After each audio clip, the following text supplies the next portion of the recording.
What is remaining now is for us to get out of business so he can carry out. So these hospitals will become places where foreigners can get organs. It will become places where he will harvest the ovarian eggs, and it will become a killing house for ordinary Nigerians. This is why this is dangerous, and this is why this country must, not just to stop it, not just to ban GMOs, we must call for an international inquiry in which Bill Gates will be brought before the courts of the Federal Republic of Nigeria and the International Criminal Court, International Court of Justice. We must bring it the same way Nuremberg trial was done during the Nazi Germany.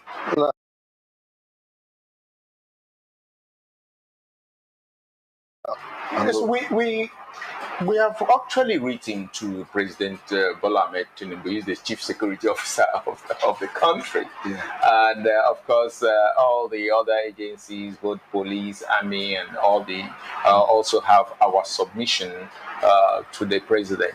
And the National Assembly has been well informed, the senators, and then the House members have been informed about this. But it will not be something that will handle by government alone. The Nigerian people must stand out. Bill Gates wants to set up these killing houses in Nigeria called his hospitals.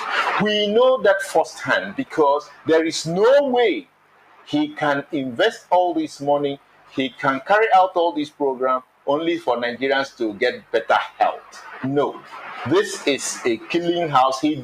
Do you know that the Western countries did this for over 20 years in India and Southeast countries?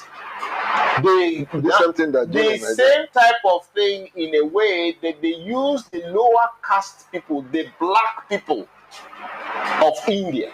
Okay. And they use them to put out, to take organs, sell organs in all across Southeast Asia. And this happened for 20 good years until a black Indian became the Minister of Health and stopped this activity a few years ago. Now we will not let that happen in this country. We must call for the arrest of Bill Gates and all his cronies in this country. All of them. All the NGOs he's using and all the individuals that are helping him to carry out this program. The Nigerian people must take that responsibility. It's not a responsibility government alone can. The government can't. The government can. The government of Nigeria cannot do this on their own. So it will mean the Nigerian people, the Nigerian youth, because these slaughterhouses will be the first people to be targeted are the Nigerian youth. We must say no to Bill Gates totality, and he is the one manipulating the whole public. You know, we immediately started talking about this. All of a sudden, the children in Kaduna were kidnapped. Yeah. Just to divert the attention of the people, and then portray the government as incapable of defending the Nigerian people. By the time we talked about this, all of a sudden now, oh no, there's some obscure imam is now talking about the first lady. Okay. These are all diversionary tactics. It is the same Bill Gates. He should be brought to justice in Nigeria. We're not going to wait for America. We are going to issue the indictments in Nigeria and call him to answer it. And if he does not answer it, anywhere we see him in the Federal Government, we will arrest him and bring him to justice. This nonsense must stop. Because somebody is a billionaire, and so what? He's dictating vaccines, he's dictating policies, he's appointing ministers, he's carrying out food policy in Nigeria, he's carrying out health policy in Nigeria. Who is this man? He must be arrested. Yeah, Prof.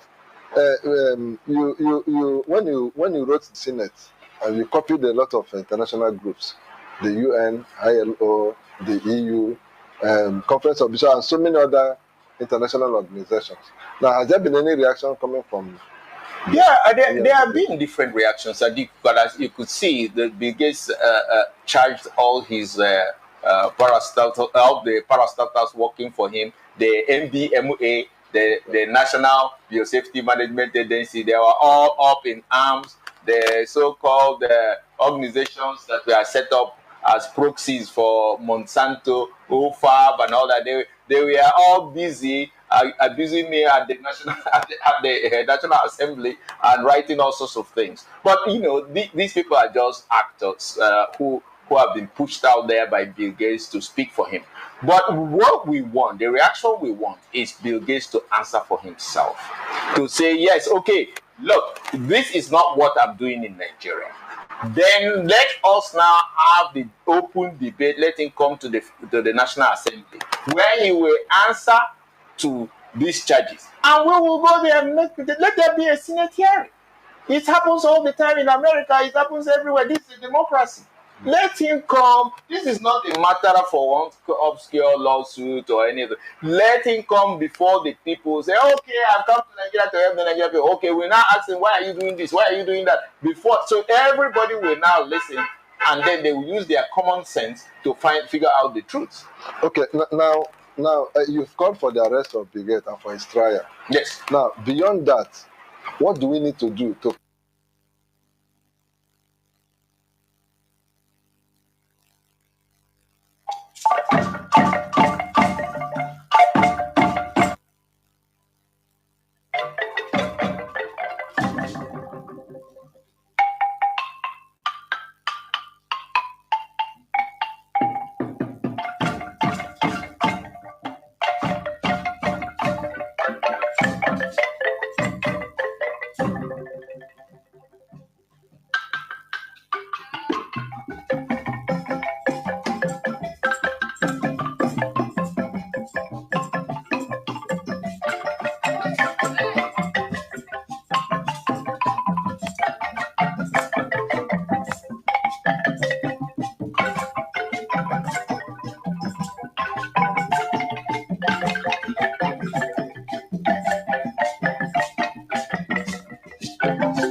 Good morning, good afternoon, good evening, and good night, to great Biafrans and lovers of freedom. This is Radio Biafra House of Service coming to you through Radio Biafra London. My name remains Mazi Johnathan Chinedu from Alu province of Biafra London. We are here live and direct. Today is the 21st day of June 2025. Taatabo Bochenkwo. I welcome each and every one of you to welcome your friends and well-wishers onto this hallowed platform, this sacred platform. Please, for your information, there is a little mistake on the date being, on this live broadcast on BTV. The date still remains 19th, but I've drawn the attention, so it will be corrected. It is not 19th. Today is 21st day of June. It will be corrected, please, for your information. So, because I see that some people that are watching, that are listening through this, maybe they might be thinking that this is old broadcast, but this is live and direct. As I said, today is the 21st day of the 6th month, being June 2025. Tata bo obochi nkwo, being Saturday. Therefore, I welcome each and every one of you to welcome your friends and well-wishers onto this hallowed platform, where we preach the gospel of both mental and physical liberation. Because there will be no genuine physical liberation without mental emancipation. It is impossible. Before a people will be genuinely liberated, they must have a common ideology. They must be mentally emancipated. There are many things involved. I've been telling you, I've been saying it here, that even the Middle East, you are seeing that is progressing. They have Arab Revolution, Middle Eastern Revolution in the 19th century, which started in Egypt. They went back to their roots. We used to hammer going back to your roots. Without your roots, you can have no branch. Your branches will dry up. Without your roots, you are living on borrowed time. It applies both literally and arbitrarily. That is the truth about it. The Arab countries, the Middle East, or the Middle Eastern countries, they were colonized by Ottoman Empire. Ottoman Empire, which is Turkey, today's Turkey.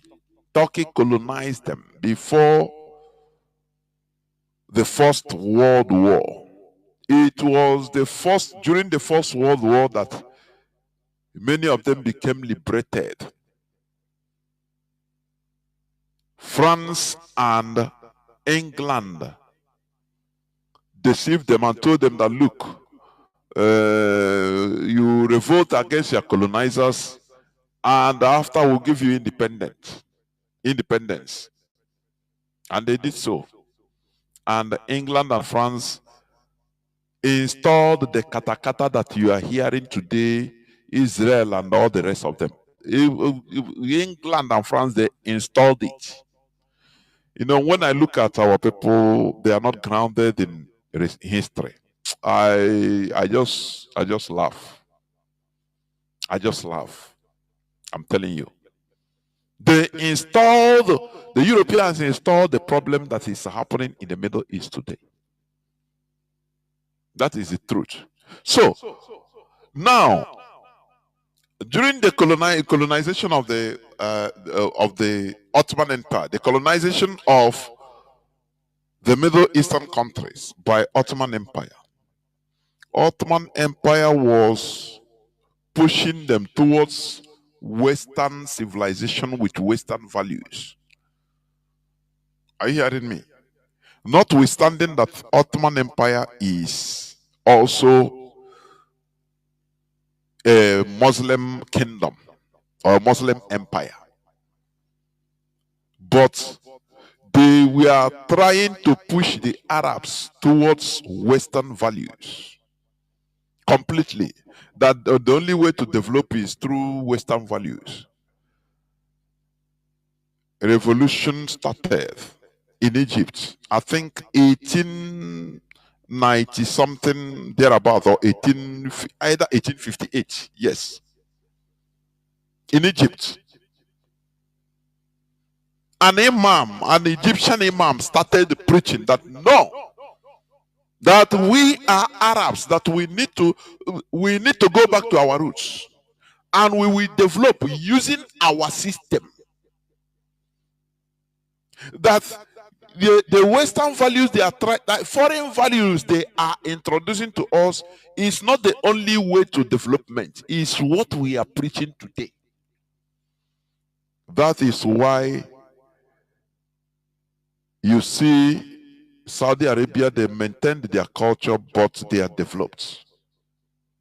You see Dubai, under UAE, because some people think that Dubai is a country. No, Dubai is just like a state, a region in United Arab Emirates.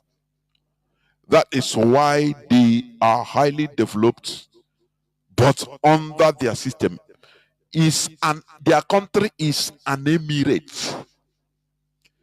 When you hear emirate in Nigeria, you run. Do you see the difference?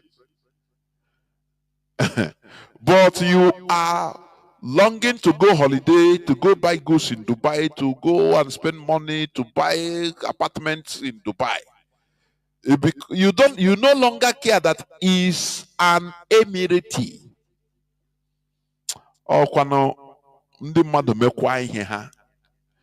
If you do your thing very well, notwithstanding anything, now people will admire it. That is the reality of the world. And it's a pity that we have done our own thing. We have rubbished our own life, our system. That is why in Igbo, you will see an Igbo person, a Biafran, castigating his genealogy, his ancestors, telling you that the whole good thing comes from the West. Is the European brought it. Aye, we go buy more pokoro. That is why our land has been turned into an free organ harvesting space for everybody that cares. Because we demonize our thing.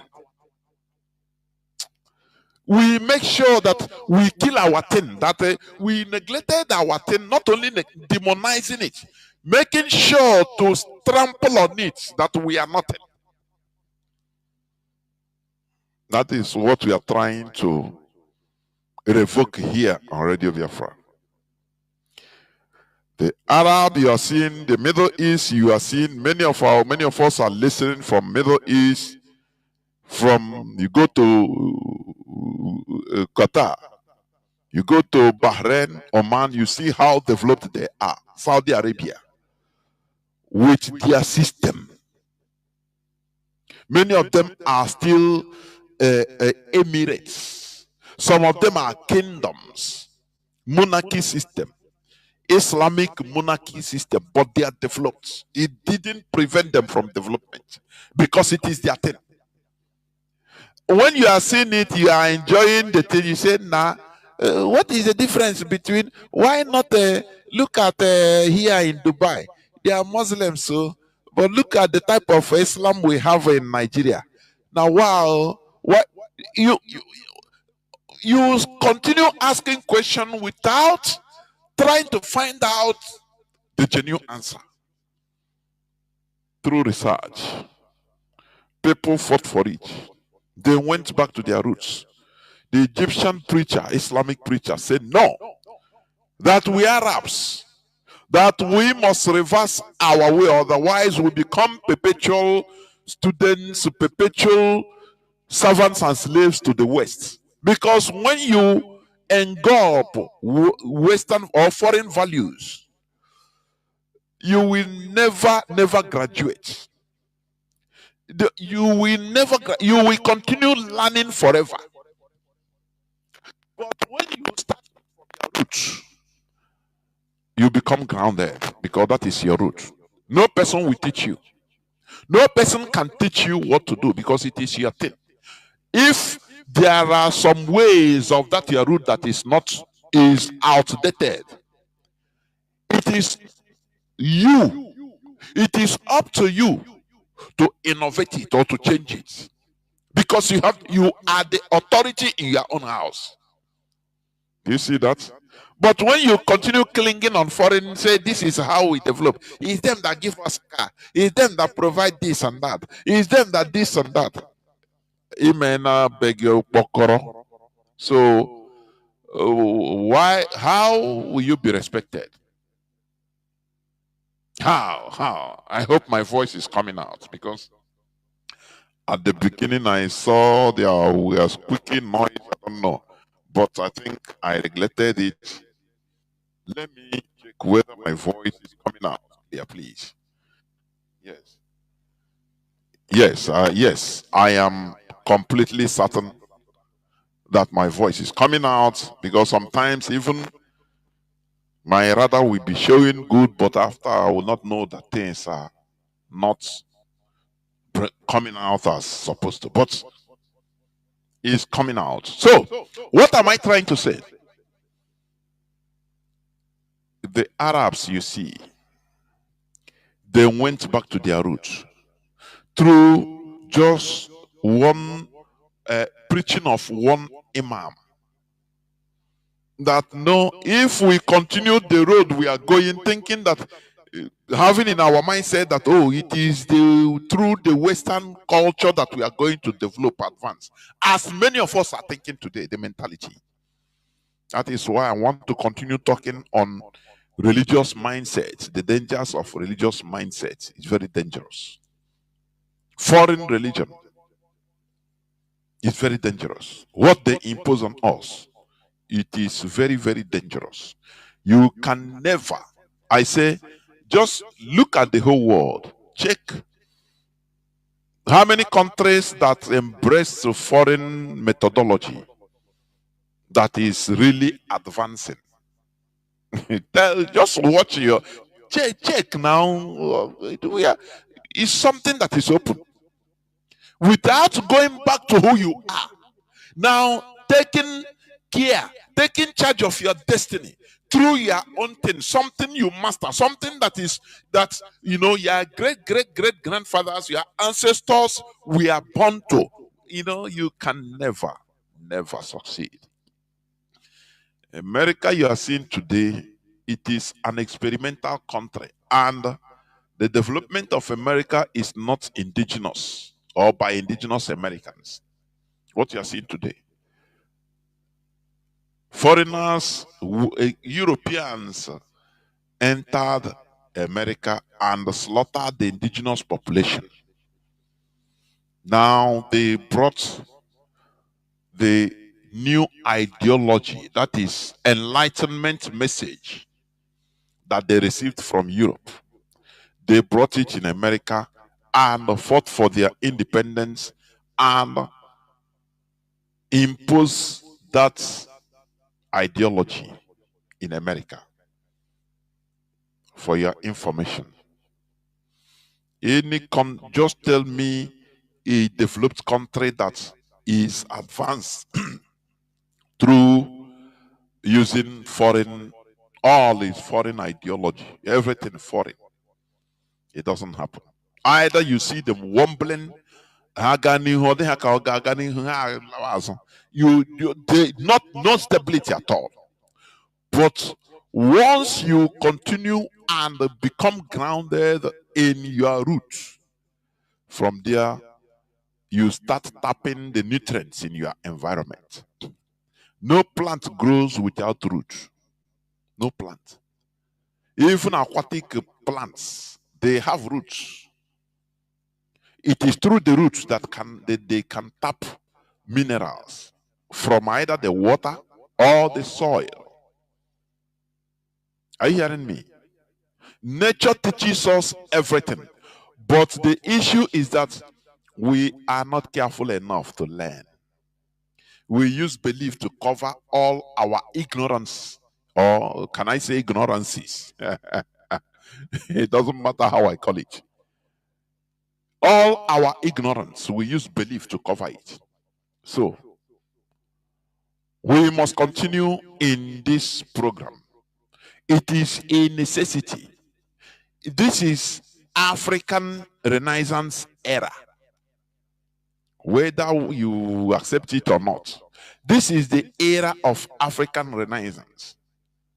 And, as somebody says that knowledge is on the A, begging for you to just open your head, make researches, and take it in.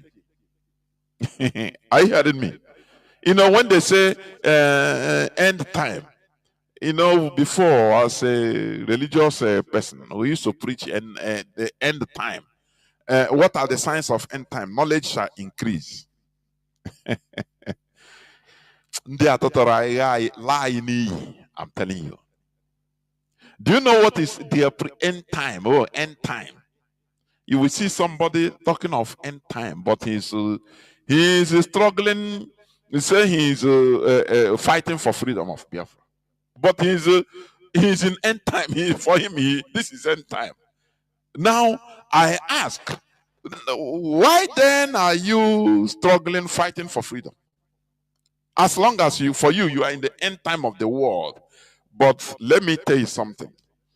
I say that this book is Freemasonry puzzle. When we talk about it, Freemason, you think it's very big thing. No. The puzzle, the Freemason is just coding.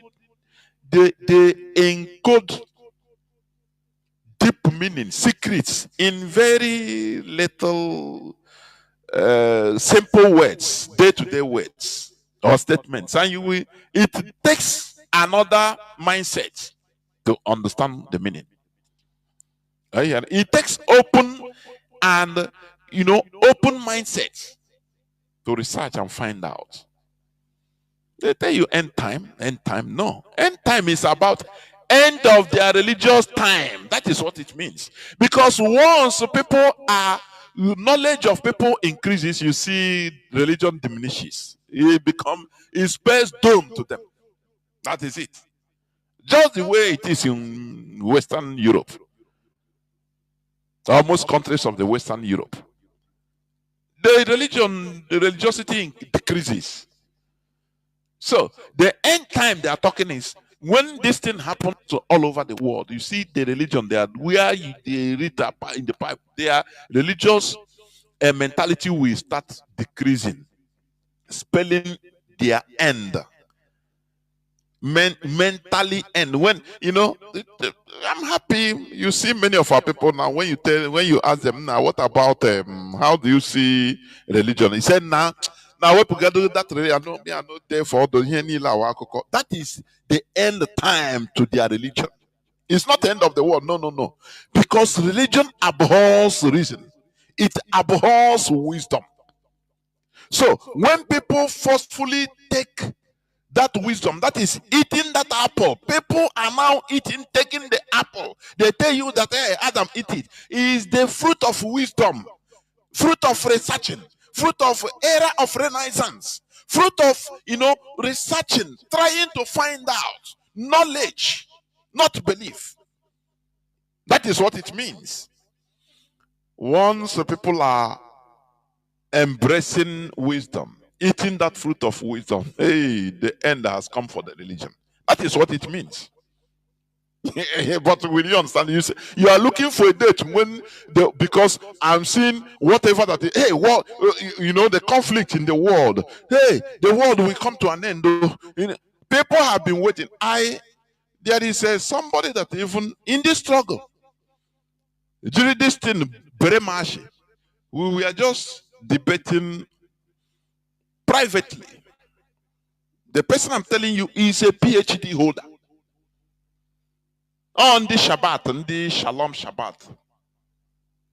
They're telling me how Ukraine and Iraq, Ukraine and Russia, how it is written, this and that, quote, that the end, doom has come, doomsday, this and that. I calculated doomsday in the world. Because every time, the world have seen wars. It's not, wars never started today in this world. Wars, you see, you are hearing of Alexander the Great. You are hearing of Maliki Empire. These are people, these are empires that conquer people, conquer kingdoms. You are hearing of First World War, Second World War. Conflicts always in the world, but the world continues surviving. So these people, they always embrace it. Hey, the world is coming to an end. The World War III is a World War. It's a third World War. Hey, if Israel, Iranian, it is World War III. Now it is written in the book of Revelation. This and Kinelonia. Even if there is nuclear war, there is no way all human beings will die. This wars has been going on for as long as human beings has been in existence. The only way is the modus operandi changes. Are you hearing me? But these people, because of the brainwash mindset, they continue waiting for it because that is what they wrote, they read, and they took it literally without understanding the real meaning. It's just like do you see Suez Canal,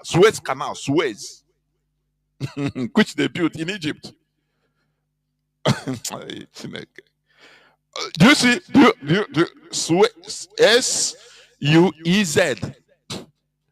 Turn the thing, reverse the thing, Z-E-U-S. What does it mean? Zeus is the name of their god, European god, one of European gods they use. But they reverse the words the way you cannot understand.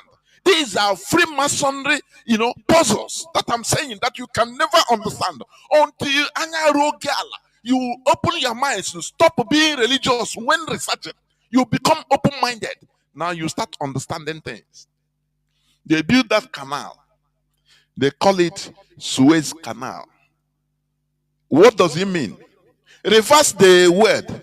Zeus, you see that it is Zeus, Z-E-U-S. Zeus Canal. Dedicated to their God. Because they know that anything they call their God, it makes them powerful. The same way they named Monday, Tuesday, Wednesday, Thursday, Friday, Saturday, all is the name of European gods. For your information, Monday,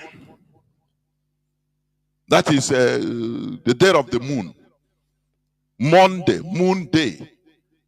Even French call it lundi, lune, lundi. It's the same thing. Day of the moon.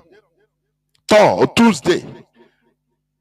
The same thing. When you translate it to Italian, Wednesday, the same thing. You see that all these are names of their gods. That is why they are on top. Because they use the names of their deities to be on top of everybody. But will you understand it? You quote the book of Joel. Joel, you don't know what they brought to you in 1857. The first time. You know, Mazi Johnathan, you know how is Yara. You are waiting for the day, the end time. You don't know that the end time is what we are doing. Once you embrace wisdom, religion has ended in your life. That is end of religion in your life. That is what it means.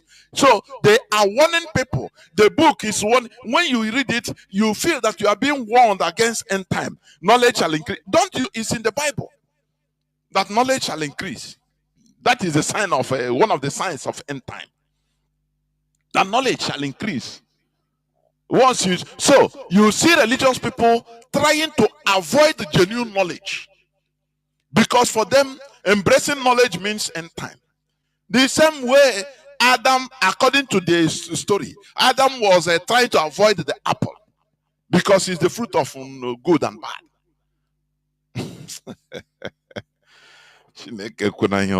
We must continue, honestly speaking.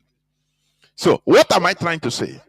We must continue in making sure that we remove, we clean ourselves from this religious mindset. And let me read this news, one or two or three news headlines to buttress what I'm saying. Because as I say, religious mindset is very, very, very, very, very dangerous to what we are doing. It is more dangerous than viper, because it blinds your eye. You don't see clearly. You don't make analysis based on what is supposed to be. You don't make analysis based on clarity.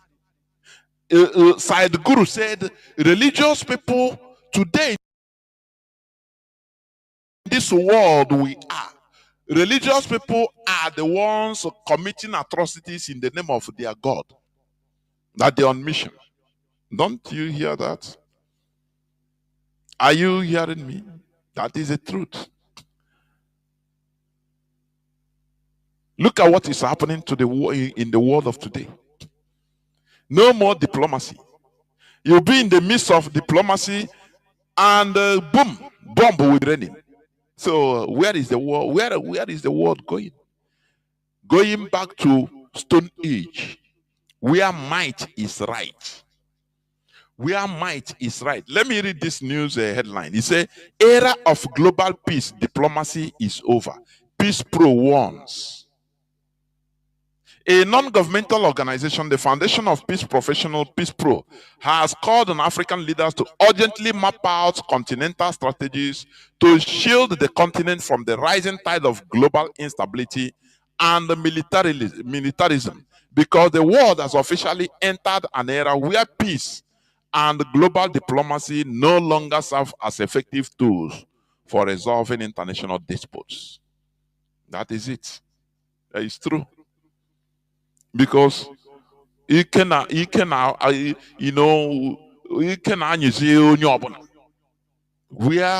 in the midst of diplomacy and negotiation. Bomb started raining. I heard some of our people now na social media. Anya mini na bomb. Ignorance. Israel and Iran, some of our force buyanishi.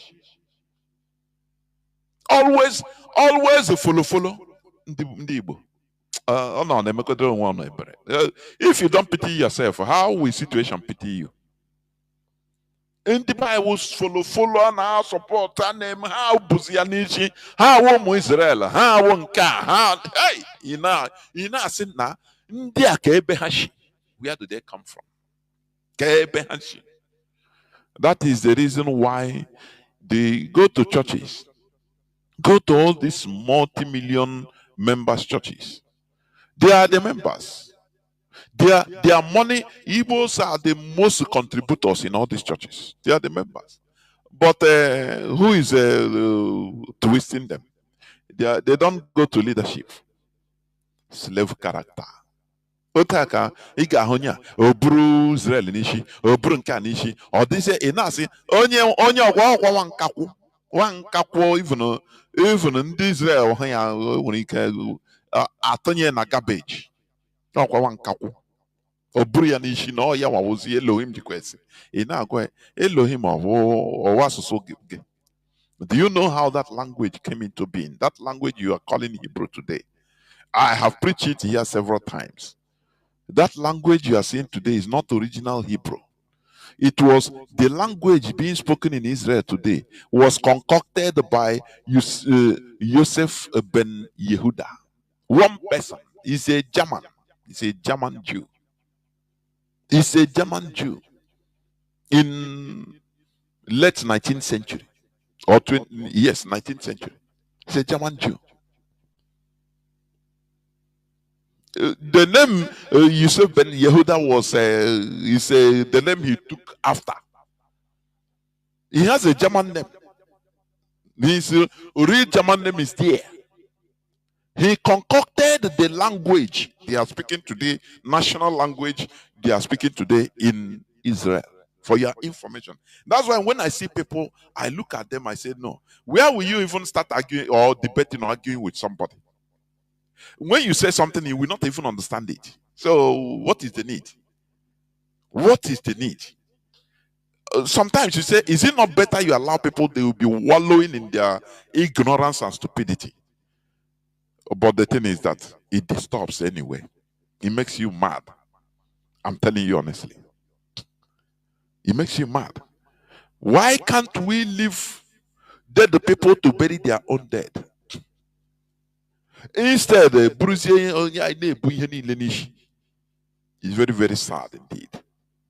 It's very sad. Look at our leader. Our leader went to Israel, declared himself a Jew in their national television. Upon that, the Mossad helped in renditioning him. Because Kenya is the capital of Mossad in Africa. For your information, there is no debatable. That is true.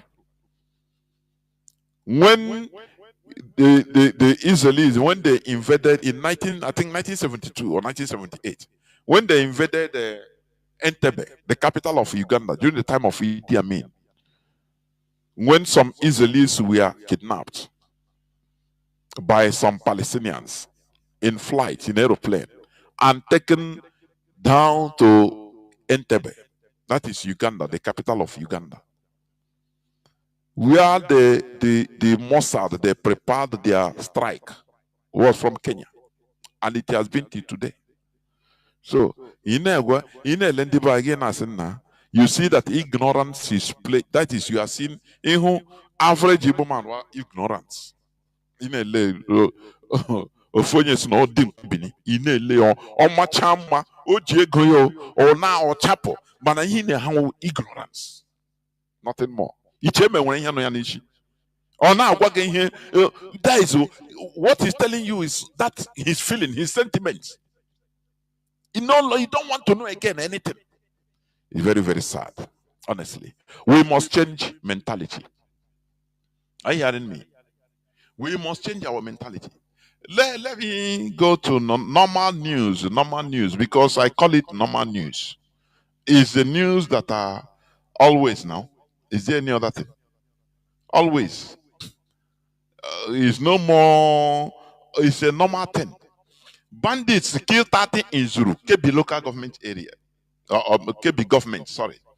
KB state government said that no fewer than 30 persons lost their lives in the recent attacks in Zuru communities by bandits. That is Fulani terrorists. That is what they call bandits.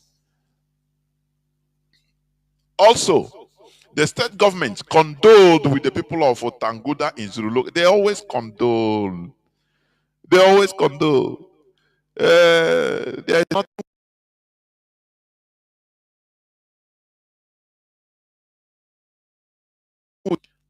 I think that is the condoling. That is what Nigerians are. They are accustomed to hearing from. No, now God bring, now God take back.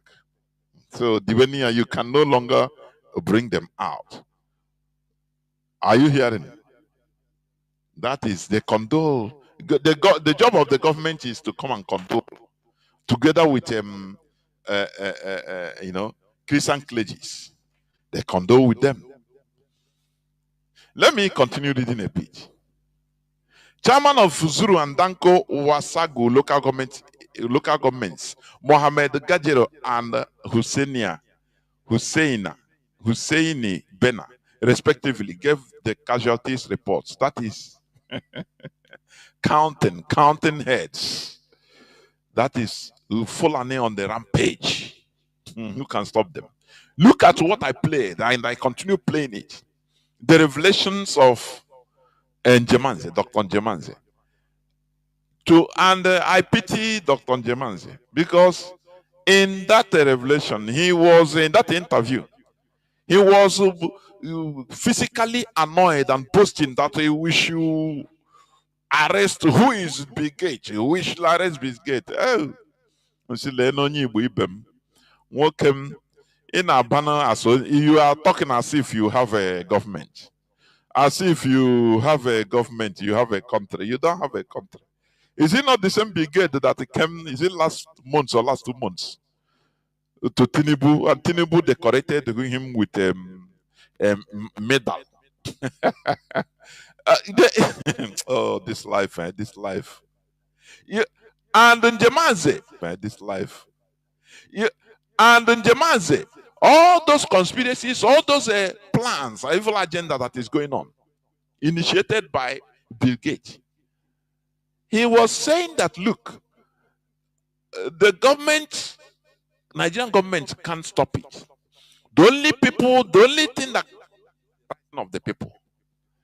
I pity Njemanze, honestly.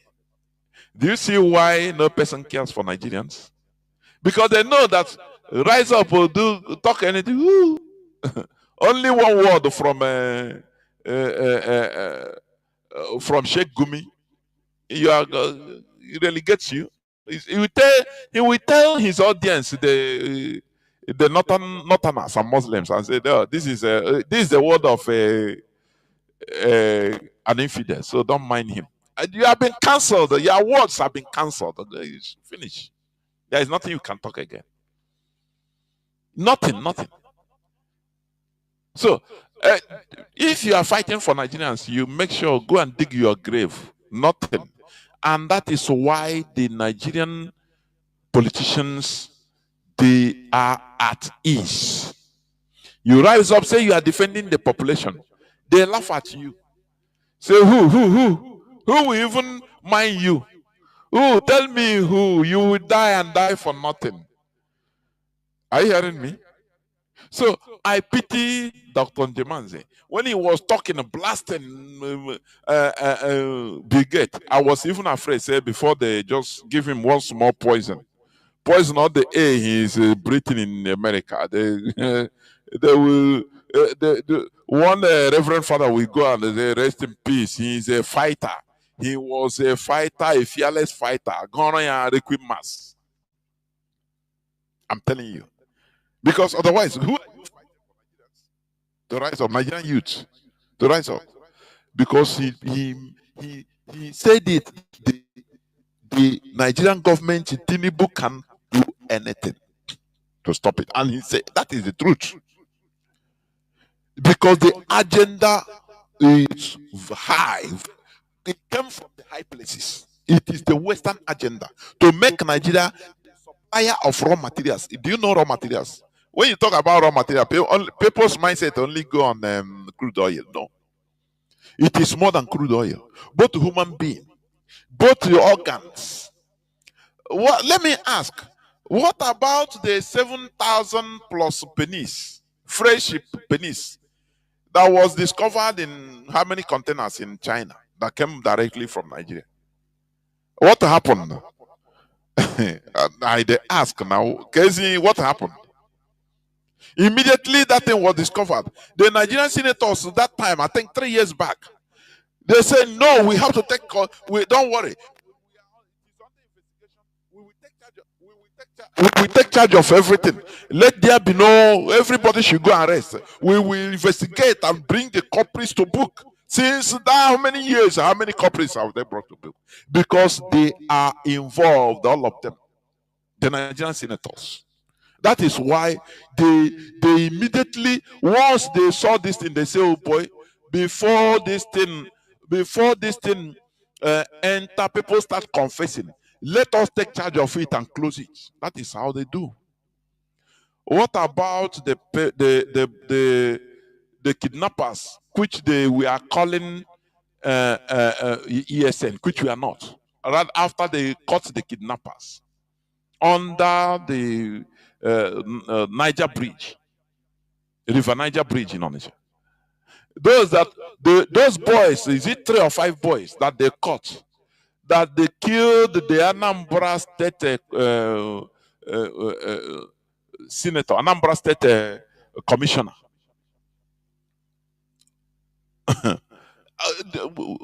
Where is the investigation? Because the people that did this, they are in the high places. Within few days, we heard that these boys, some of them have run away.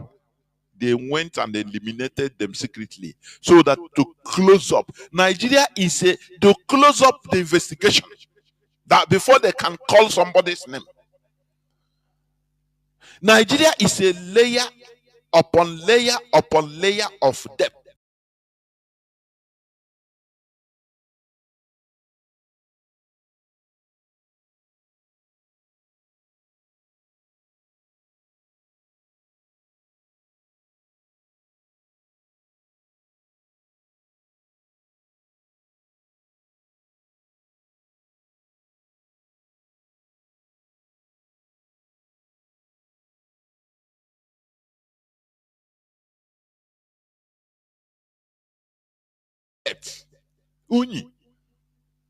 It is a layer.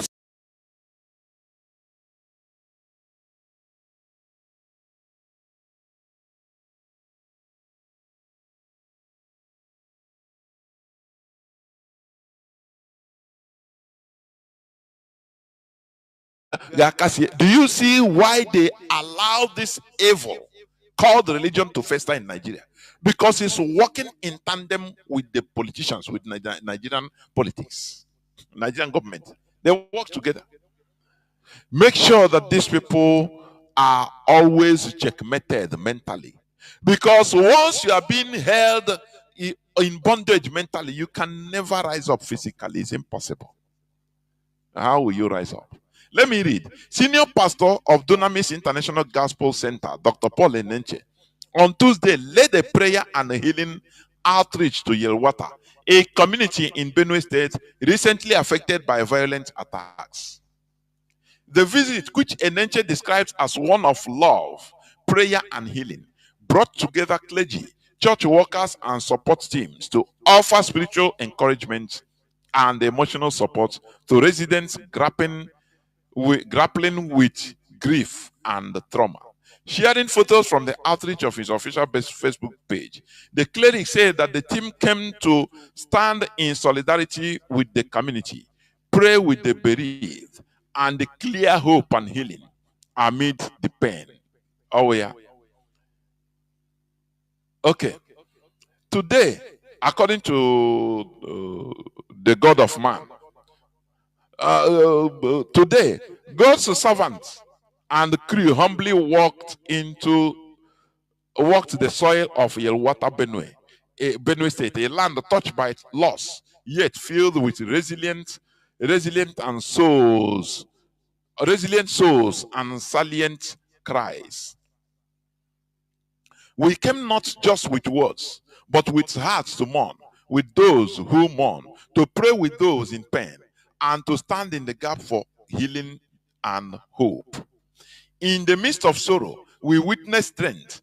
In the presence of loss, we release the love. And in the atmosphere of heaviness, we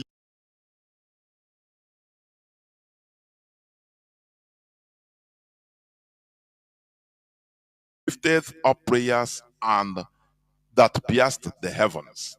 All these things.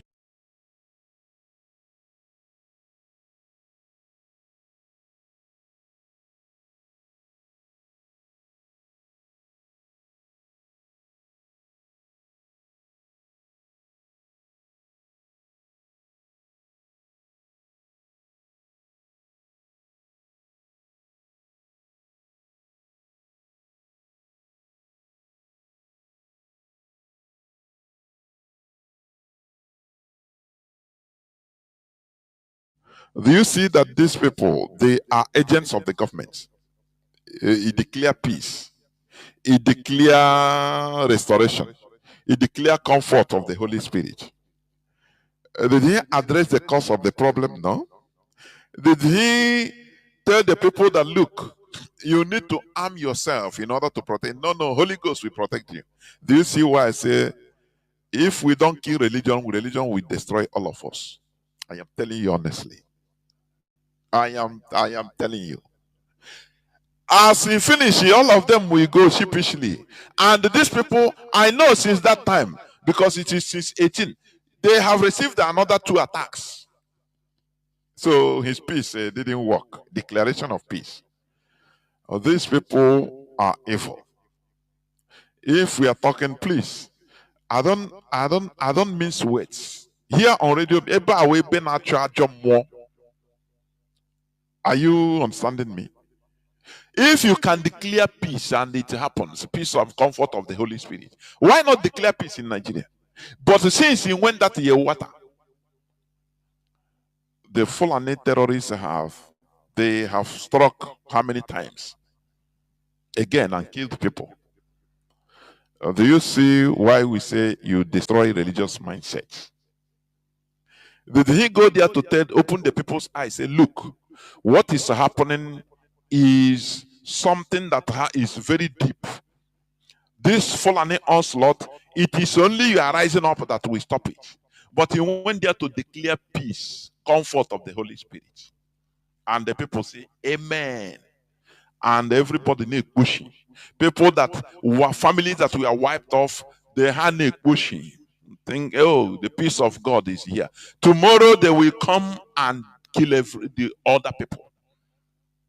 Do you see why I say I will never leave religion? Do you see the reason? No. Remove, remove sentiment. Some people will say, no, it is not the real, it is not the. I tell you, this is the real religion. I'm telling you honestly. If they slap you here, turn the other side. If they these people, they have agenda, and that's why you see. Do you see how? There's another news where they arrested in Enugu. They arrested a TikToker.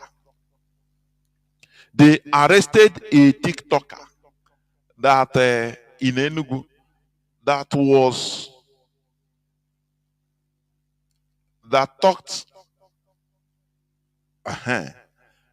talked about Fulani headsmen killing in Enugu.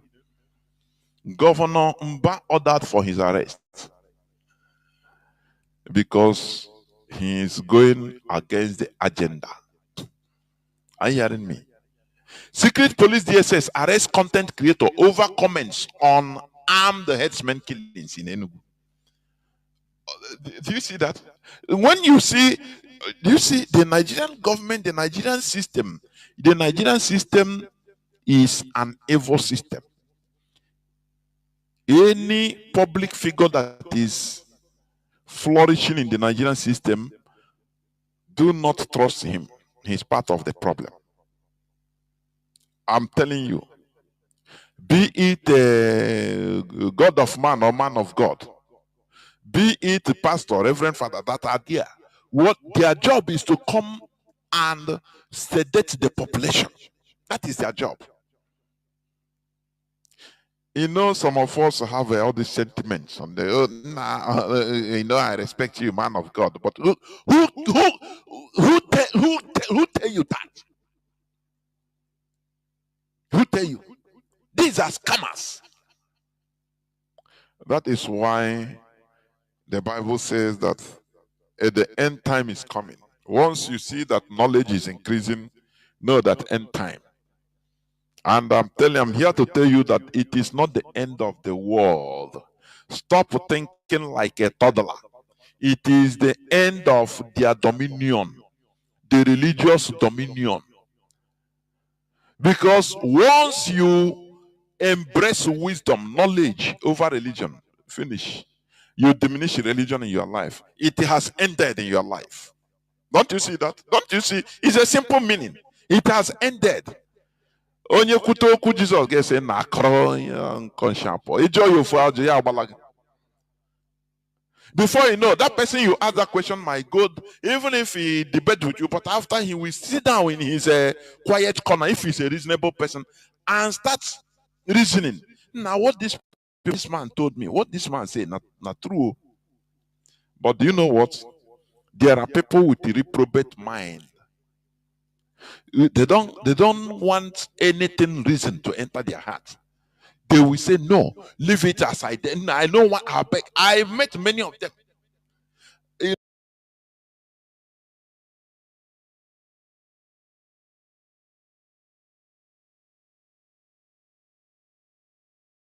No matter what you are saying is correct. No, believe what you believe. I believe. I don't care.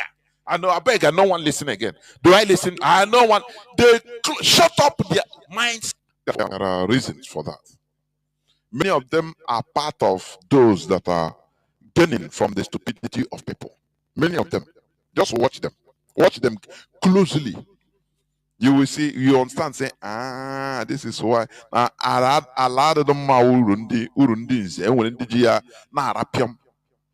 So why should, if we accept that truth, which means his business is destroyed, what will he be preaching to his sheeps?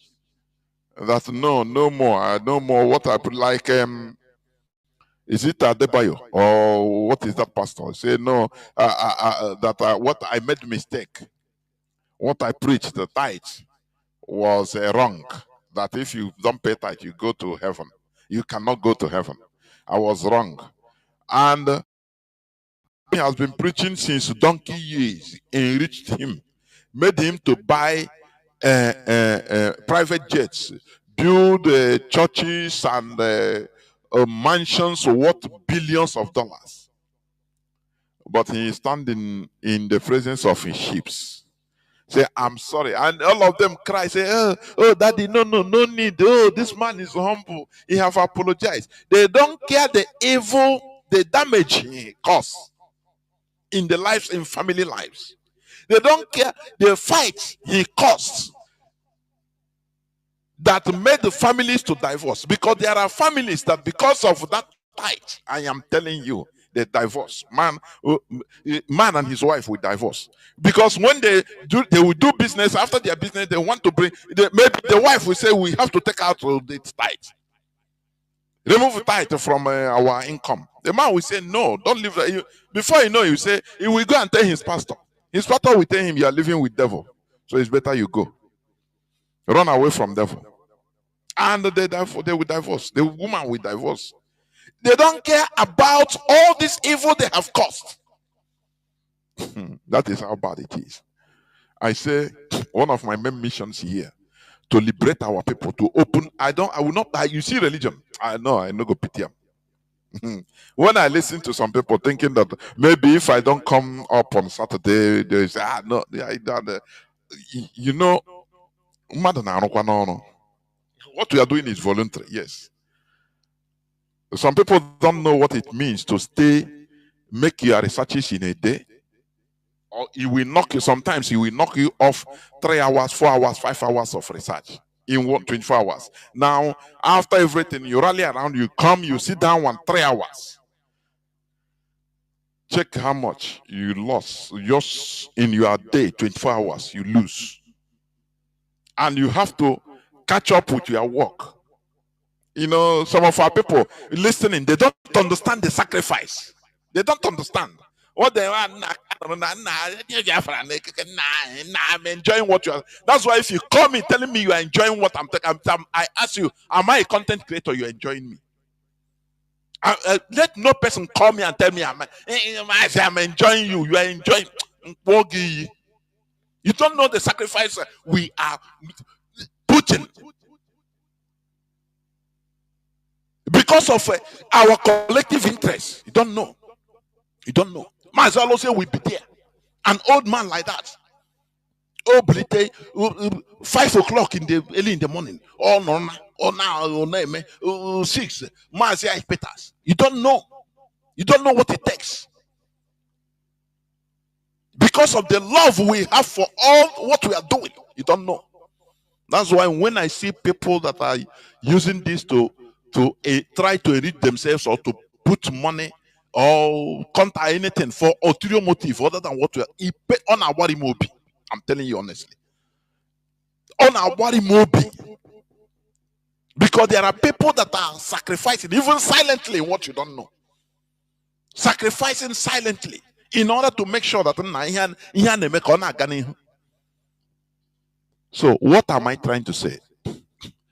We must continue making sure that we are, we rise up mentally. That is a secret. When you hear they say Freemason, these people are Freemason, they are Freemason, they are controlling the world. Let me tell you, do stop seeing all these things as very huge. These are people that can understand secret coding. These are people that know the secrets you don't know. So they use all those secrets in order to manipulate you. That is the thing. That is the thing. It's very simple. Why not aspire to be one of them? To understand the secret they are using so that you can also use it, apply it positively. No, you don't. You demonize it. Hey, now they are on your court. You are here. You are numpam. You are numpam. Do you think to control a people? You think it's easy? Do you think to direct a people is easy? Homo sapiens. Do you think it's easy? Talk less of. Do you think it's easy? Look at our governors, our political elites. Look at how they are being controlled. There are many things involved for your information. They blackmail them. They made them do some certain things which they use as evidence, and now they can control them. That's why Petamba, headsmen will be on the rampage in Ihamufu. He will not talk because there are secret warnings against him. There are many things. They will put you there. They will allow you. They will tell you, loot, no problem. We are at your back. But they know everything. If peradventure you want to argue with them all in their agenda, you cannot make it.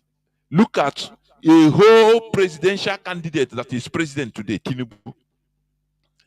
He said he didn't have no blueprint. This is my blueprint, what I will do. This is my aspiration, what I want to achieve. Every presidential candidate, he don't have it. He said, if I have my blueprint, they will kill me. The question you should ask yourself is, who are they? Who are that they? Those that will kill him. You see that the system is there, is meant to go towards one direction. And that is where they are heading to. Last 2 days, I spoke here I hosted here with Mazi Johnathan. And if you don't understand the one thing or the other, know that you don't even listen again to Radio Biafra. You are blockheaded. Ewo simple okpokrishi. Are you hearing me? The Nigerian system is there, heading somewhere. So, if, just like when you enter into a train, a metro, there is a place you must stop. Or a bus. Let me put a bus that is common. You have a bus stop in mind to stop. And the bus must be going towards that area. You cannot, maybe you want to go to Oshodi or to Lagos Island. Now you enter from Oshodi going to Ketu. It's impossible. The train, that bus must have a destination. Now, that destination, there will be bus stops that are leading there. Now you choose the bus you are entering. You choose. So Nigeria is heading somewhere. That is why when you see the politicians that they put there, the powers that put them, they pick them. They have already allotted them. This is our agenda. Can you deliver? And the sign say we can deliver. Say, okay, enter the train. That is it. That is why any governor, any person, no matter how good it, look at the Reverend Father is in charge in this thing, in Benue State. People thought with religious sentiment, hey, once we put religious Reverend Father, he will now lead us, and everywhere will be Holy Spirit and joy, no attack, only His prayer will scatter the whole demons. He will rise up. That is, they use religious sentiment to put this man. They didn't have any voice against the Fulani menace, against the Fulani onslaught in Benue State. Instead, he's arresting those that are the youths that come out to protest against the Fulani menace, the Fulani onslaught. Kill it. Because before entering into that office, it's just like entering a train. They tell you, hey, nah, yeah, by the go. You say, no, nah, there they go. I will, no, don't worry. You enter. So before I sent Ali as a Reverend Father, I said that title, Reverend Father, just like is a title, just like engineer, doctor, it's the same thing. But our people took it serious. People took it serious. No, he's very serious. Look what is happening. Even when Autumn was there, don't you see how Autumn was fighting evil? Autumn that is not neither Reverend Father nor a pastor. Don't you see it? Won't all these things open your eyes that even bring that you are Angel Gabriel on your channel? Because somebody say even you both colonize the cuckoo colonize heaven. Because people that are there, Angel Gabriel, Angel both Oyibo and the Arab, now only them colonize heaven. And you want to go there and stay with them. Who are you? Trump has excluded some countries, including African countries, from getting visa to United States. But you will live with him in heaven. Are you not a dummy? Tell me, are you not a dummy? Shabbat Shalom. In Olundi Ocha. In this Shabbat Shalom. You follow. If I now people like that, I look at them with disdain. They are lower mentality, honestly. So you need to brush up. So they colonize heaven for God that is for all humanity, isn't it? There is no Angel Okafor there. There is no Angel Latunde. There is no Angel Tabombeki. No, all is Gabriel, all is European names, Arab names. And you want to go there to stay with them, they colonize. Don't you see that, we are demented in short. We are demented. When I see you defending religion, defending Christianity, defending Islam, I take you as you are demented.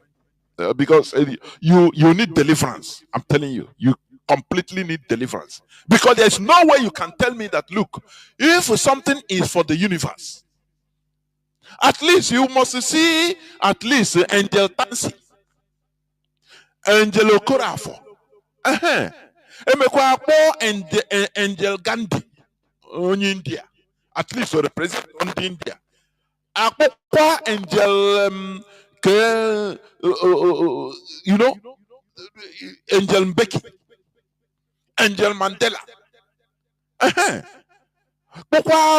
Angel Olarotimi. Again, you now understand that this is for everybody. But even in South Africa, there is a region they call Orania. In African soil, no black person is allowed to be there. They are Christians. They probably all say they are Christians. Go and research. They even want their country in South Africa, Republic of Orania. But they don't want you to come and live there. As an African, as a black person, they are living there. They are even using their own currency in South Africa. But in heaven, you are going to stay together. Who did us this? How they cast a spell on us. You see, when they say, when you write a word, they say spell. You see, you are casting that spell on yourself. Spell it. Spell the word. It's a spell. Do you see how they erase our language, our mode of writing, and now cast their own spell on us? I'm telling you. Everything I disorganized Homo sapiens in this world. I know Mary. I know that is a good thing. Look at. Let me read it. Secret Police DSS arrest content creator over comments on armed herdsmen killings in Enugu. A content creator, evangelist Ebube Joseph, has been arrested and detained by the Department of State Service DSS in Nigeria, allegedly on the instructions of Governor Petamba of Enugu State. Sahara Reporters has learned. The arrest is said to be connected to Joseph's comments on the incessant killings across the state by the Maruedan Fulani herdsmen. Do you see that? Do you see? The people that are killing us, they don't care. But when you talk against it, now they come against you. Don't you understand that Nigeria is an agenda to destroy indigenosity in Nigeria? Don't you see that?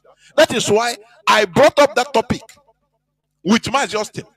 When you look at the world today, the world, among the 80 billion plus population of the world, only 400 to 600 million people, that is not even up to 10%, is still indigenous people in their various lands. Don't you know they want to wipe indigenous people? Don't you see that? Or don't you see that now? Because the Europeans, they love engineering. That thing that is something inorganic. That is why they are introducing GMO, genetically modified. They are claiming that they can recreate everything. How about wine? That thing that is natural, they don't want it. They want to remove it and put their own. They put woman more important than man in Western countries. You will bear me witness. You will bear me witness. If you're in England today, ekporo ega lụrụ nwanyị as onye gara ụlọ ga lụta nwanyị. Don't you hear many stories? Ọkwa ihe na-eme onye every day. Ya batazie ya hụ that nna ebe a asa anyị isi gwakwa ya na ebe a wụkwa nwanyị nwekwa ike ọwụkwa nwoke. And as a single mother, you'll be receiving money, even remove that garbage. Before you know, onye na-azabu sasa, onye na-awụ ya lọta na Nigeria. That is even na-eyipụ gị shoe, na-eme ihe niile. Na-akpụ gị sasa. Esizie nwanyị abata na ọrụ nyere mmiri ọkụ ka m siere mmiri ọkụ biko. Ya sị gị, please don't disturb me. I don't want problem. Get this surprise. Before you know, may I say, come and remove this garbage. I don't need him. Don't you know? Lanya here everywhere. Oh, single mother. Don't you ask yourself why? You're not. Oh, I'm single mother. Because they don't want. That is the way the world is going. They don't want our indigenous culture. That value is what they want to remove from us. So, uprooting us from our indigenous culture or mixing us up with the foreigners with absurd tradition will compromise all those cultures, all those values. It will be easier for them in order to penetrate us. That is what is going on. Are you hearing what I'm saying? That is why we must be rooted in our culture. Are you hearing it? You will see an Arab man married to an Arab woman in America. They continue in their system. They even you would think that they are still living in Arab countries, but they are in America. The woman will take her position. The same applies to Indians. Indian man married to Indian woman. They continue Hindu, India culture. They continue no matter, notwithstanding that they are in foreign land. But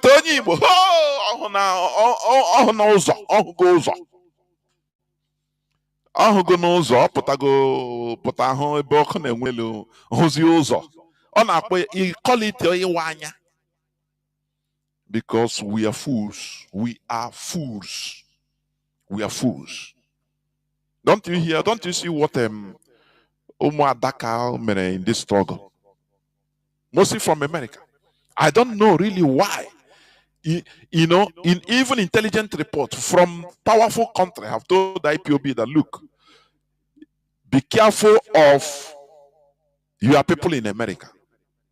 IPOB have received the leadership, received this. I'm saying it on air.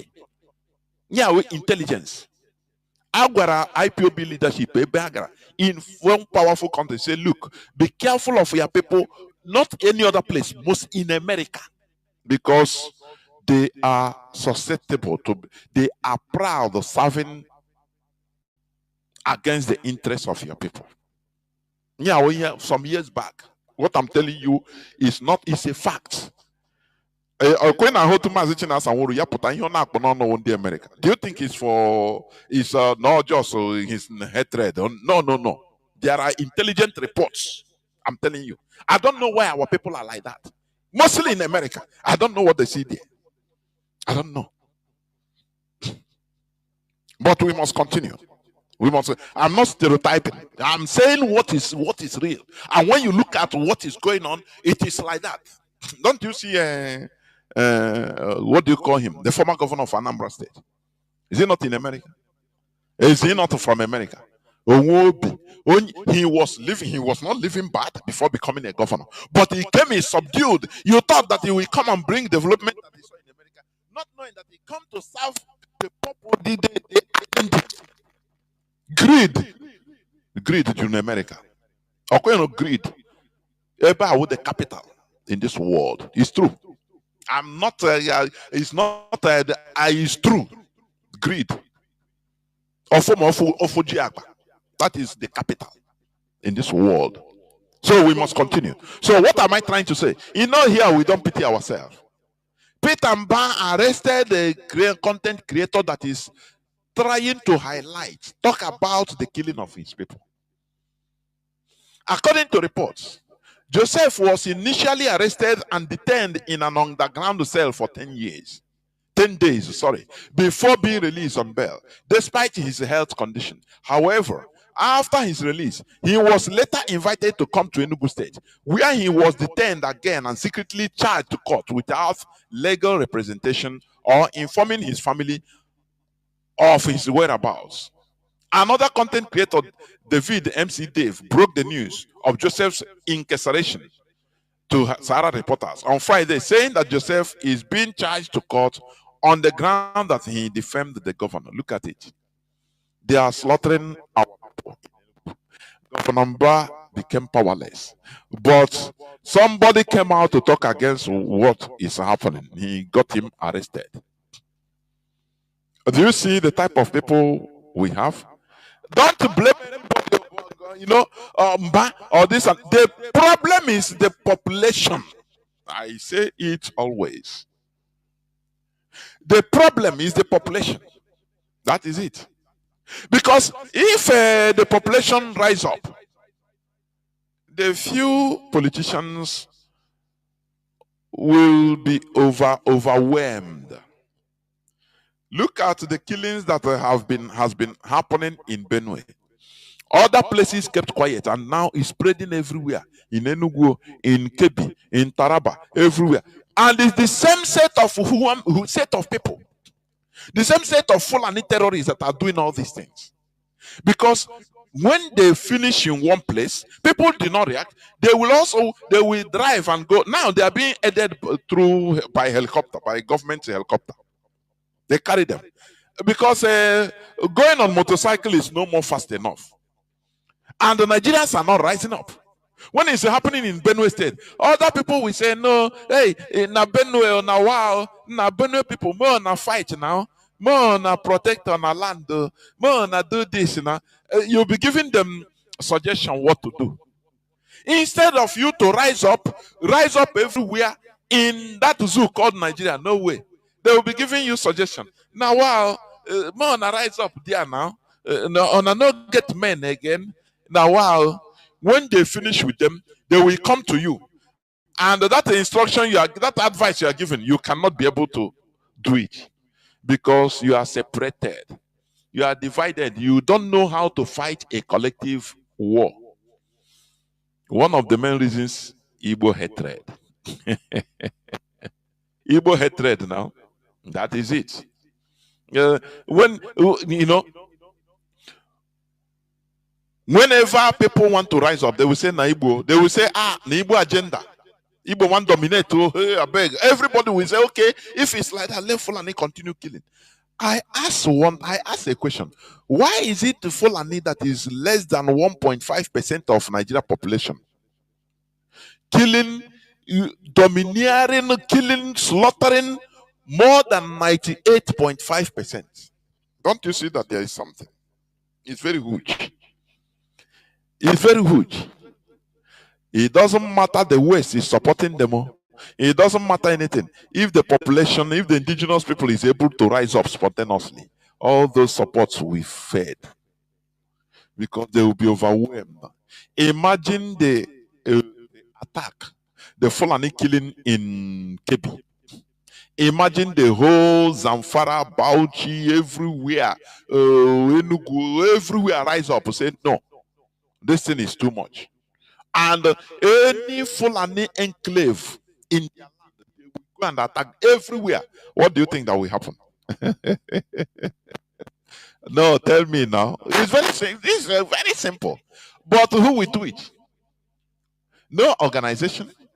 Because they are progressing, they are advancing because of lack of our organization. And that is why IPOB is organized as a worldwide phenomenon, worldwide movement. And ESN is there. ESN is centralized. It's not like your village vigilante that is using pump action. No. It is centralized. Okay. Support ESN, even secretly. So, if you don't want your name to be mentioned, support them. These people need feeding every day. They must eat. To feed an army is not easy.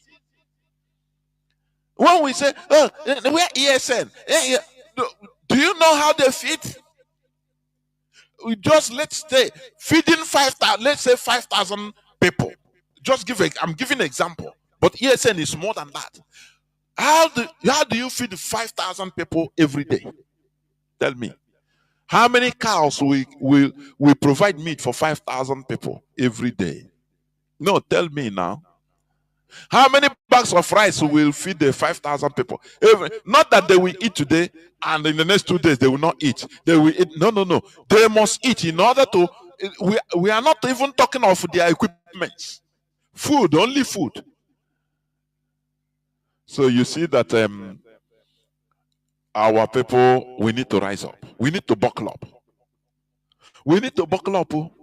Otherwise, all of us will perish. I am telling you. The globalists, what they are doing, they want to use one stone to kill many birds.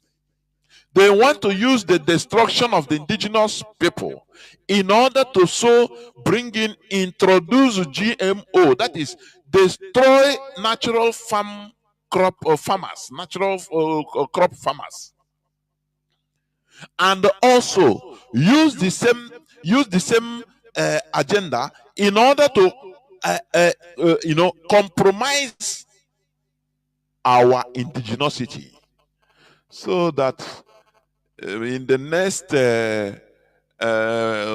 few years, you will see a Fulani that is your chief, your PG in your land, in your village. Is it not what happened to Hausa people? You see, Fulani, they are in position. They are the kings, they are the emirs in Hausa land. They are the governors, the senators, representing the Hausa population. Speaking Hausa, speaking other different languages in the north. But they are Fulani. So do you think that they will pity you? Do you think that they will care for the people? They will be entrenching their Fulani agenda. That is it. That is what the world, what pleaded for the world to grant them. And they have granted them. It is the only thing that is holding them is our resistance, nothing more. The world have granted them, say, the West have granted them, say, okay, Fulani, you are being persecuted, you are being pursued from everywhere, from Mauritania to Mali to Senegal to Niger, everywhere, Burkina Faso, Sudan, they are pursuing you, okay. Now your request for Nigeria to be granted as your promised land is granted. So take it. That is what is going on.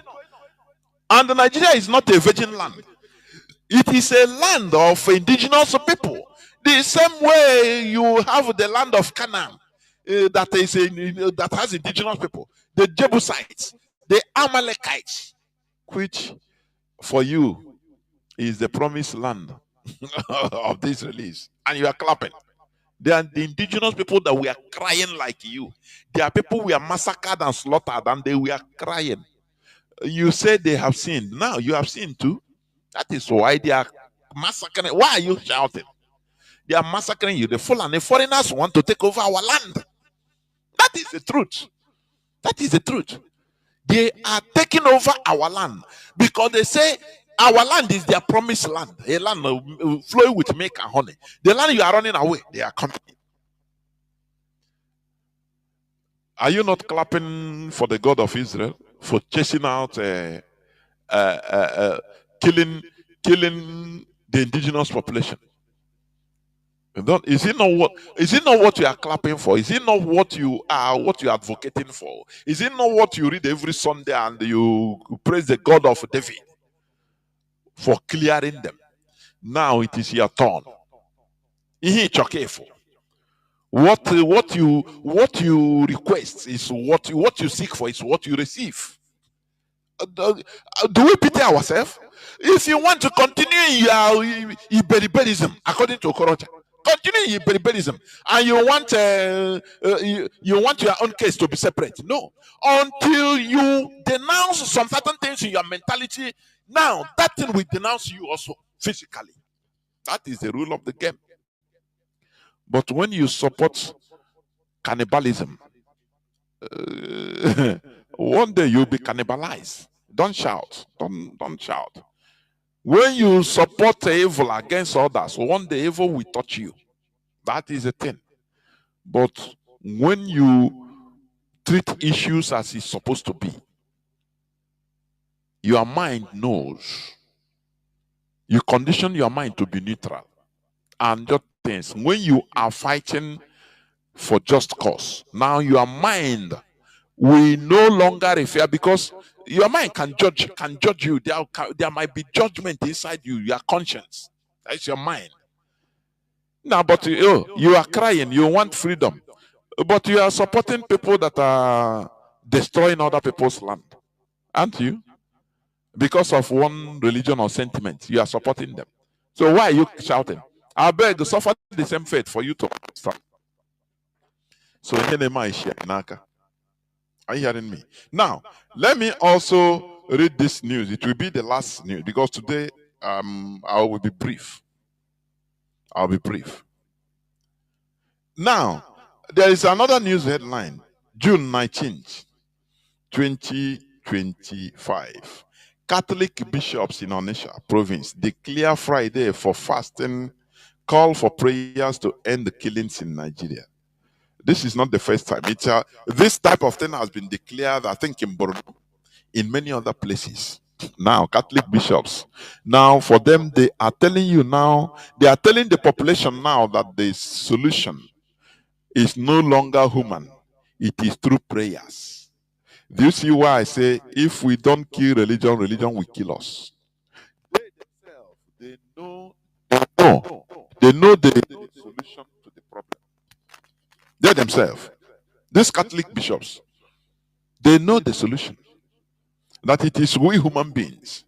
But because of the condition they are through the religion, now they are working hand in hand with the government, pushing people away from reality to go into illusions. That is why.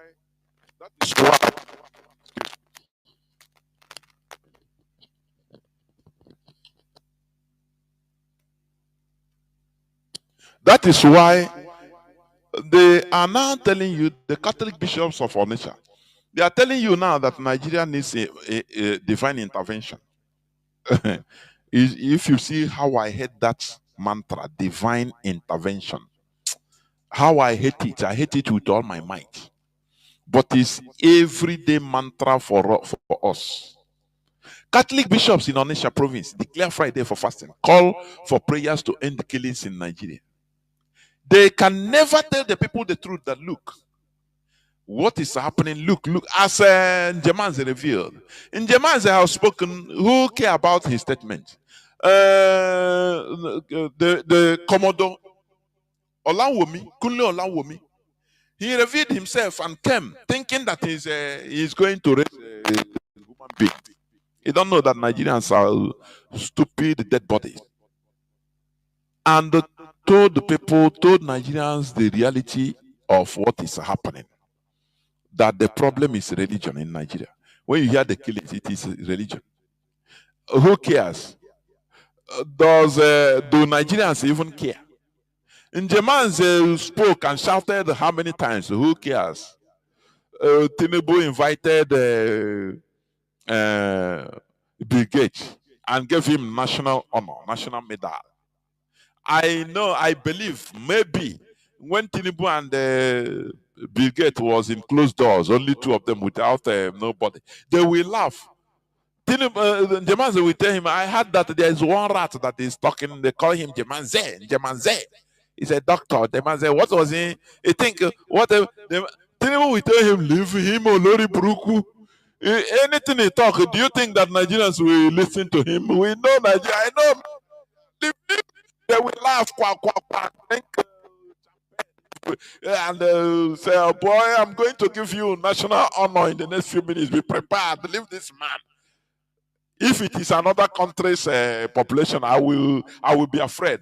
But once it concerns Nigerians, raising up Nigerians, I go. It will take Brigade, go and sleep. None of them, no person will rise up. They use him to do caricature. Who cares for him? Who talks? Who listens to what he's saying? Don't you see? Many people today are referring to what Mazi Johnathan has been preaching since over 10 years. Don't you see how Nigerians are? They will wait until that thing starts and they will say, okay, so this and that. But look, if Nigerians are real human beings, they would have acted on Jemanze's information. He said he was there presently with video conference. Why didn't the Nigerian Senate invite Jemanze to say, come and clarify? What do you mean? This is a very serious allegation. What are you saying? Because all of them are in the same pot. All of them. The Nigerian Senate, I say the Nigerian system, they are moving towards the same direction. So when you trust Nigerian government, Nigerian governor, Nigerian senator to be your head, to come to your head, you are a fool. You're a fool. You're a fool. As a Biafran, support ESN. That is the only thing. What of a Bubagu they formed, the Nigerian government formed? Have you ever seen them or that? Because the same they are moving towards the same direction. The only rebel is the ESN. That is why they are fighting to destroy ESN in the mindset of our people by bringing out the criminals so that they will be, killing our people, so that they will be doing committing one type of crime or the other in the name of ESN, in order to, destroy, demonize it in your head. That is the thing. They know how to do it. They have the money. Nigerian government, the system has the money to do it. So, but look at for peace in Nigeria. Why can't they preach to people and say, look, people need to rise up. We have population we are talking to. Let us rise up.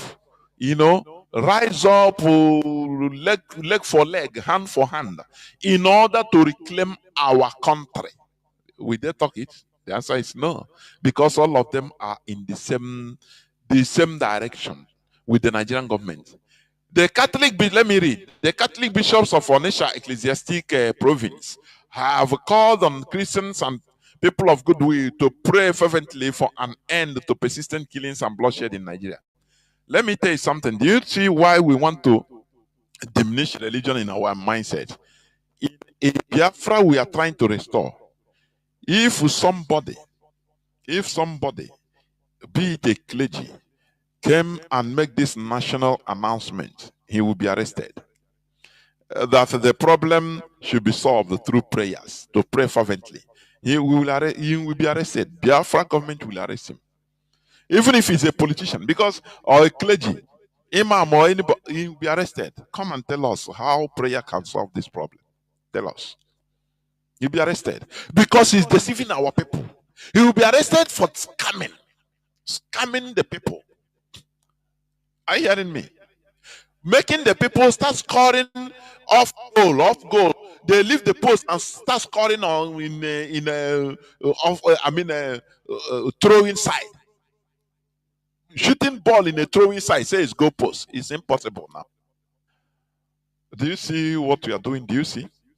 The bishops who oversee diocese of Anambra, Enugu, and Ebonyi States have declared Friday, June 2025, as a special day for prayer and fasting. In a joint letter signed by the Metropolitan Archbishop of Onitsha, Most Reverend Valerian Okeke, Chairman and Bishop of Abakaliki, Most Reverend blah blah blah blah blah blah, the bishops condemned the recent massacres in Yelewata, Benue State, and the Hamufu, Enugu State. The letter titled, urgent prayer request to stop bloodshed in Nigeria is through prayer. And many religious mindset, even in this struggle, we tell you, yes, prayer is good. It's good what they are doing. And we want to fight for freedom. Okay, but we will know. okay, when we start, we will know. I'm telling you honestly, you want to use prayer to stop incessant killing. So the prayers you have been praying, Nigeria was ranked, I think, 2024, the world's second most prayerful country in the world after Afghanistan. So all the whole prayers, nothing happened, and you continue praying, suffering yourself, beating about the bush.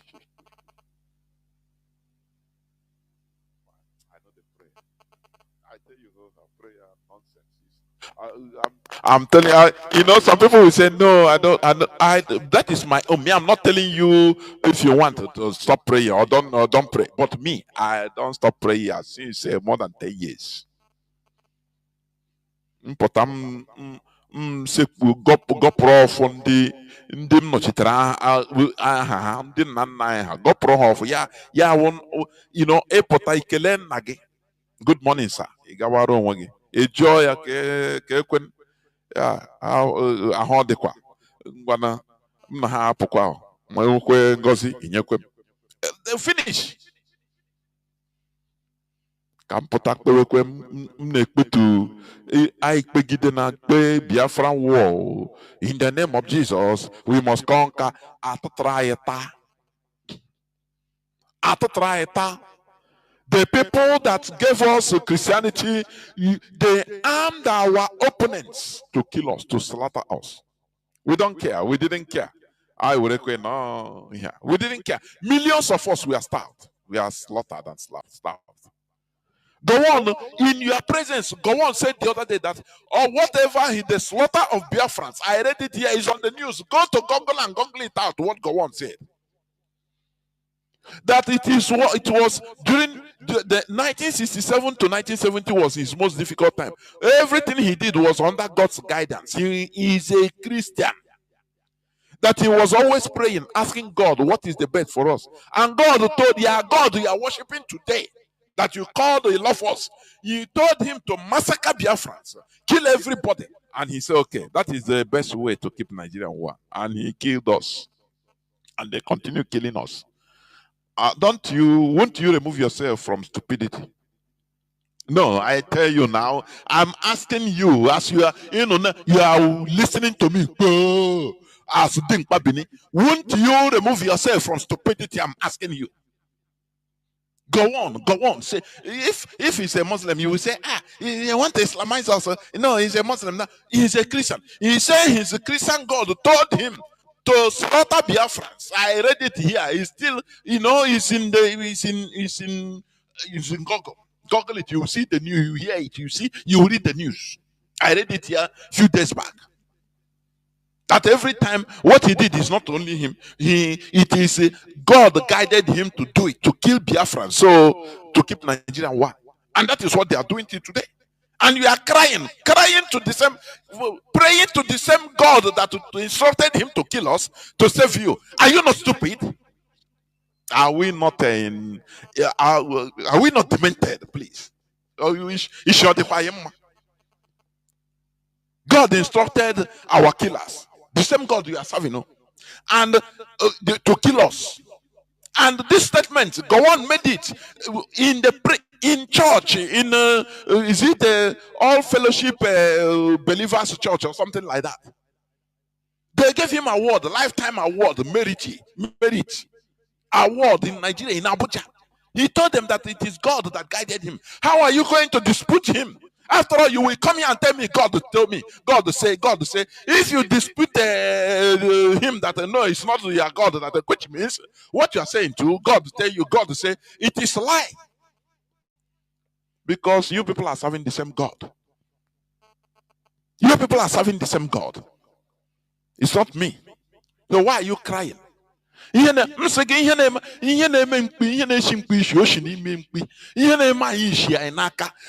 we start removing all this mindset, we will now see ourselves that we are stupid. Now we will go back and start attacking things from another point of view. The Catholic missionary, the Catholic bishops, they have told you now, it's a prayer. It was yesterday, I think they held the prayers. Oh, now we declare. Paul and Enche declared the peace in Benue State.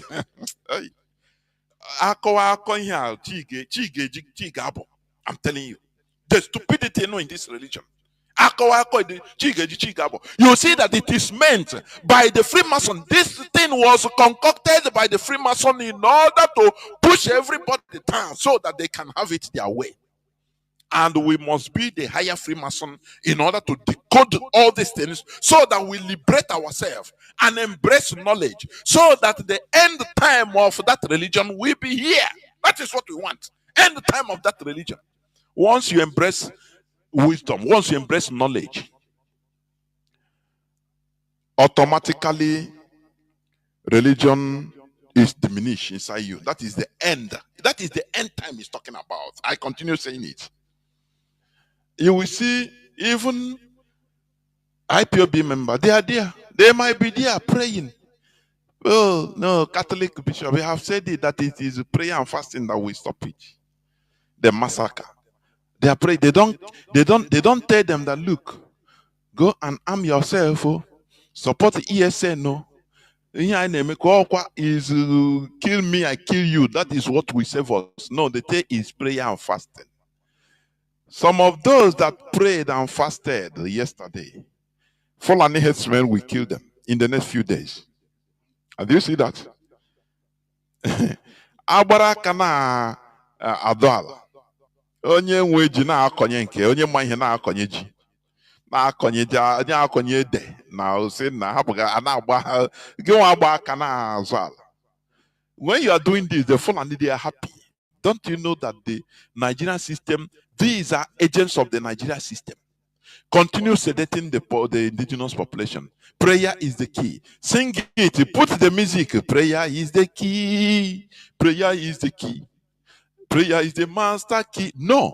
Fulani, they tell you continue. But the Fulani own is AK-47 is the key. Bombo is the key. Bombo is the master key. I think Kanu that killed how many?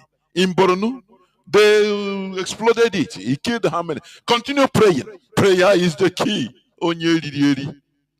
I beg, make I stop here, I beg. This is where I'm going to stop.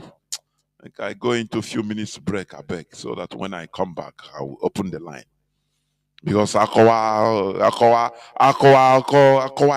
is a religion. And the way our people embrace it in a very stupid level. I will go into a few minutes break so that when I come back, I will open the lines. Please do not go away. I'll be right back. Please do not go away.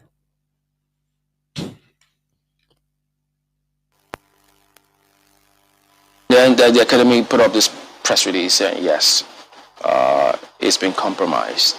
And here we are today. So details are emerging that raises more questions than answers at the moment. But what's your impression of this, for instance?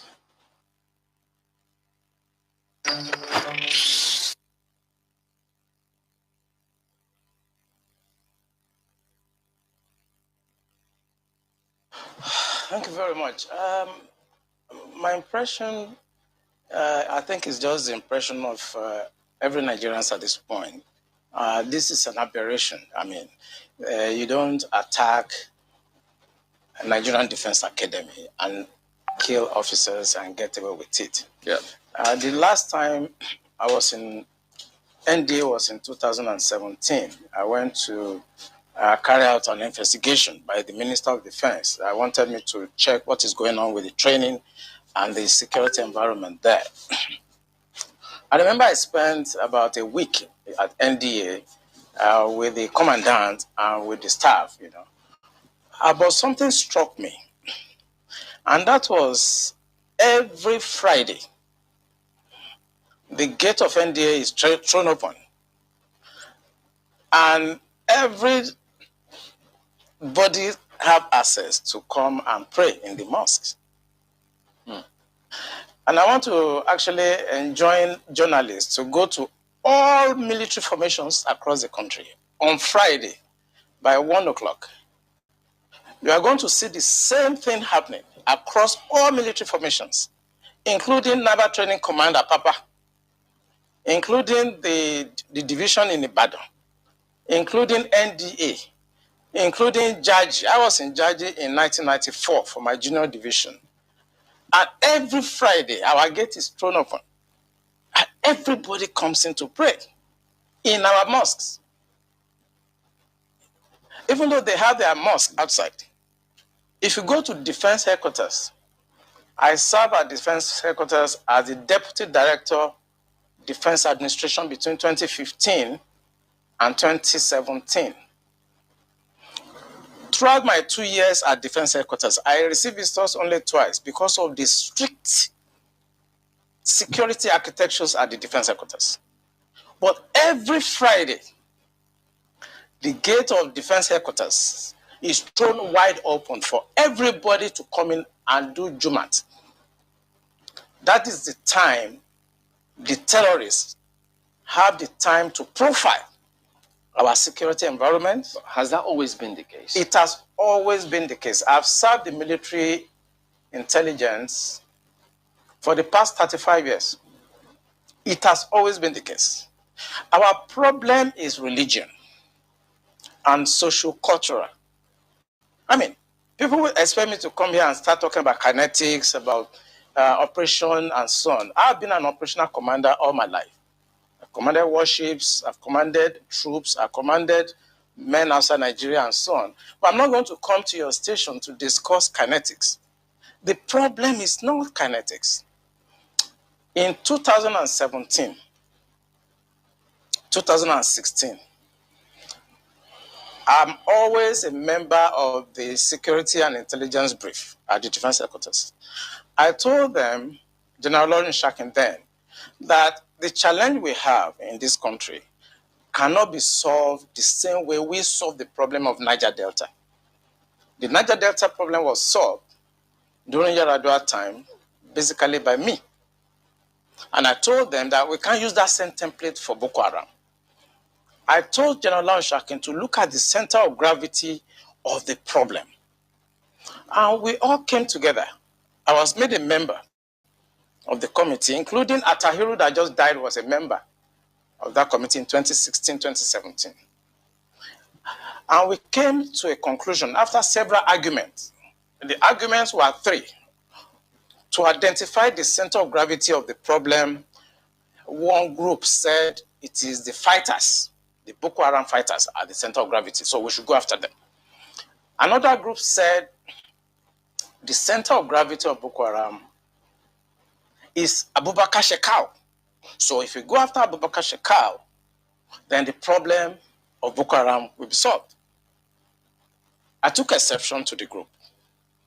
I said that is not the center of gravity of the problem of Boko Haram insurgency that we were having between that 2012 and 2017. And General Shakin asked me, Olami, why are you giving problem? What is the problem? Give us the answer. And I told General Shakin that if I tell you the answer, you're not going to be able to solve the problem. He said, what is the problem?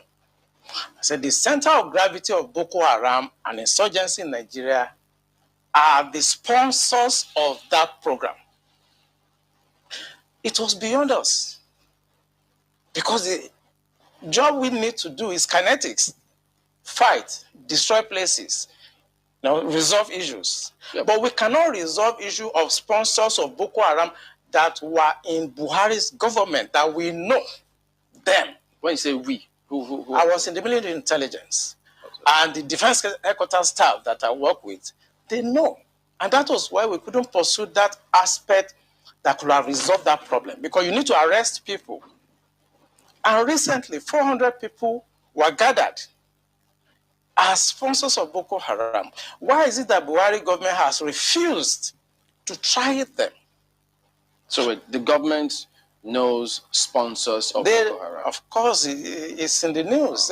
In April this year, the government said they have arrested 400 Bureau de Change related, people that were sponsoring Boko Haram. They told us. And Abu Dhabi also helped us to arrest few Nigerians, tried them, we know them. Why can't this government, if not that they are partisan, and they are actually part of the charade that is going on, why can't they bring those people out for trial? So the Bureau de Change operators on the one hand, but you particularly said people in government. Are those part of the Bureau de Change, or those people that you say are in government are still there, government is aware, and government is condoning them? The people I mentioned that are in government are not these ones they just arrested. You remember this Boko Haram issue started since 2012. Yeah. And I was in the military intelligence that time. We arrested those people. It is my organization that actually conducts interrogation and interview. And they mention names. I mean, I can't come on the air and start mentioning names of people that are presently in government now that I know. Presently in government. That the boys that we arrested mentioned. Some of them are governors now. Some of them are in the Senate. Some of them are in Asurok. Why should a government try to cause this kind of embarrassment and insecurity to the sense of what happened yesterday? And the solution I gave them in 2017, because when I identified the center of gravity for General Shakin, and they couldn't pursue it, because some of them were ministers.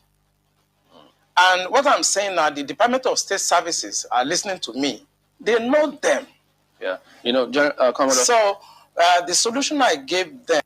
Welcome back. This is Radio Biafra House of Service, coming to you through Radio Biafra London. My name is Mazi Johnathan Chinedu from Alo province of Biafra land.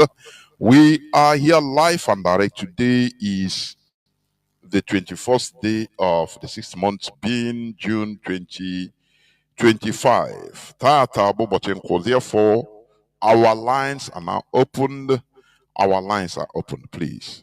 Our WhatsApp and Signal line remains plus +61 405 142 547. I repeat, +61 405 142 547. Please, I will not take much calls, please, because of some issues. I will not take much calls, but if you call, please make sure that you please. I have a caller already online. Mazi Joe, can you hear me, please? You are the first caller. You welcome to the program, Mazi. There we go on, please. Good evening, Biafrans. This is Mazi Johnathan from Germany. Mazi, I'm going to quickly delve into some just two analyses that you spoke about, and I am going to add something into it. Now, there's a question I want to ask you, Mazi, and I want you to please answer it. Now, as you were talking, I got a message. Now, Genesis chapter 2, 16 to 7 said, Adam and Eve were told not to eat from the tree of knowledge of good and evil. Fine. Now, 1 Kings 3:9, Solomon asked for an understanding mind to govern his people and able to discern between good and evil. Mazi, do you see the contradiction there? Now, hello, Mazi. Okay, now, I would like you to talk about this, these contradictions. So when we are telling our people that they should open their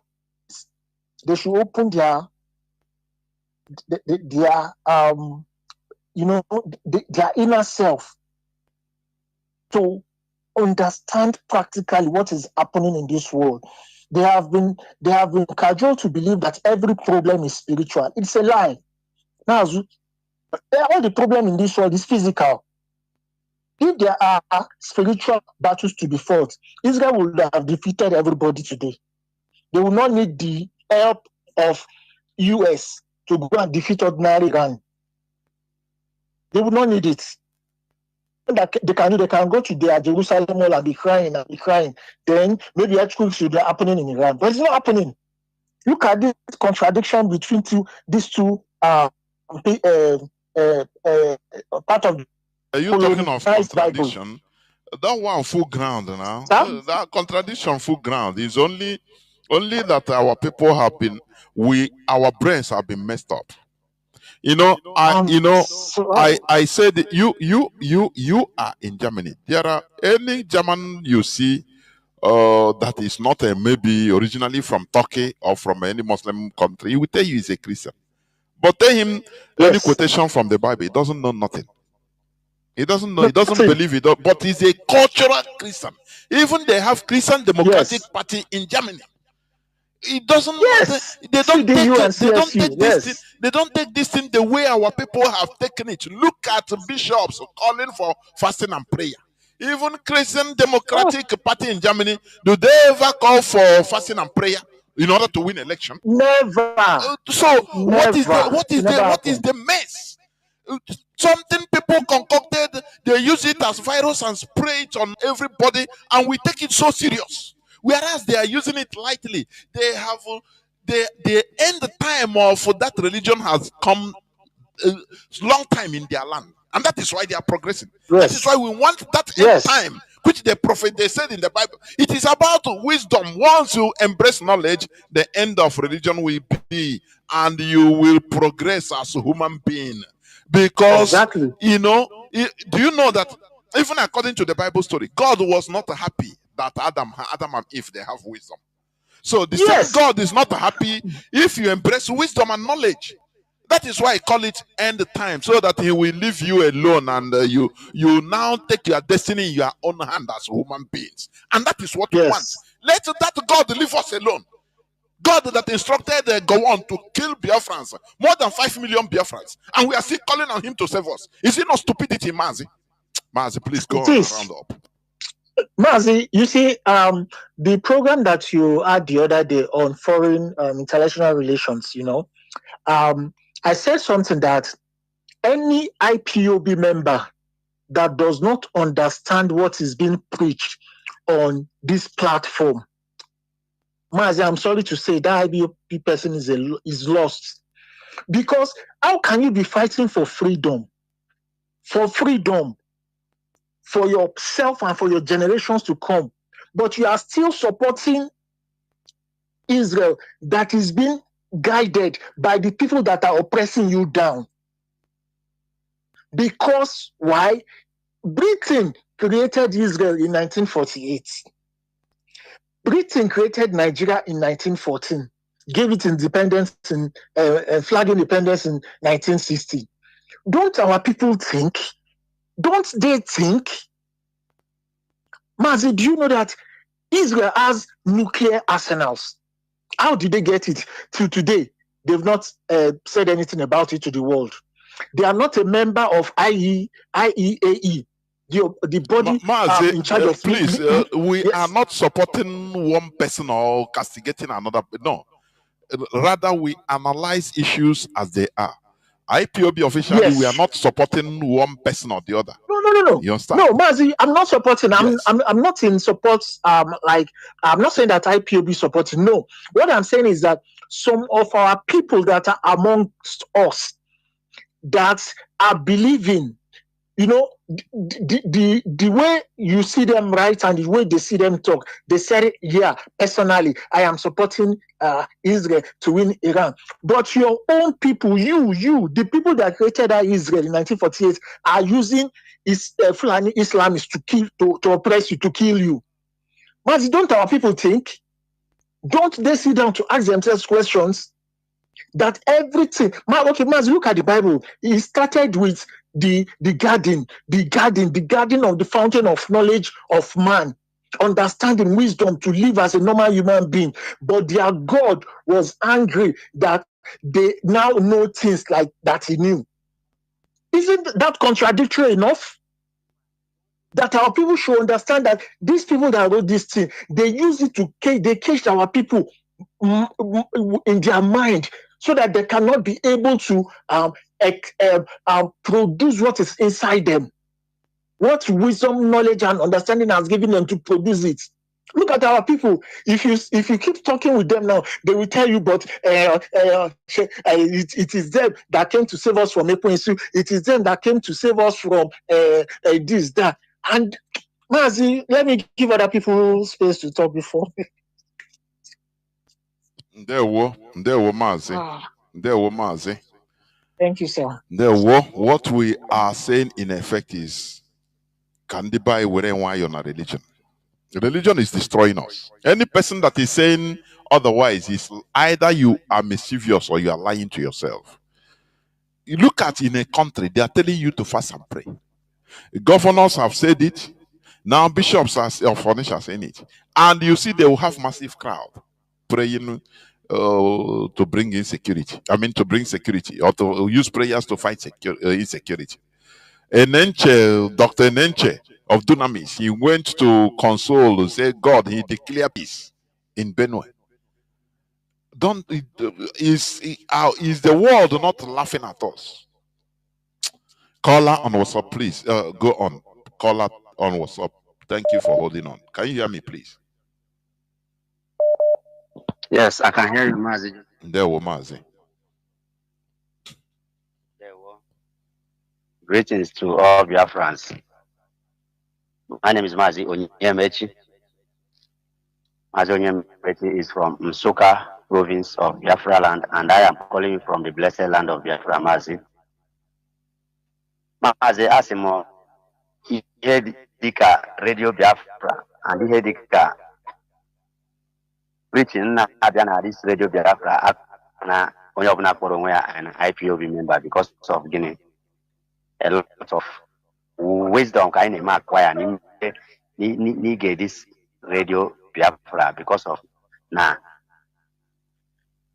ihe anyị na-amụta, what we learn from this hallowed place, and for one to even take a decision and liberate his or herself, because here we the preaching that came in from this Radio Biafra is raw truth, without is undiluted preaching, which you cannot get from any church or any religious gathering or any school or whatever. But here, when you become a student of this University of Radio Biafra, you will stand and be bold to challenge to defend anything that comes around you. Mazi, let me just make it because, as you said, you will not take much time today. You see, religion and mostly the Christianity, the way our people do practice their Christianity in this our side of the world, Mazi, you find out that our brain, many of our brain have been damaged. Now, you have said it all in a nutshell because for a governor which was, let me say, was a reverend father in Benue State, then taking up the mantle of leadership, chief security officer of the Benue State, which is their state. Now, the attack has been in his state for long since he took over the office of being a governor in the state.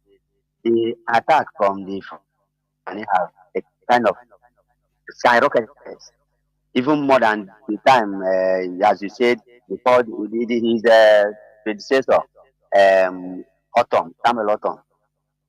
But now, the killing is much now. Okay, now, what is the essence of a kind of voting in a Christian or Reverend Father or Bishop into the office of the governor or office of the president?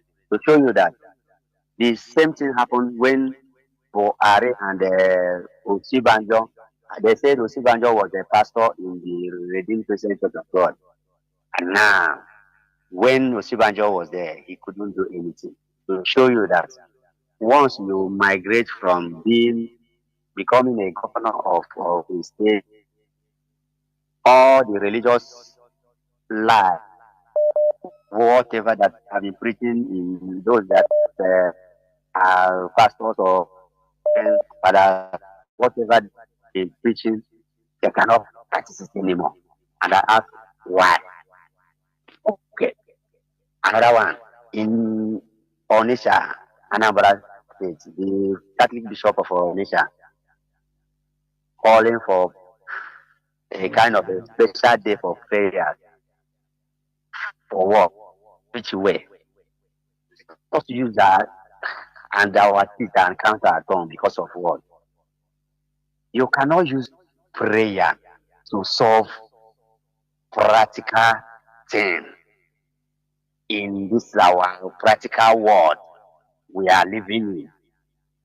You can't use prayer. Supposing you want to buy something or you want to a kind of get something in this world practically, you cannot use prayer and get it. Why are they still caging our mind? Or those that they are still caging their mind, why are they still using that trap? Let us commit it into the hand of their Bible God or whatever God they are praying to. Because doing that is still a kind of a caging our mind.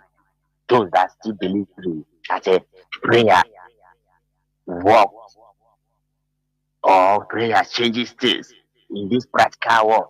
I can tell you that if one don't do practical thing in this our world we are into, definitely there is nothing result you can get from a kind of being spiritual and using it as a whatever the word like they say, as a spirituality and physicality works together.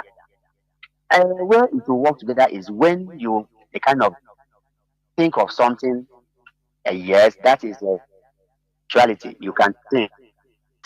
For that, you think within your mind, inside your mind, to be effective is when you put it into practice, which is practicality. Now, they are telling us to put everything of planning to prayer or let God's intervention be made, whatever, is more dangerous than even the planet that we are a kind of fighting against. Because of what?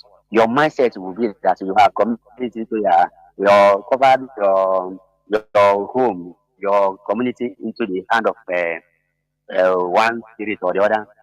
You went and sleep in the night, enemy will come and invade you. Instead of making everything, practicing everything in practicality, you will go and sleep that unless the as they said, they are as they used to quote in Bible that unless the God guide the city, in vain that the watchman watch. And I ask question: if you leave your city now, Israel doesn't leave their city for their God. Iran doesn't leave their city for their God. Likewise, even those that the thing have not come to in America, they are preparing, waging the war, planning their dome, iron dome, whatever missile they have. They are planning it, keeping it ready. Who is guiding their city? Is it not them, human beings? Mazi Johnathan, let us say, our people have reason. My problem is that many of our people are not listening to radio like this. Once you ask the person, are you listening to Radio Biafra? You will start asking you, how can I get it? Which is the Radio Biafra. But you will see that person on TikTok, on Facebook, on whatever social media, where they are laughing, quack, quack, quack, quack, quack, quack, quack. But it's burning data. But you cannot use that data to listen to radio that will enlighten the person. Imagine if a lot is on our ground or a lot is on the ground, but what I'm encouraging everybody that is genuine Biafran is to key into and be listen to hallowed platform, this hallowed platform, which is Radio Biafra, with all your might and all your mind, open minded, because there is no hidden truth here on this radio. Mazi, thank you for the good work you are doing. Mazi Onyembuche. We must make sure to diminish the religious mindset in our heads, so that end time to end it in our brain, so that we will surface. We human beings, we now shower portals, just like how the Europeans did. They ended religiosity in their lives and they carried on as human beings. But we are still depending on fasting and prayer, this garbage, this and that, and somebody told us in our presence, in our face, that God we are calling on is what directed him to kill us. And we are still there sheepishly. Don't challenge. When he was talking it, they gave him a word for killing Biafrans. Call on Signal Mazi Mother Abuchi. Can you hear me, please? Welcome to the program. Thank you for holding on. Hey, thank you, my brother. I'm hearing you loud and There wo do drege. my brother, there's something you said, in your presentation. India has their God. China has their own belief system, Confucius. Russia has their own belief system, Orthodox. And Europe has their own. Why have they hold Africa out that our people don't believe and ask and act, perform according to our belief and spirituality?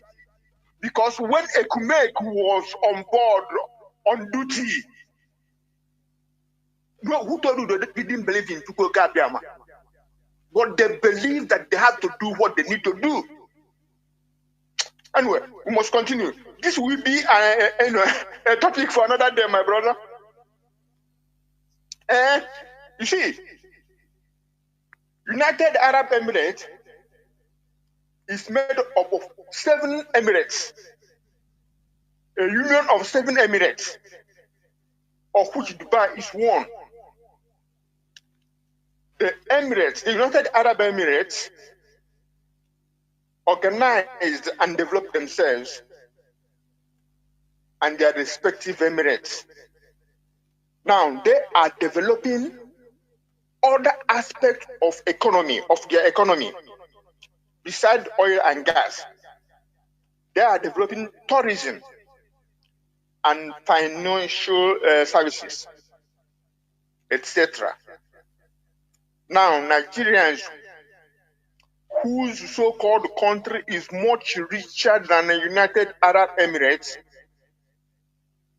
but has refused to organize and develop, are now rushing to UAE to shop and to buy houses. Are we not stupid? I thought they said the east, west, north, or south, that the home is the best. Why are we leaving our home? Because nobody loves Nigeria. And you know, Pastor Enenche Adeboye, Kumu, Suleiman, Mbaka, Oyedeko, Kuka, and all the clergy, both of Muslim and Christian, are feeding the masses with the opium of the poor, in cahoots and in collaboration with the government. You see, we are in a very big area. This is another topic, my brother. You touched a lot of them, and I'm saying this because of the arrest of that evangelist Joseph. And then you look into what he was lamenting and what is practically and really happening in Biafra land. We are in very big trouble. Our towns and villages are dying. Yes, our people are being killed, maimed, displaced. Our people's lives and properties are being destroyed. But when towns and villages start to die, know ye that irreparable damage is being done to our existence. Why am I saying this? How many markets from a Hamufu, a Keutoto, Olu, Izombe, etc., have been overgrown by weeds? Do we know and understand the implication and the meaning of these occurrences? And we think it is business as usual. It is politics as usual. No. Any clergy man or woman of any religious group or denomination who tells you that a solution to the insecurity, lawlessness, kakistocracy, and kleptocracy that is Nigeria are spiritual, and we have to do fasting and prayers and all that, that person is nothing but a liar and a deceiver. And anyone who is preaching, who is against self-defense or preaching against self-defense is explicitly and implicitly complicit in the massacre of the indigenous people by the terrorists. So what are we saying now? Only us, only we can, free our minds ab initio to start with. and then we can then free ourselves from mental slavery, and therefore we could free our people from same malady, and then we will free our motherland Biafra. Support our leadership, the direct support the Eastern Security Network. Let's join IPOB and join hands to stop Biafra. God bless Biafra. Mazi. Thank you very much. We must continue. Caller on WhatsApp. Can you hear me? Please go on. I can hear you, Chineke. I hope you are coming out crystal clear. Go on, Mazi. All right. My name is Chisom Ajulichukwu Ejike. Religion Mazi, is a substitution. No tequila. I don't zoo. Yes, there were. Religion is subduction of people. To subdue them to the bottomless pit. That is what I understand religion. Religion is what they brought to us and take them. Give us chaff. Mazi, do you know I was in a park in Biafra let me call it, in the zoo. I was preaching the word of, and many are listening and many are hearing me. What is happening in overseas? People go to reality. People comfort whatever they are comforting them. It's large or a rocket science. So a man came there. I have been there for all, and they call me an antichrist because I put somebody away from there that is coming, and at the end of the day, he will ask to give him money. I not tell him you ask. Mazi, can you hear me? Just pause 1 second. In an Yes, sir. Okay. Go ahead, watching it. Do you see the religious mindset I'm talking? That the way the Northerners, the Fulani, is discrediting us, or the messages we are preaching, or Igbo man are preaching, discrediting him as infidel. That is the same way. When you see they call you Antichrist, because they don't care about what the message, the common sense you are teaching. They don't care. Now they need to find a word to discredit you in the mindset of others, so that no person listens to you, to that common sense you preach. It's the same. That is why when we cry about they're not the Fulani, they Islamizing. This, I say, is the same mentality with the Christianity. It's the same exactly. Instead of they must find coin a word to discredit you. You know why they call you Antichrist? The same thing they are calling many of us. So that the people will not, even if whatever you are preaching, the common sense you are teaching, so that they discredit you in the mindset of others, so that that message will not go to others, so that the people will stop listening.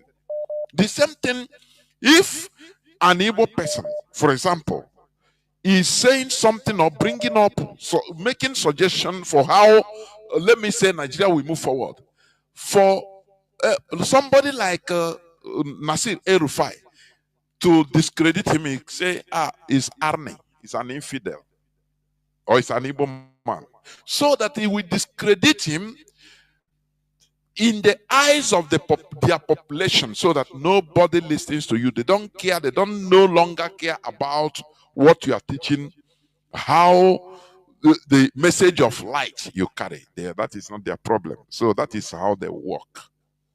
That is how they work. Mazi, go on. So what I'm saying, so the man will call me Antichrist. So as he called me that name, and I asked him, he was using a Japanese person. And I asked him, he said, I didn't know Christ, that he wanted to talk to me. I said, okay, there's no problem. But I want to ask you a question. This vehicle you are driving today, the person that built this vehicle, Toyota vehicle you are using today, did you know Christ? People start watching me and him. Did he know Christ? He looked at me. He didn't answer me. People that say, this man, did he know Christ? That they want to answer. Say he don't know. I said, this Japanese man, he don't know anything they call Jesus Christ. The knowledge that God has pushed out for innovation is the same push to him.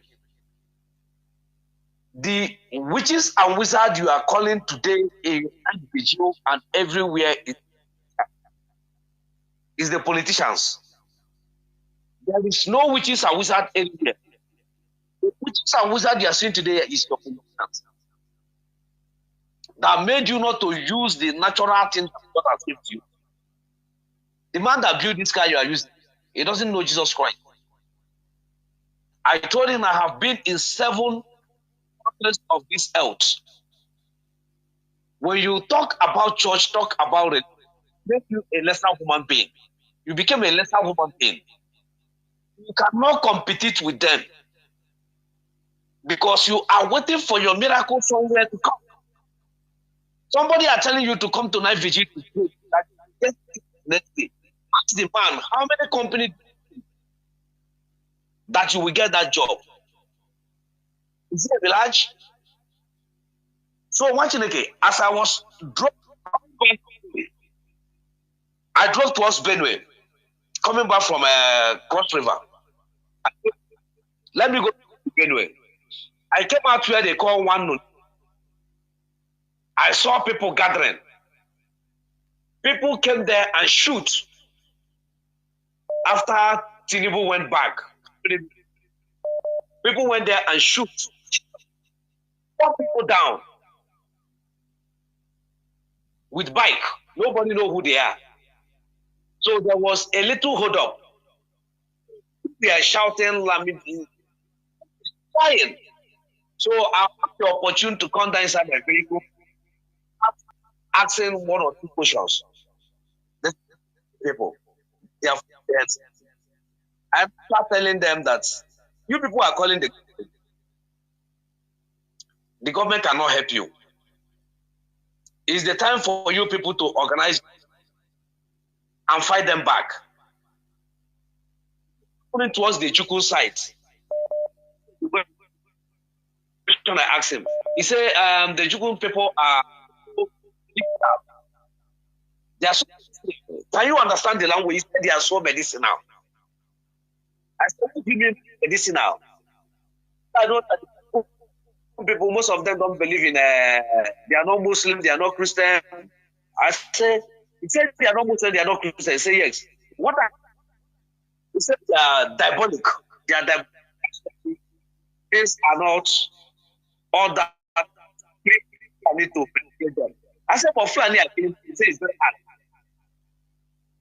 Do you know that I picked 3 points for him? It's okay. There's no problem. Okay, go. Go. So when the line move, we start going. You know that they blocked road 7 o'clock.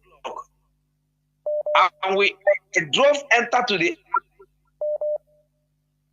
18 minutes to 7.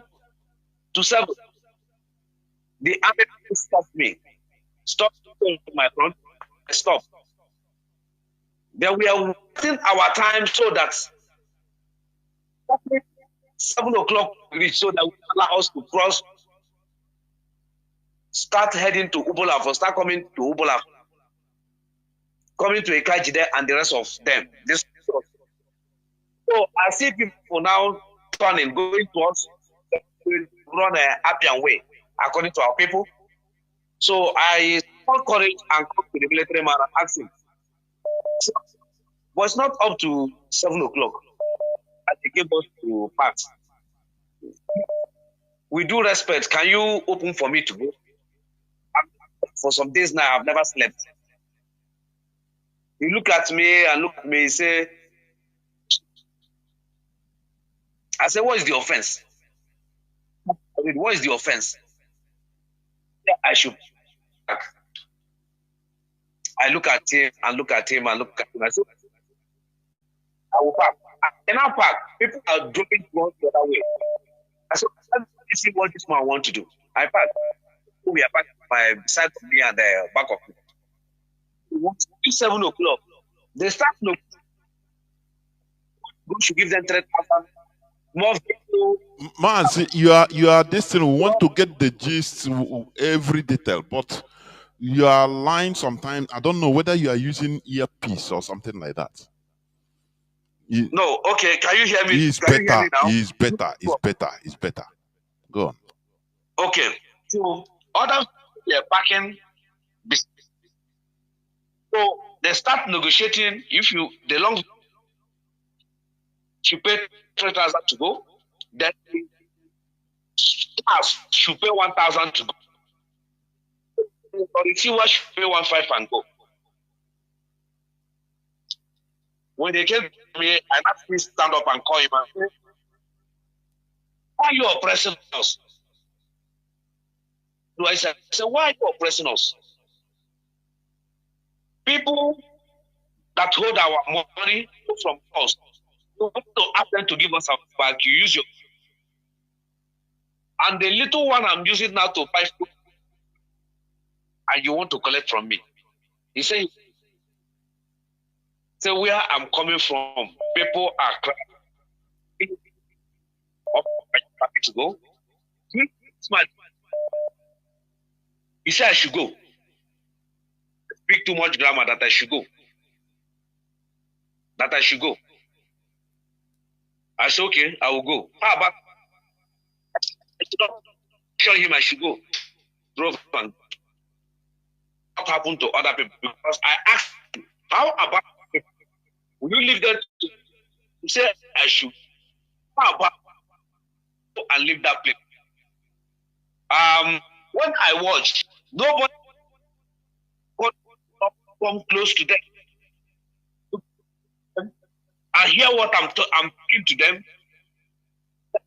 Support. Nobody. All of them scared of them. So I have any option to go and go. Then back where I would. After some time, I now see the Lawrence start going. I don't know. Who has been condemned? Religion cannot help us. The only thing that will comfort our enemy, bring to us, we use it to comfort them.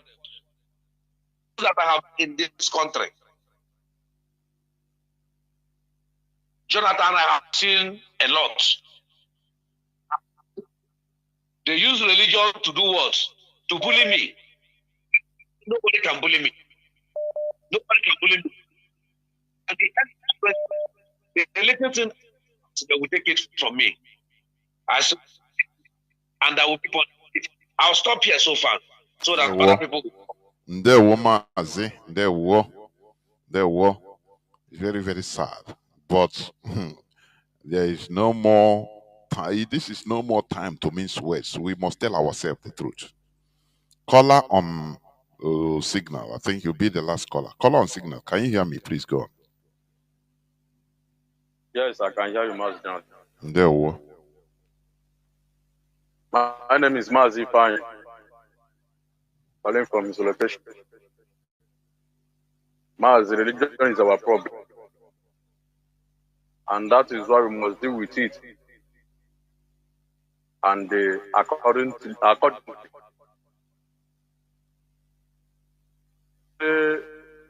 let me just keep my own. I want to tell our people, if we don't support it, it's a good network. Blame anybody. If we don't support our leadership,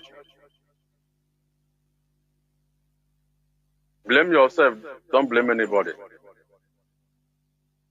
Because this world is practical. We are in a practical world. A world where prayer can never do anything for you. Prayer can never solve your problem. If you like it, do fasting and prayer from now to down kingdom come. You can never change your problem. We are in the practical world, and that is why our leadership are doing everything practical. To see that we get our freedom. To see that the Biafra is being restored.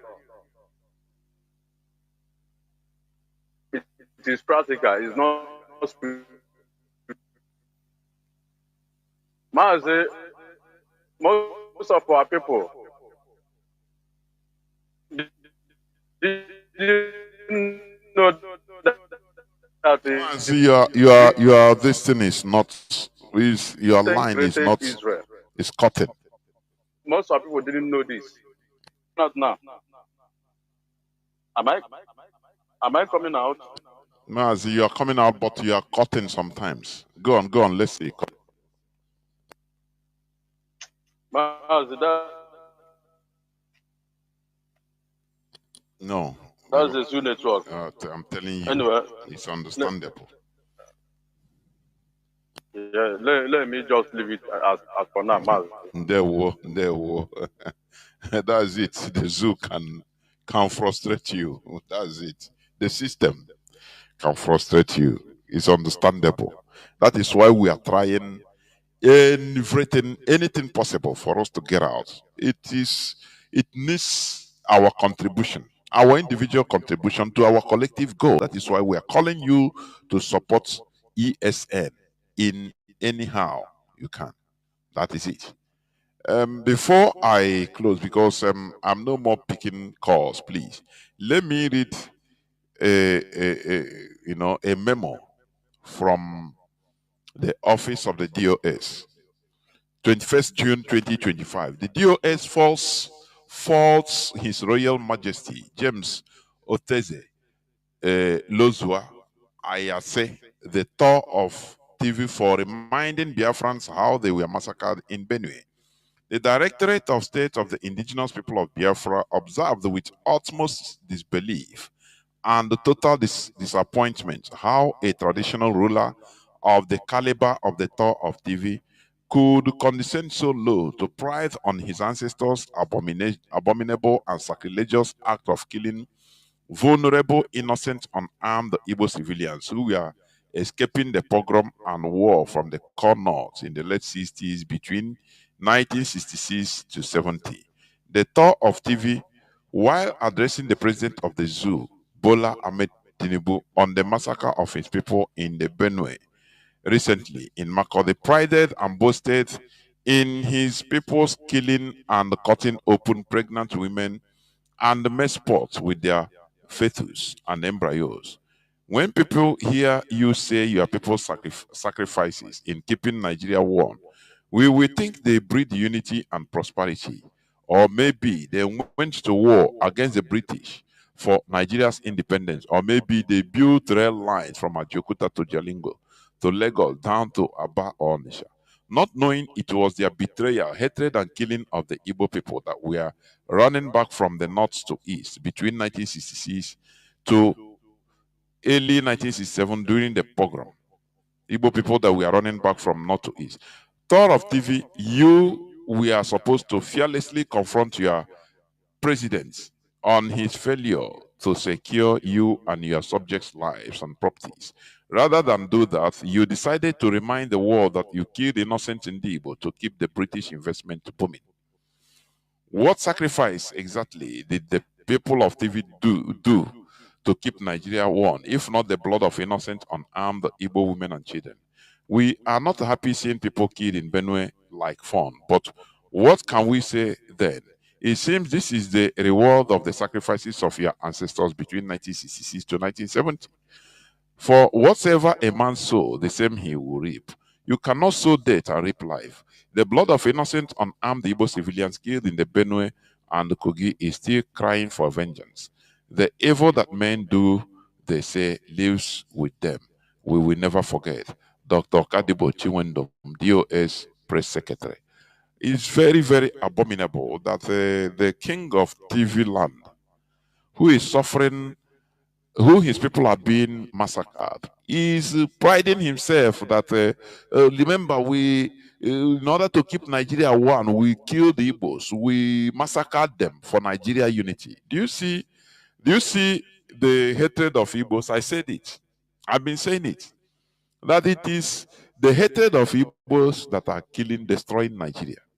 Look at people they are killing. You know, when you hear people talk about how they sacrifice for one Nigeria, you think that they did the extraordinary thing. You know, you don't know that they are talking about the killing of Igbos. You know, Senator Baribe, he said it one time. He said Nigeria think that they are holding Igbos. They are destroying Igbos. They don't know that they are destroying themselves. As you hold me for ground, rise up and make I see. That is Nigeria for you. Instead of somebody that they destroy, they are killing his people. In order to stand his ground, address the president and say, do something. You are incompetent, or you let your military do something to protect us. He is telling him that remember how we killed Igbos for the unity of Nigeria. Or do you see? If we continue preaching, say, let us, keep quiet and, and fight with those that are being massacred, they continue provoking us. But the issue is this: some of the people they carved into Benue State today are Igbos. There are Igbo communities in Benue State, many of them. I got to all many of them. So when they are killing them, they are still talking of Benue. You know, Nigeria is a very complex, I say, highly complicated entity Britain created there. So that there is no way you can lose the twine, the loops, the knotted ropes without destroying something. They carve Igbo communities, Igbo people, indigenous people into Benue. And when Fulani is killing them, we are talking is Benue people. And they themselves, they will be calling themselves Benue. We are not. Not knowing that they are killing our people. And they pride themselves, say, look, remember how we kept and we fought for Nigeria unity by killing Igbos. This is very sad indeed. This is what Fulani, the power, the might of Fulani. They use the Igbo hatred, galvanize Igbo hatred, galvanize every other indigenous people to hate Igbo. And they continue killing people. They give Yoruba some privileges, international airport and seaport, and use it to hold them hostage. Say, yeah, continue. Now, one Nigeria we go. If Yoruba want to rise up, they will tell them. Fulani will remind them, challenge them that look, if on a venture try us, we will open another airport international airport in the southeast, and we open another seaport in the southeast, and Lagos will die off. They use many things to hold everybody hostage. All are heading towards the hatred of Igbos. You continue with us, even if we are killing you, don't keep quiet.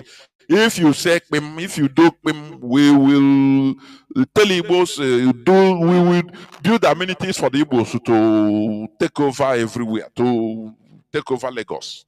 Lagos will fall. Now the Yoruba will keep quiet. They held Nigeria is a very complex. I say it's not like any other country. I am telling you, where they build complexity like that's called Nigeria, and that is why they hold everybody hostage.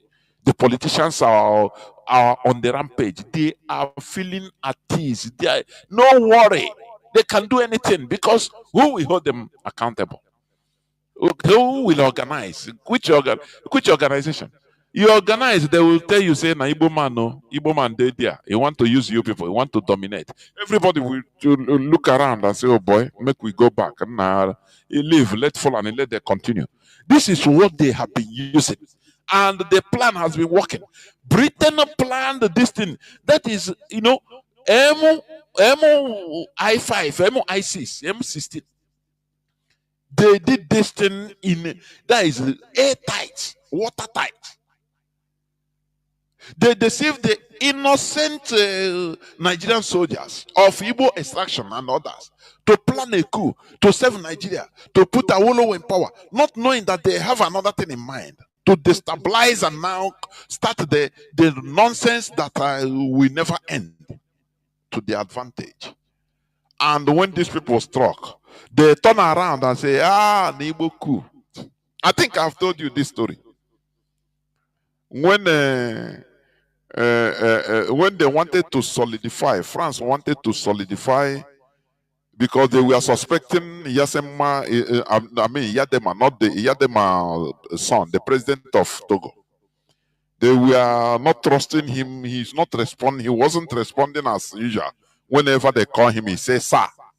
So he was not responding too well. So they met his half-brother. I think the same father, but not the same mother, or the same mother, not the same father. Something like that. Who is a military officer. They told him, the French intelligence, they met him, they told him, that seat of your half-brother, is he not, don't you want to be there? He said, no, it's my brother now. How can I do it? He said, no, we will support you. We are French people. We have power. We do. They say, okay, if you people can support me, I will take over. They plan they allow him vomit, make a plan, this and that, to take over presidency, to take over power. A few days to the D-Day, the same French intelligence go and reveal everything with evidence, video and audio evidence, to the president of Togo. Say, don't you know that your half-brother is trying to take over power from you? You have finished planning. Now, in the next few days, you will be over. He said, what? I don't believe it. They show him proof. He said, don't you know that we are your savior now? You they do kana before. Say, you are your savior. He said, eh? He wanted to arrest his brother. His brother went to run to American embassy to escape, to stay there. America, they refused opening gate for him. And they arrested him. I think he's still in jail, or whether he has died, I don't know. So this is how they behave.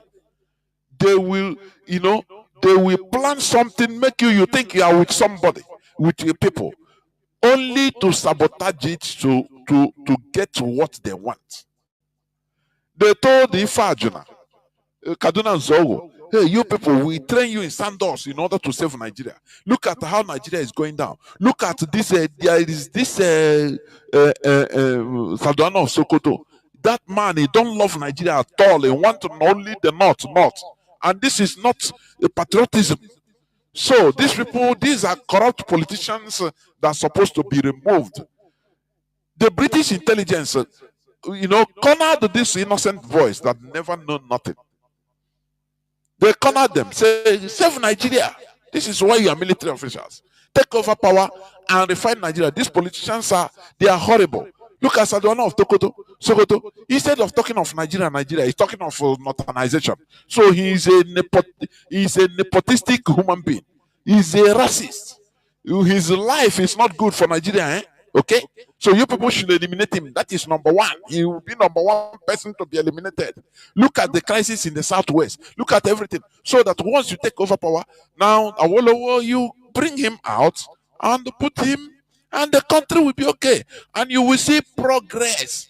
They designed the thing for them. Everything looks so gloomy. So rosy. So nice. Now the people struck. The BBC was the people, the media, to announce. They twisted the whole thing. They said, these are Igbo coup. They are the first media to use this thing Igbo coup to arouse this tribalism in Nigeria. This first media, BBC. Whereas they are the people that plan the thing, push this thing, plan the thing for these boys. This is how they work. This is how they act. If they are doing planning something with you, be careful. We know them. We know them. They have plan A, plan B. They have counter plan everything. They just use you. They think they use their mission is to just everything will be overall to their benefit. The same thing they are doing. Their vision is destroy indigenosity in this world, so that you see how they are allowing immigration in Europe. Europe. Look at the French team. It's 90% African and 10% Arab. Don't you see that? Do you think that they don't know what they are doing? Look at immigration everywhere in England. The English people say they are crying that immigrants are taking over everything. They know what they are removing people, planting them, so that this world will be mixed up. You can no longer have a say they had that attachment to the land, so that any illegal was globalized, they will be in charge. That is why they hate indigenous people. I'm telling you. But we understand. And that is why we must continue being consistently consistent. Consistency is the key to our success. Our fathers fought for 3 years and everybody collapsed, and not even collapsing and having another plan B or any other thing. No reserve. No single reserve.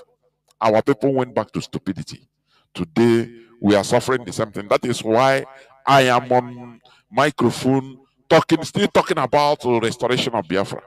Had it been they continue resisting till maybe even fighting for 10 years, by now we will not be. We will be talking about Biafra. We will be in our land, Biafra. But he who fights to run away, we still fight again. That is all. So our watchword is: we will never fail. We will never fail. Ask yourself, what are you doing? What are you contributing in order to support ESN? That is the question. What are you? It's a rhetorical question you need to ask yourself. What am I contributing in order to support ESN? Or am I, is it just you are doing nothing? Doing nothing is not an option. Are you hearing me? Or you are praying and fasting for IPOB. You are if you are doing that only, you are nothing less than these bishops that says, let us fast and pray for insecurity, to fight against insecurity in Nigeria. You know that all these things are lies, deception. So if you say, don't worry, I pray for now, you are, which means you are deceiving yourself. You need to do something, be doing something practical. Are you contributing money? Can't you call, write, send message, say I want to contribute to ESN? That is it. You are Onyebu, that is what we are in. So we need practical solution to our physical problems. There is no spiritual problem. I'm telling you. Forget about what religion is telling you. Forget about that. Thank you for listening.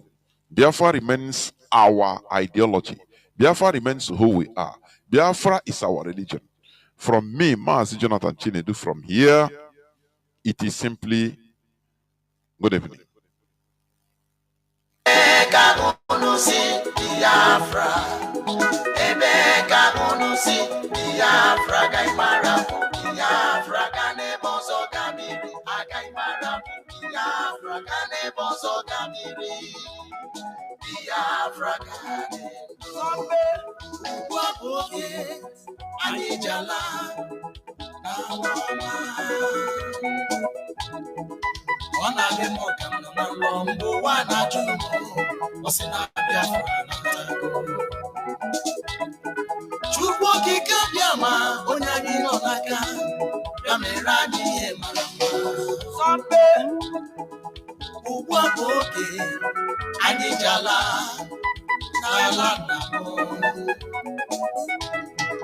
Biafra Paloma, ala Chukwu gọziri, ala mmanụ, ala Chukwu gọziri.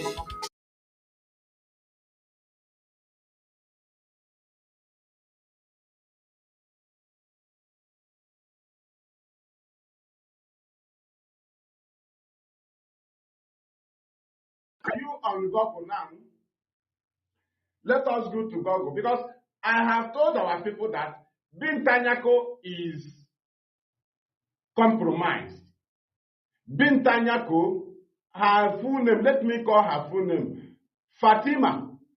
In short, Injustice Fatima Binta Motalanyako. Injustice Fatima Binta Motalanyako. Who is Motalanyako? Let us open the picture now. I want to see who is Motalanyako. Let us go there. Are you there now? Look at the screen. I have come fully on the screen. Who is Motalanyako? The husband of Bintanyako. After this topic, we will know if Bintanyako is qualified to handle Mazi Johnathan Chinedu's case. Bintanyako, as for me, before we continue, she is not qualified to handle Mazi Johnathan Chinedu's case. How can a judge that her husband and her son is facing fraudulent charges be handling the case of a freedom fighter? Bintanyako can never be competent in this matter. The world should listen, and your duty in this program is to tap in all international handles, and all media, bring them closer, draw them closer to this very program. Every government official handle, bring them closer to this program. We are fighting this battle step by step, and this is the latest step now. Bintanyako must quit the case of Nnamdi. When IPOB said that Bintanyako should do so, I am here to prove it. Bintanyako family is not qualified to handle Mazi Johnathan's case. Imagine the kind of fraudulent case they are facing. Bintanyako is also involved, because this morning the husband and the son ate. Bintanyako benefited from the money. So instead of Nigerian government to add Bintanyako in the charges, cut out this video. After watching it, please, from this place the topic started, cut it out. Make sure it go viral. Bintanyako ate from this fraudulent money. How can your husband, your son be involved in fraud? Does it mean none of them bought you a wristwatch? None of them bought you at least a provision. So your son didn't buy you anything from this fraudulent money. The name of Bintanyako is in this charges, in this very charge. But the case of Nnamdi becomes the replacement. That is why you didn't see the name of Bintanyako in this. They are only holding the husband and the son so that Bintanyako can use Nnamdi freedom to exchange her fraudulent husband and son. Now, let us go down again. Let us cool down here. Reason by yourself. How can a husband and the son be involved in front? And you tell me that the wife, which is the mother of the son, did not eat money from this. Are you telling me that the whole family will be involved in fraud and the wife is not involved? You are dreaming. Bintanyako is fully involved in this matter.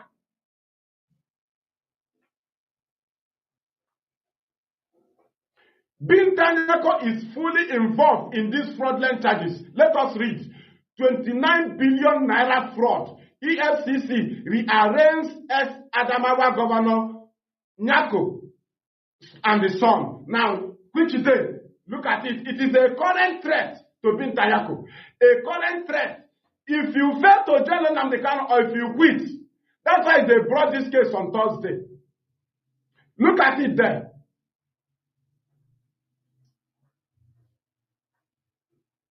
Look at it. Well, not Thursday. When was it, please? That was on the 21st March, sorry. Not 21st. The news is on 21st March, yes. But it happened on Thursday last week, yes. The case came up in court last Thursday. So, this is that is to say, Binta Nyako is not qualified to handle Mazi Nnamdi Kanu's case. Because of the case of Nnamdi Kanu, they started the case of the husband afresh. Go to your Google. What is it called? Motala Nyako and EFCC. Just Google it now. I want us to go there. Please, Google Motala Nyako and EFCC. Google it now. Let us go there. Up there. I mentioned there. They will know.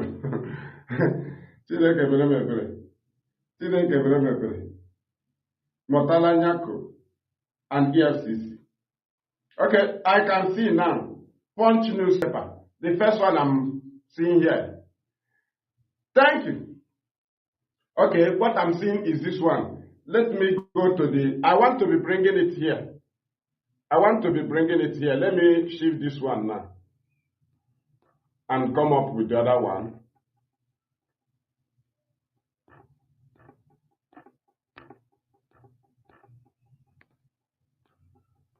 Okay. Okay, look at the criminal here. Look at the criminal husband of Binta Nyako. Look at her. Look at him. Now, the judge, Okon, that is Okon Aba or what? That judge of Federal High Court Abuja was handling the case of this very man. And he's no longer there. So, because they started the case of Mazi Nnamdi Kanu fresh, or they want to start it afresh, the fresh trial, they now start the case of this man afresh. Are you understanding now? The case of this Adamawa criminal, former governor of Adamawa, this criminal, the husband to Fatima Binta Nyako, they started his case afresh, using it to threaten Binta Nyako. Do you understand? And what is the threat there? The threat there is not that they will judge the husband and the son. No. They told Binta Nyako that you will lose your job because you are involved in the matter. There is no way the husband and son will be involved in fraudulence, and the wife or the mother did not eat from this very fraudulent money. Don't joke with EFCC. They are aware, very, very well aware. And that is the very serious problem of Binta Nyako. The issue is not that they will jail the husband. They told Binta Nyako, you lose your job. After all, you cannot marry a convict. If you are a civil servant and a convict marry you, you will resign before you get married to a convict. So, they are threatening Binta Nyako in different ways, federal government of Nigeria. Because if they jail the husband, Binta Nyako's job will be terminated. You can, Mike Ejara of Enugu State, Ezago, that is not something years now, was a convict in Enugu prison. And he married a wardress. A warder woman. And the woman had to resign before an ex-convict will marry her. Do you understand? So let us continue. When we are saying, I know if they play the show, and they can instance on Edoganya. Thank you. Can you understand it? So let us continue. I am Abakandi Rose and Anya. In the open.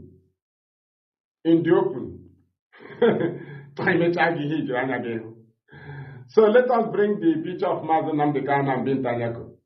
Then bring the picture of the husband. The husband should be on the low level.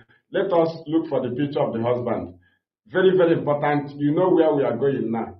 Now, Okay.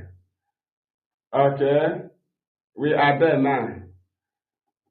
Thank you. Are you getting it? Are you share it very wide? I am not saying tag. Tag in all international agencies.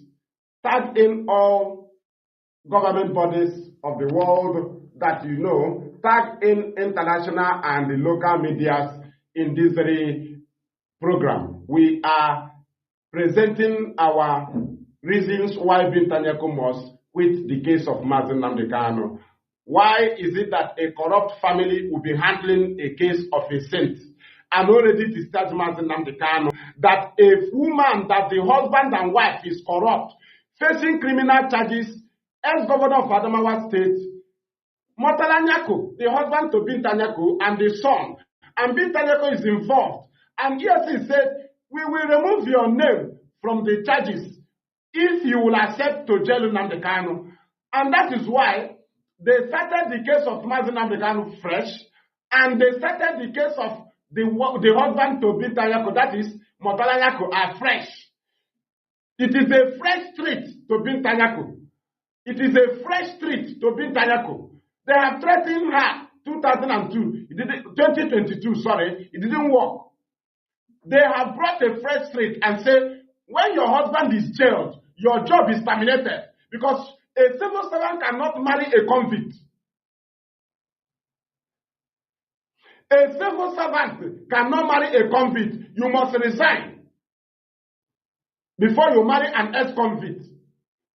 So if the husband, Murtala Nyako, is jailed, as EFCC is threatening Bintanyako, the job of Bintanyako as a judge is automatically terminated. And again, they also threaten Bintanyako that you are involved in the matter because your husband and your son is involved in fraud. And you were the first lady of the state when your husband was serving Adamawa State. So as a first lady, you are involved in the fraud because the money came to your house. The money, the suspended money that was laundered came inside your house, and you benefited from this fraudulent money.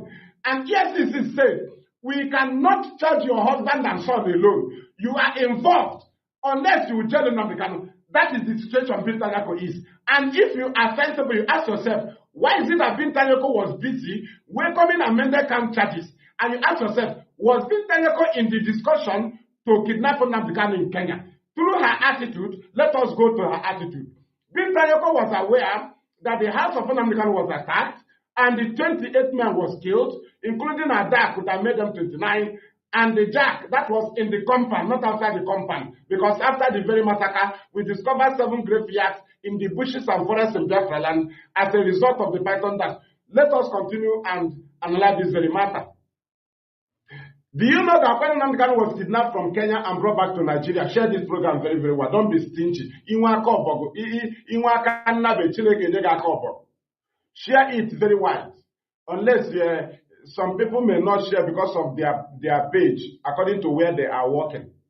Right? Where they are working, their family members and some other things, though they are hardcore. But that their main page cannot be shared. Biafra things cannot be shared there. So you don't find them guilty like that. We have them, and we know they are fully in support, but they cannot allow that because they know where they find themselves. So they will not, they know that how they are supporting Biafra and how they love it, but they cannot do that. So you must not, if some of them cannot change profile picture. We knew them, but they cannot condemn those that are changing it. Right? Thank you. Thank you. Thank you. Let us continue. So, when Mazi Nnamdi Kanu was brought back from Kenya to Nigeria as he was kidnapped and suddenly renditioned into Nigeria without due proceedings, because if they follow due proceedings, it will be extradition. Right? But due to the illegality of the arrest of Nnamdi Kanu, it becomes a breach of international law. Extraordinary rendition because he was not possessing any Nigerian passport. So what actually brought him to Nigeria? It was under force. He was forced into Nigeria, not his mind. And he was not arrested through Kenyan government officially, so he was kidnapped and extraordinarily renditioned into Nigeria. So illegal arrest. So we continue, and that is to say, Nigeria have no legitimacy to try Nnamdi Kanu upon the terrorism they committed against him in Kenya. It was terrorism. Even in his house in Afaruku, they committed terrorism against him. So let us move. Nigeria that committed terrorism against Nnamdi cannot be charging him for terrorism. They will first of all clear their own crime. You will not be in the process to hold a criminal, you commit crime. You face your own crime, criminal charges. You face your own criminal charges. You will not go in the process of holding noise. You will generate noise. You will face your own. Do you understand? Thank you. So now, as his case was presented to the court of Bintanyako, what did they present? Did they present the initial charges, which is the initial warrant that Nnamdi Kanu was granted bail on in 2017? Did you see it on the table of Bintanyako?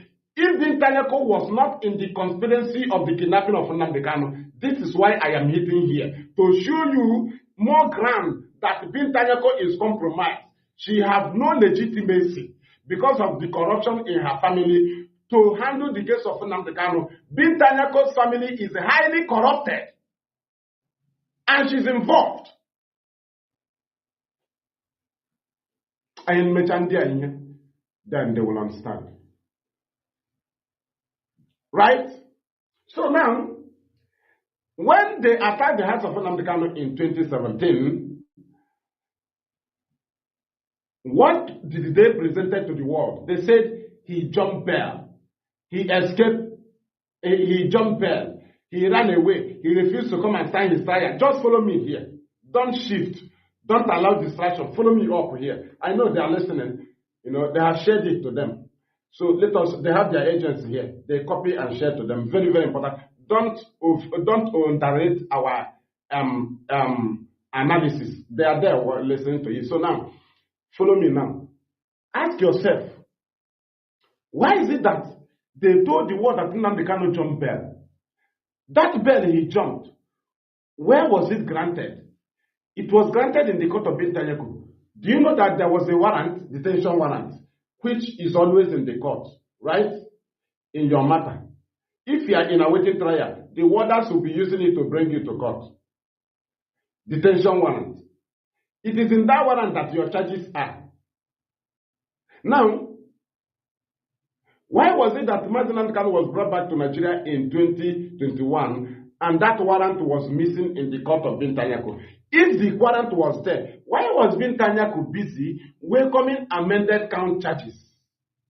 At the starting of the case, 5 amended count charges, 7 amended count charges, 15 amended count charges. Why was it that Bintanyako did not say, no, don't come with amended count charges for now? There are charges he was granted bail on. Treasonable felony.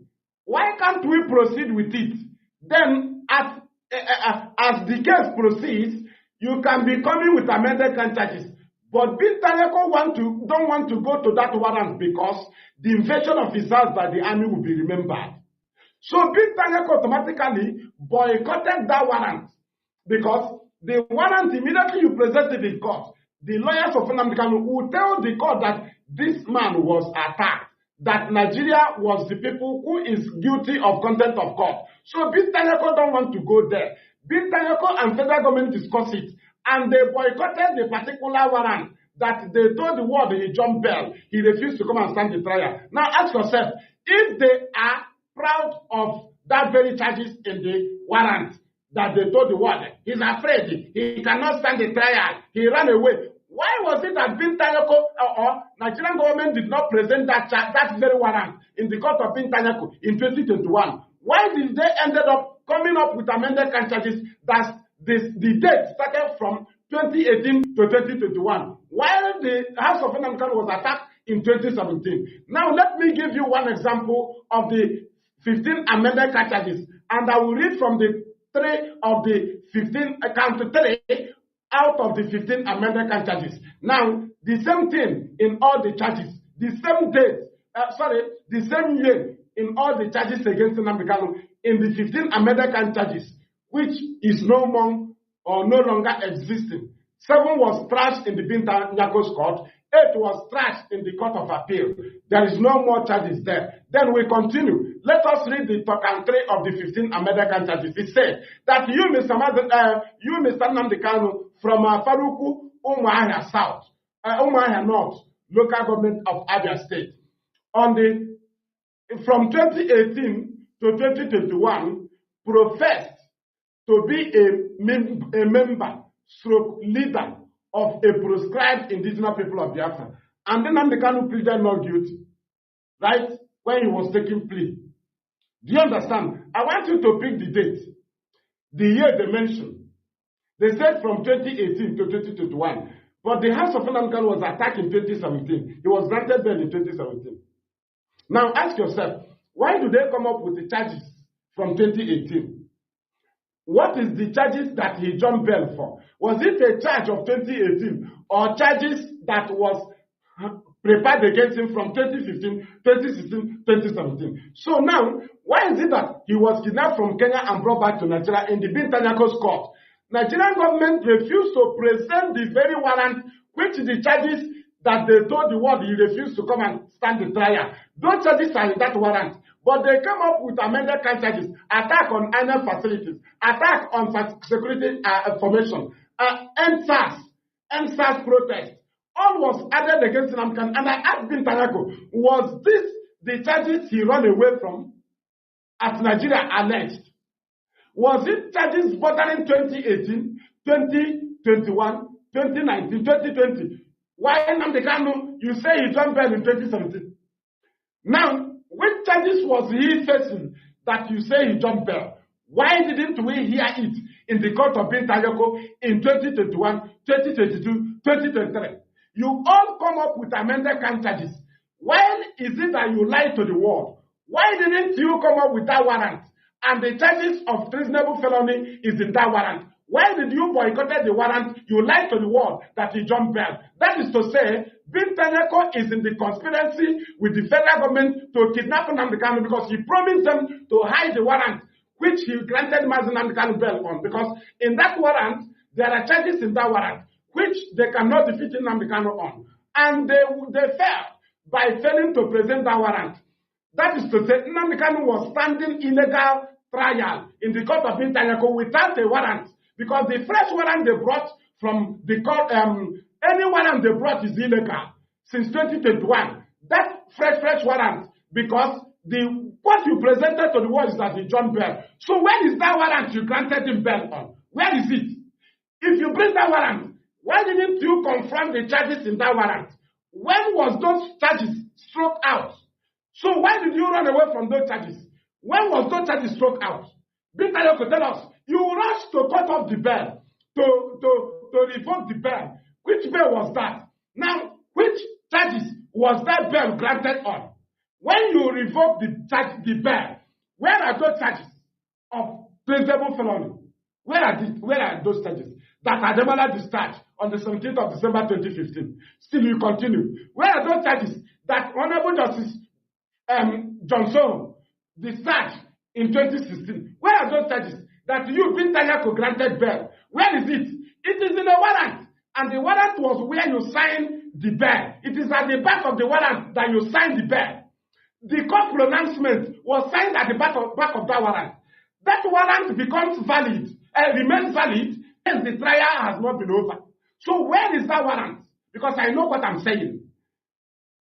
Where is that warrant?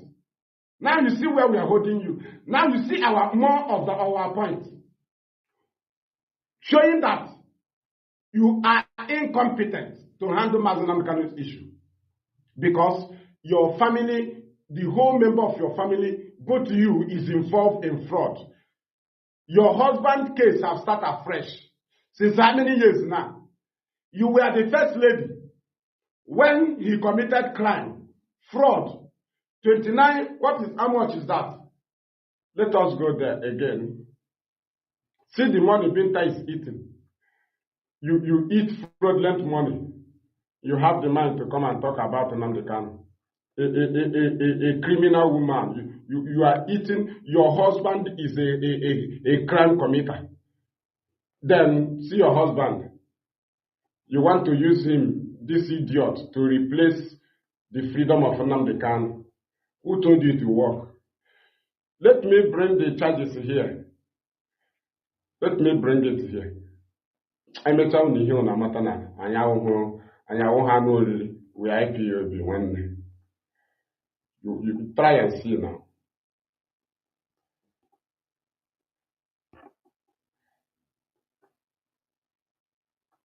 Try and see.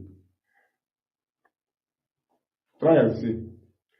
Are you getting it? 29 billion fraud. So okay. Please be sincere to yourself. Are you telling me that the husband of Binta Nyako, Motala Nyako, and the son, is it Abdul Karim or what, is involved in such crime, and Binta Nyako is not involved? Now use your sense now. Binta Nyako is involved. That is the key of the matter. That is why she is handling Nnamdi Kanu's case. Binta Nyako is truly involved. So they are just keeping her name pending. You know? So her job is under threat now. And she will lose in two ways. Her husband will be convicted. And her job terminated. Do you understand? She cannot be a judge and a civil servant and be marrying an ex-convict. No, now. When, it doesn't work now. A convict is different from an awaiting trial mate. Obasanjo was awaiting trial mate. Yar'Adua was an awaiting trial. No, none of them was convicted. Abacha just kept them there. In case your mind will take you to Obasanjo, he was not convicted. Right? They just dumped him in the detention. Just like Mazi Johnathan, he's not convicted. So convict is different, but the same prison premises, but different prison cells, categories of jail, and some other things. Thank you. Thank you. I am Nnamdi. They thought they is a judge. Judge about walk. I may charge here, you know. You know that no one about you. Judge about walk. To compare with our gift in our year, which judge are you? Are you mad? We destroy you and destroy your agents. Mad people. Thank you. How can a criminal family be trying the case of an innocent Nnamdi Kanu? A criminal family. Are you doubting us? Let us come bold again.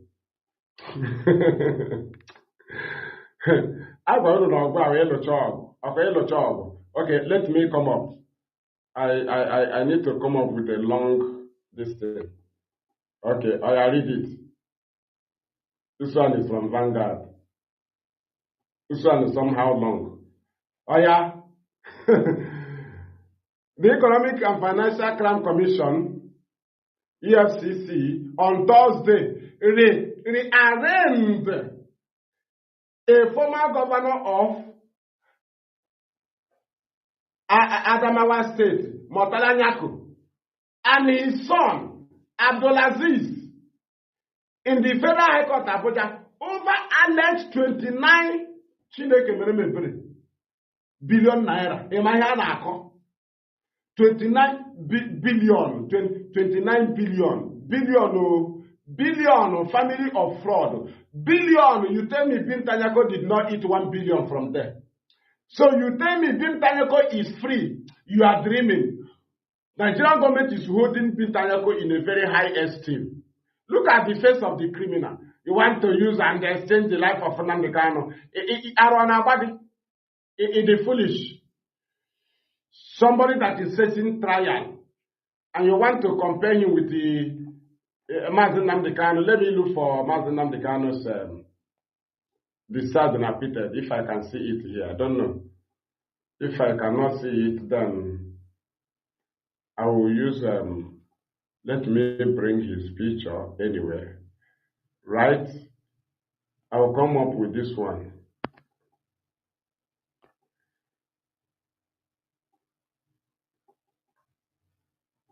Okay? So you want to use the picture of that criminal husband, your criminal husband. And they exchange Nnamdi Kanu. Look at the person, you are dreaming. Your husband is a criminal. His trial has started afresh. Did Nnamdi Kanu take any money? Government say you want to divide Nigeria. You are not qualified to try him. Your own is fraud. You stole public fund. Bintanyako as a judge is fully involved. If not for anything, Bintanyako at least from 29 billion, Bintanyako at least took 2 billion or 3 billion. How can your husband and son squander public money and you cannot chop at least one biscuit? He is a lie, Bintanyako. It's a very big lie. You are feeling involved. You want to say, look at a thief. Look at this thief. Look at this thief. Matalanyako. Look at that is old age thief. The husband of Bintanyako. Binta, we told you this war is beyond you. We will fight you both physical and spiritual. You see this battle, you must hands off. This is another stage we are. We are still going to open up more. You are completely incompetent and unqualified to handle Mazi Nnamdi Kanu's case. This is a freedom fighting case that is matter of self-determination. Nigeria has failed the world by handing Mazi Nnamdi Kanu's case over to a criminal family, a fraudulent Nyako's family. Just imagine, because of the crime this family committed, so Bintanyako is now forced to jail Nnamdi Kanu. That's why she don't listen to anybody. She don't listen to a lawyer. She just read out scripts given to her. She does not even give her judgment based on the argument in her court. She will just give a judgment based on the written note from the government, trying to shed her fraudulent husband and son away from their crime, using Nnamdi Kanu's freedom to replace it. Now, to jail Nnamdi Kanu and free the criminals is impossible. Bintanyako, you will face your dance because you committed crime. You are involved in this fraud. EFCC must open up. You cannot use Nnamdi Kanu as a defense. You are involved. And also, if your husband is jailed, your service is terminated because a civil servant cannot marry an ex-convict.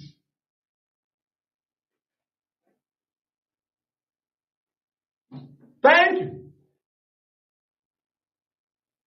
Do you understand? Thank you.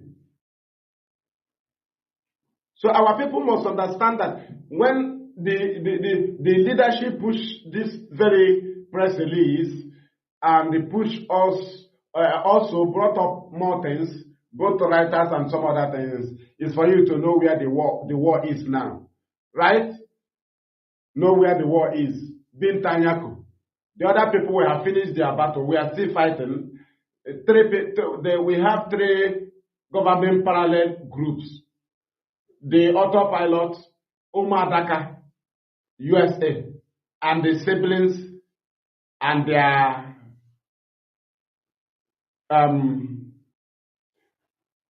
conspirational or master of or legal blackmailer. Is it how do I put this man is a lawyer that facilitates blackmails. So siblings and their lawyer that legalize blackmail. Right? Lawyer of blackmail. They are the 3rd parallel. So we have defeated 2. Otto parallel, they are now in exile. We defeated Umadaka. They no longer exist. Some of them are mad now. Now another one is they remain them, and the Bintanyako. So this war comes the same time. We are fighting two fronts now. Though the other people are trying to congregate, but they are no longer there because the main key point of their job is to tell you they're in charge of IPOB and tell you they're in charge of ESN. Those jobs have gone. So they are now dancing outside the very agenda they were handed over to. You can never use the name of IPOB operate. At the end, they said no more ESN. They said no more IPOB. That is when we told you we have defeated them. We don't fight anybody than to say that you cannot operate with the name of IPOB or ESN. And again, we can never allow you to kill our people with the name of freedom fighting. Do you understand? So that is our problem with those criminals, and we have done that very battle. The whole Biafra land knows that they are criminal. They are no longer presentable. Do you understand? That's why you see them brought one of their members, tie his hand softly, and say, "Where is our commander?" Because they say, okay, if nobody values us now, let us start tarnishing their own image. What can you do now to compare with what you did earlier? You use our name to commit crime. Have you used your name?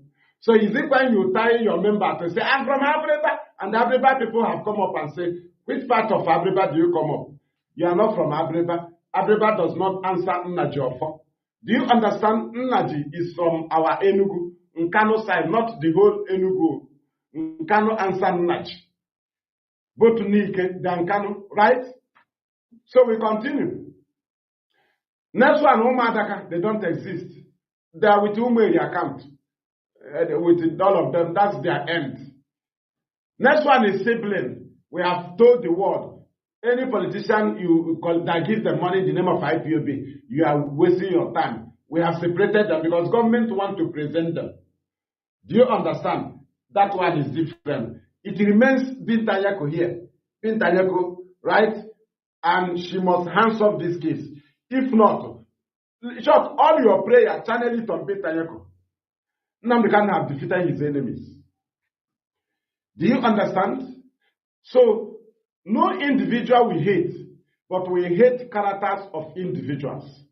That is against the sources of our people, which is our freedom. So hence, we see you in that position or in that attitude. We will expose you in our own method. It doesn't matter who you are related to it. So let us continue. So, what is the foundation of Bintanyako in handling Nnamdi Kanu's case? What is her qualification? She didn't qualify apart from the picture of her husband you are seeing there. Apart from the picture of her husband. Okay, what is the qualification of Bintanyako? What is her competency in this case? She is incompetent. But what is her take? What is just her ground in this matter? Why is she involved? Is she qualified? Is she supposed to be here? No, she is not supposed. But let us see why she is handling Mazi Nnamdi Kanu's case. Let us see. I want to see. Now look at the only thing that makes Bintanyako to become a judge over Nnamdi Kanu's case. Look at what makes Bintanyako a judge. 29 billion naira fraud. EFCC rearranges ex-Adamawa governor, Nyako, and his son.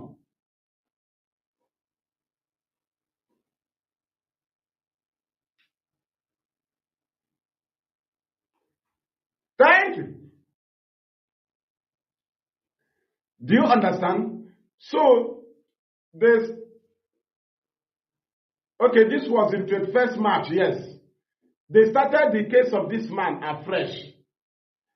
As they continue, they are planning to start the trial of Nnamdi Kanu with Bintanyako. They start the trial of her husband because Okon, that was in charge of this case, is no longer there. So they have shifted this case to another federal high court in Abuja. And they told the husband to Bintanyako that the case will start afresh. And they have told Bintanyako, your husband will be jailed unless you jail Nnamdi Kanu. Are you now seeing why Bintanyako is handling Nnamdi Kanu's case? As normal, is she qualified? A judge that is the husband of ex-governor who is facing fraudulent charges of 29 billion naira. Ask yourself, Is that woman free from this money? No, she is involved. Now, do you see why she's handling Mazi Nnamdi Kanu's case?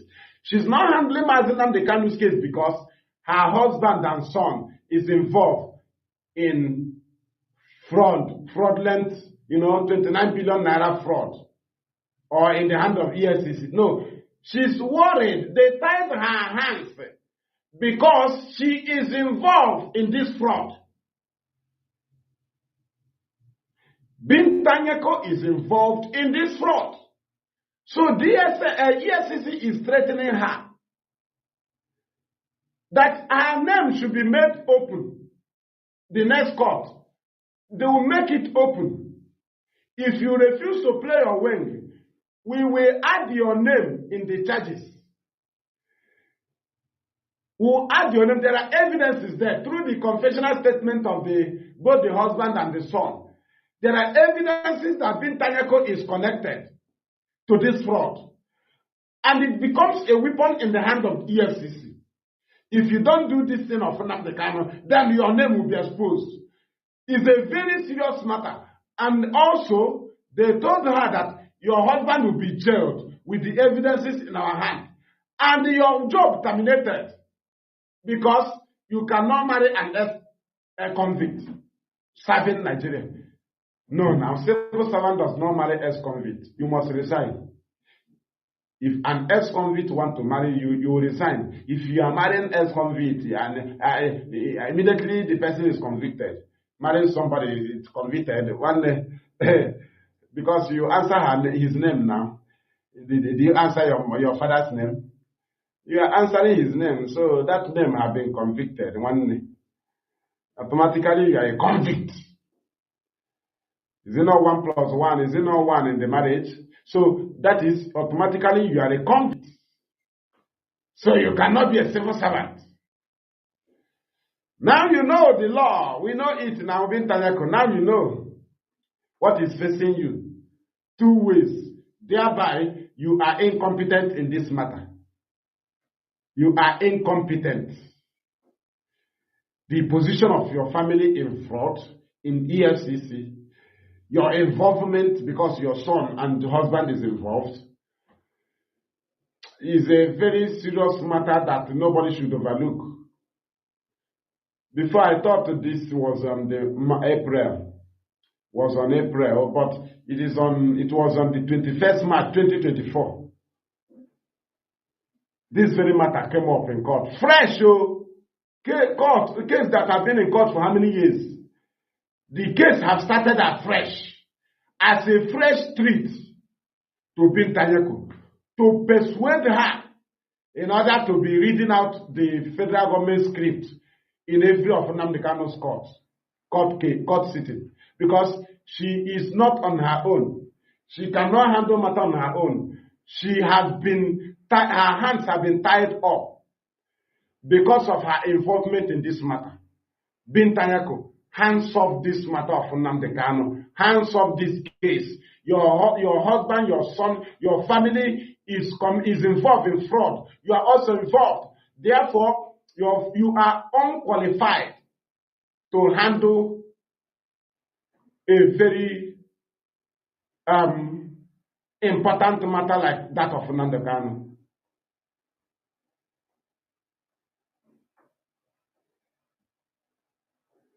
Yes, now she is not on her own. She's not on her own. That's why there is no other court they can take it to. There is no other judge. All the appeal court judges are not involved in fraud.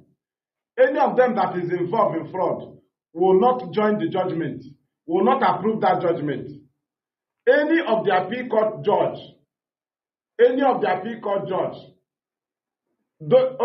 just like those Supreme Court judges that passed that judgment, they are involved now. They are involved in fraud. That is one of the weapons of the British. The British will make sure that you are involved in fraud. They taught it to Nigerian government. Hence, you are involved in any crime. You become their slave. anytime you want to defend your people, they will ask you, do you want us to reveal it? Do you want us to say it now? If you're a traditional ruler, Smart and Fulani will send you 30 million, 50 million. You want to say, they will call you and say, no, it's because of your good job. You know, we know who is doing well. Within 3 months, they will send Fulani cows into your community. If you talk, they will send EFCC. EFCC will send you a text message and say, do you remember 30 million fraud? Do you remember 50 million fraud? And the traditional ruler will turn to a baby. Start doing like this. Okay, Fulani, you can come in. And the community will be shouting, we don't want Fulani. The traditional ruler will say, that is the way we do it. Because EFCC have forwarded the bank transaction to him. No, he didn't go to Fulani and demand for money. But they tied all of them. They know they lost money. They can shift 100 million to you. And you want to tie, they say, no. You're a good man now. You're a good man. You are traditional. If you are doing like others, if others like you, no problem. But they have trapped you. Small time, they will send Fulani.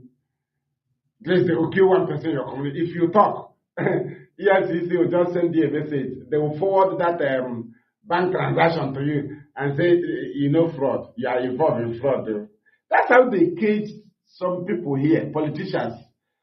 That is why there is no independent voice in the Nigerian politicians. Everybody has frauds that EFCC will present before him. You will succumb. Hey, now Joseph Kala is talking. I love what he said. Now, what I just said that Peter B should take his position. Now, let us give him his mandate. Now, Buhari should give Peter B. Now, I can give Peter B his mandate. Now, Obasanjo is talking. I told the people you are a fool. Does Obasanjo have an independent voice? A fraudster, a criminal.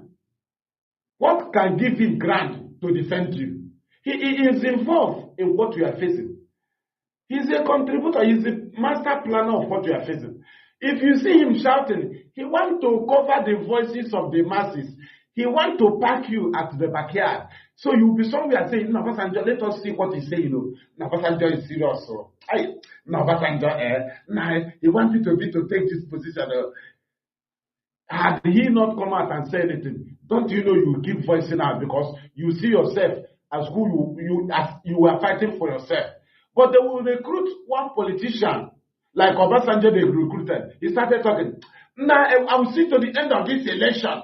I will see to the immediately he came up. I came out with the broadcast. I told Nigerian youth, this man is trying to cover the voice of millions. Overlook him. Keep voicing out. If you want to cover if you are 30 million shouting, his voice will take over 20 million. And the 10 will be compromised. If 10 write something, the other 20 will think, wait now, we are watching Obasanjo. Let us see what will happen. We are watching Obasanjo. This is a game we knew. Nigeria, is it Nigeria? We know Nigeria now. Will you tell us Nigeria? Thank you. You want to tell us Nigeria?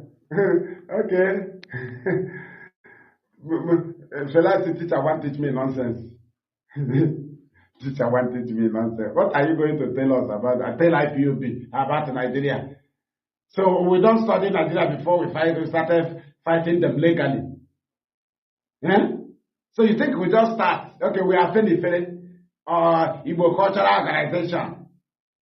And as okay, you think that is people without plan? People that are corrupt. That's why, Nnamdi, nobody can say, hey, governor, stop inviting the army. Remove army. Do you know the reason? The governor that invited the army, the sitting governor, is a member of Ohanese.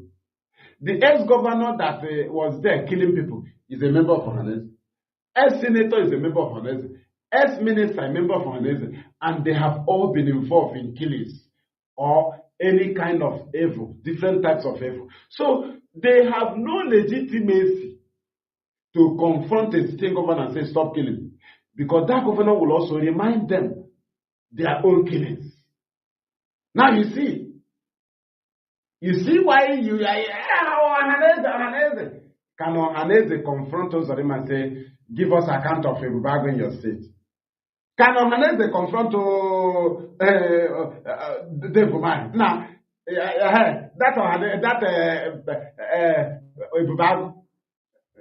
they launch under your, at least you were the head of governors, Southeast governors. So, can you give us account of Ibubag? Ohaneze cannot do it. They are also, the woman is a financial member of Ohaneze. The Hope a financial member. Okay, Zip as a financial member. Who will probe each other? They are also executive members. So, what is the meaning of Ohaneze? Ohaneze that cannot confront. Did you not see the brother from Niamwood, the former governor, Okwesezemwood, talking the other day? Do you understand? So there is no independent voice in Nigeria that can defend the people. Every voice you will hear is corrupt. If the person repeat that thing tomorrow, you know it's not corrupt. They will say it and succumb. You are the person. Hey, now do you know that this man is saying, hey, look how you just say. Now, do you know what Olatunde said? Let him say it tomorrow. That thing he said, EFCC have forwarded a fraudulent message, fraudulent case to him. He will now succumb. He will not repeat it tomorrow. There is no independent voice, only IPOB. Only IPOB can say, repeat it tomorrow, repeat it next tomorrow, repeat it next tomorrow, repeat. Only Nnamdi Kanu can say, repeat it. Radio Biafra will say, repeat it. Are we under you? Are on our back? Can you quench the fire? Tell me who will say and repeat. Show me a voice in Nigeria. Show me one voice that is not corrupt, that can be confidentially defend the people. Our guy is a lie. Their voice will come up to deceive you. The EFCC will leave them. They will come up. Immediately you say another one, EFCC will send him message. And that voice will just die. That voice will just die. Thank you. So we'll continue to push. I have just come here. This message I have not finished, but I just come here to at least to present it. At least Binta will listen to it. I assure you now, there are people they pay. They are in our pages. Their duty is to copy your broadcast and send it to them. Their job is done. They will watch it. They will listen to it. But the one idiot by the corner will say, I don't listen to what they are saying because he don't even know who you are. They want you to shoot gun on your screen here as if you are under armed struggle. But do you know that those people that declare armed struggle are dragging traffic with us on social media? Can you shoot gun on your phone? The answer is no. So what are people that declare armed struggle, that do enforcement, that they declare army? What are they doing here? This is the position of self-determination. It is where we do campaign. This is our duty post. You see us on media. Don't come here and say, you are talking too much. Do I have gun? Do you know how many bullets one person will shoot out if they are shooting gun? So we that is talking, is it not gun? Is it not bullet going out? So how many do you want us to shoot at? No, stop talking. But the government is getting the heat. They are getting the heat now. But people that say they declare army, they have gun, they are here on social media. What are you doing there? Will you shoot? Will you throw bomb on phone? Will you throw bomb on your laptop? Mad people everywhere. If we pick up arm, what am I doing here? I run a bomb. And I wait with a phone. It is foolish. So we pick up arm now and remember now, the man he was a fool. ESN or not ever. Have you ever seen Nigerian army publish the activity of ESN? Have you ever seen Nigerian media publish the activities of ESN? But the activities of criminal, they will publish it and target IPOB. Now come to your teeth with your tongue. They can never publish the activities of ESN because it is legitimate. It is under international law. They can never. but they will publish the activities of the criminal they recruited and call it ESN. Ask yourself why. Ask yourself why. Why is it that Nigerian media have never published ESN as real ESN activity? It is legitimate. It is legal. Hey, they said a nonsense actor. Publish the activity of ESN. Let the world know about it. Stop publishing activities of criminals you recruited. Publish the activities of ESN. But you don't want to promote them. Because if the government of Nigeria publish that ESN is fighting terrorists, the world will recognize them. It is not easy to confront terrorists. That is an instruction from Nigerian government to the media. Do not promote ESN. Always promote criminals. Tag them ESN. If Nigerian army, I challenge them, expose the work of ESN. Expose it. You see these Fulanis that are making video talking about ESN, they are Nigerian army. Very soon they will call them and say, stop talking. They don't want any complaint about the real activities of ESN. All they want to present to the world is criminality of the people they recruited, but they have been attempting to defeat ESN. It didn't work. They can never say it. Nigerian army can never. They have been hearing, they see the video of ESN confronting cows. Show me one day Nigerian media publish one of those videos where ESN is confronting cows. Show me any place where Nigerian media publish ESN confronting cow. They know that it is their right to do so. They can never, if any Nigerian media can publish ESN confronting cow, now you will understand. They can never make such a mistake. They can never promote ESN. Rather, they will promote criminality and target ESN. Are you understanding? There is no level of this battle that IPOB don't know. One day, if Nigerian government or Nigerian police say, we are working on the intelligence we had on Radio Biafra about the criminals in Osu, about the criminals in Ihiala. IPOB have published their name. IPOB have published the names of the criminal and they expose their location. We, the police intelligence, are using it. Can they say it? If they say it, they have promoted IPOB. They don't want the world to see IPOB in that level. Do you understand? So they can never come up and say, we are working with IPOB intelligence. Nigerian army can never say, IPOB is calling the names of criminals. If they say it, then IPOB is doing a nice job. But they cannot publish it. People that call the name of criminals, how can you turn around and say they are criminals? But they expose names of criminals. But the main criminal will attack IPOB and say, why are you calling the names of our men? Hey, they are calling the name of our name, Radio Biafra. Why are you exposing the name of our men to Nigerian government? That is how to know a criminal. The same thing as Solomon said. Let us cut this Kaibuwang. Let us cut the baby into two. Then everyone say, cut it. Do you understand? And the owner of the child say, no, leave it. Are you understanding? Are you understanding? People will carry gun, come and harass our people, kidnap them, kill them. They will say, hey, we are ESN. Why are you not supporting ESN? But the main work of ESN, you can never see the front page of newspaper and see ESN confronting cows. You can never see it on newspaper. If an international media carry it, Nigeria will bribe them. Nigeria have bribed them not to carry activities of ESN. That's why at times IPOB ESM commander will publish the video of ESN in action. We expect the media to carry it. Some people say, why are you publishing it? Allow the media. That thing you say, why are you publishing it? Don't do it in the open now. Are they terrorists? We want the media to carry it.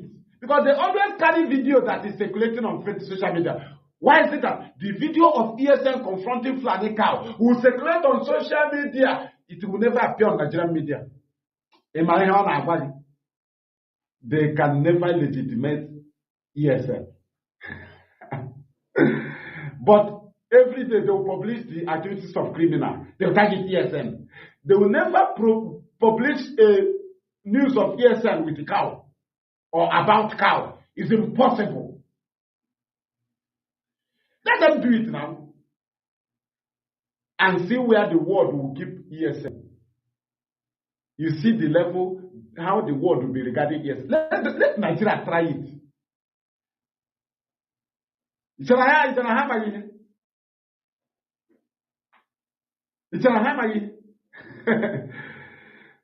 That's why those criminals, they we are ESN, we are Nigerian police and army will publish it. Hey, ESN, I am Nnamdi. I was in my mother's burial, my father's burial. They came and arrested me.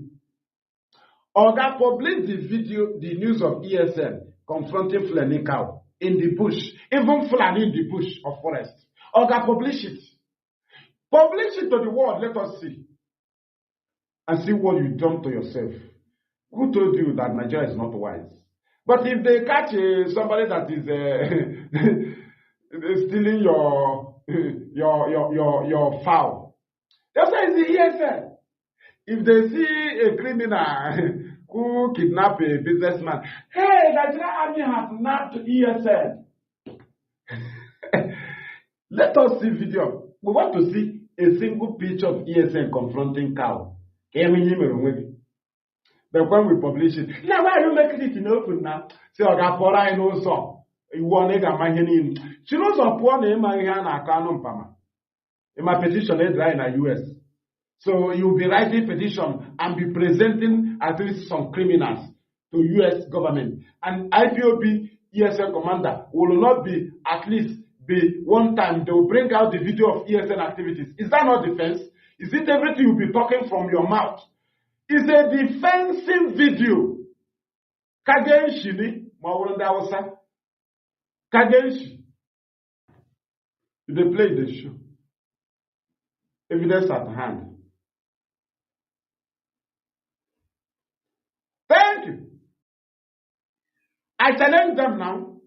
Let them publish the activities of ESN. The real activity of ESN, they can never. They publish criminal activities. Hey, ESN, we not ESN. We visit ESN camp. Oga criminal camp, Oga. You can't talk about ESN without talking about Fulani cows. Any news about ESN without mentioning Fulani cows, Fulani herdsmen, one you are is a fake news. Any news about ESN activities must have Fulani cow in the sentence. Fulani herdsmen in the sentence. That is the complete sentence. You don't make sense. We capture them. See you talk around our body. Are you foolish? Talking about ESN without talking about cow. You must talk about Fulani cow and Fulani herdsmen. You talk about ESN, you talk about car, starting of car. You are a fool. We saw car in their camp. We saw healers. We saw women. We saw you are an idiot. You are a fool. One day you will publish the main news of ESN.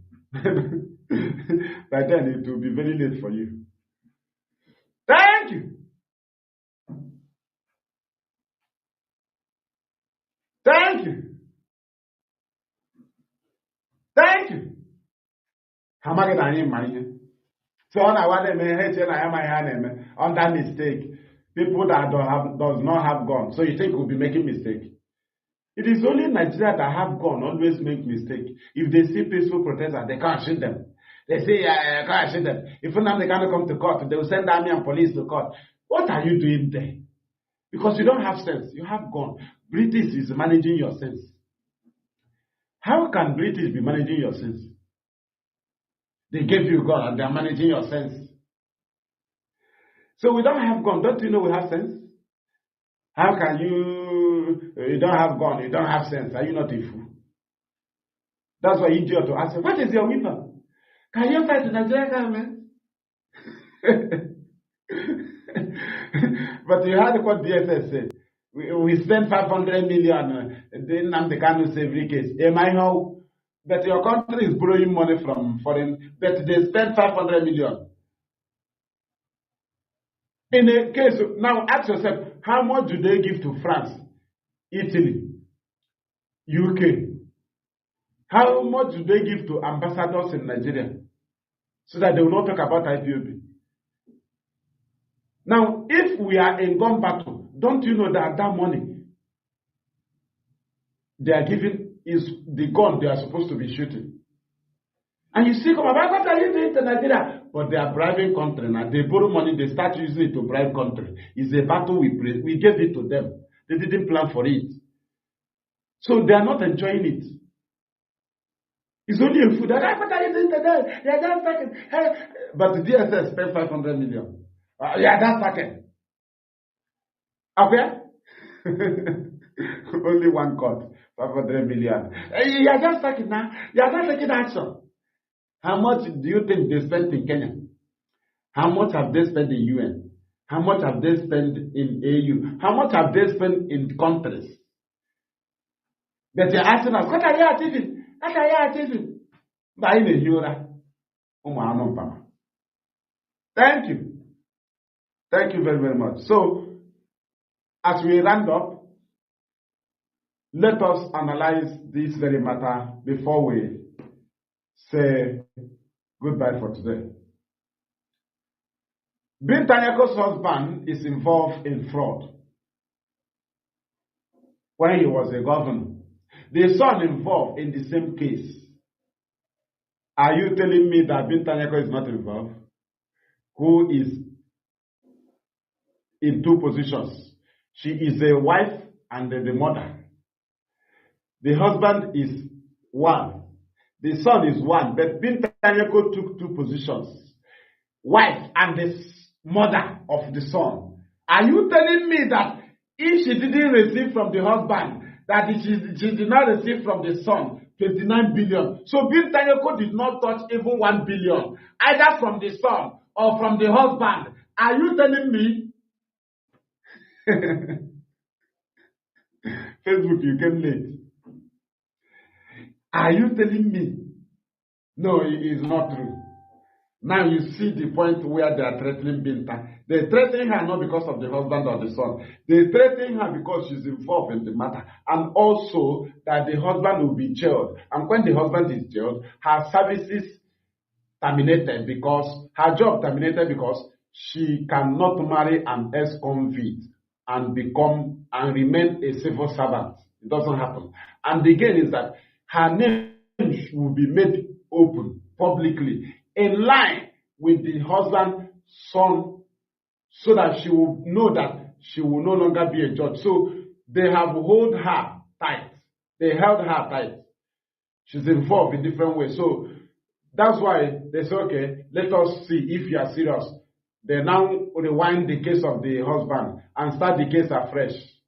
They start the case of Nnamdi Kanu afresh. As they just set it. Hey, let us set it now and see.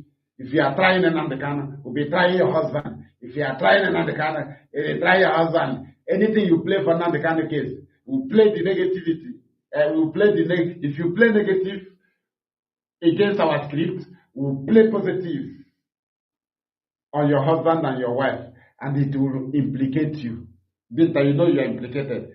These are threats from EFCC. She is fully implicated. She is involved in this fraud. So what is our stand? She lacks the competence to try Nnamdi Kanu. She cannot come out from such a dubious and fraudulent family and be trying an innocent man. Binta Nyako have no legitimacy to handle Mazi Nnamdi Kanu's case. The family is rotten. The family Nnamdi Kanu is not facing any criminal charge like fraud or laundering. Nnamdi Kanu is a freedom fighter. She lacks the legitimacy. She lacks the grant to handle Nnamdi Kanu's case. The family is rotten. The family of Binta Nyako is corrupt. The son, the husband, Binta herself, is completely incompetent in this matter. Show me one contempt of court against DSS. She has been passing judgment pertaining the violation of the fundamental human rights of Nnamdi Kanu. DSS have been disobeying. Tell me one that Binta say, today we are holding you with contempt of court. Tell me, show me one. Binta, I may charge you here, matter. Thank you. Thank you. Akwai alago hani. That's an I very good here. That's an I very good. So before you know we are serious, is my go see AK. Before we are here, before I come back to Nigeria or Gube. Nigeria now. They don't want our children to go to school. People will be going to market, going to shop, learning. Women will be giving birth to children. I am the Anambra. Chief Ogawa here, why not go on? It's a good thing we do to our people. The plan of the enemy. We refuse to allow it to work. We refuse. We are the IPOB. We said no. That's why they recruited idiots. They started shouting, we have to war with the Nigerian army. Hey, the French army, we have to war. Am I here war? Army without barrack. Don't you know you must secure an area? Army in one area. Your army under Nigeria territory without a republic country. You can only have volunteer. You don't have an army. Army must be under a republic country. Mugu.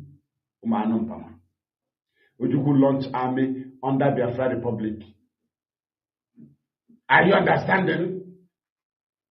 So Biafrans that was in the Nigerian army, they joined Ojukwu.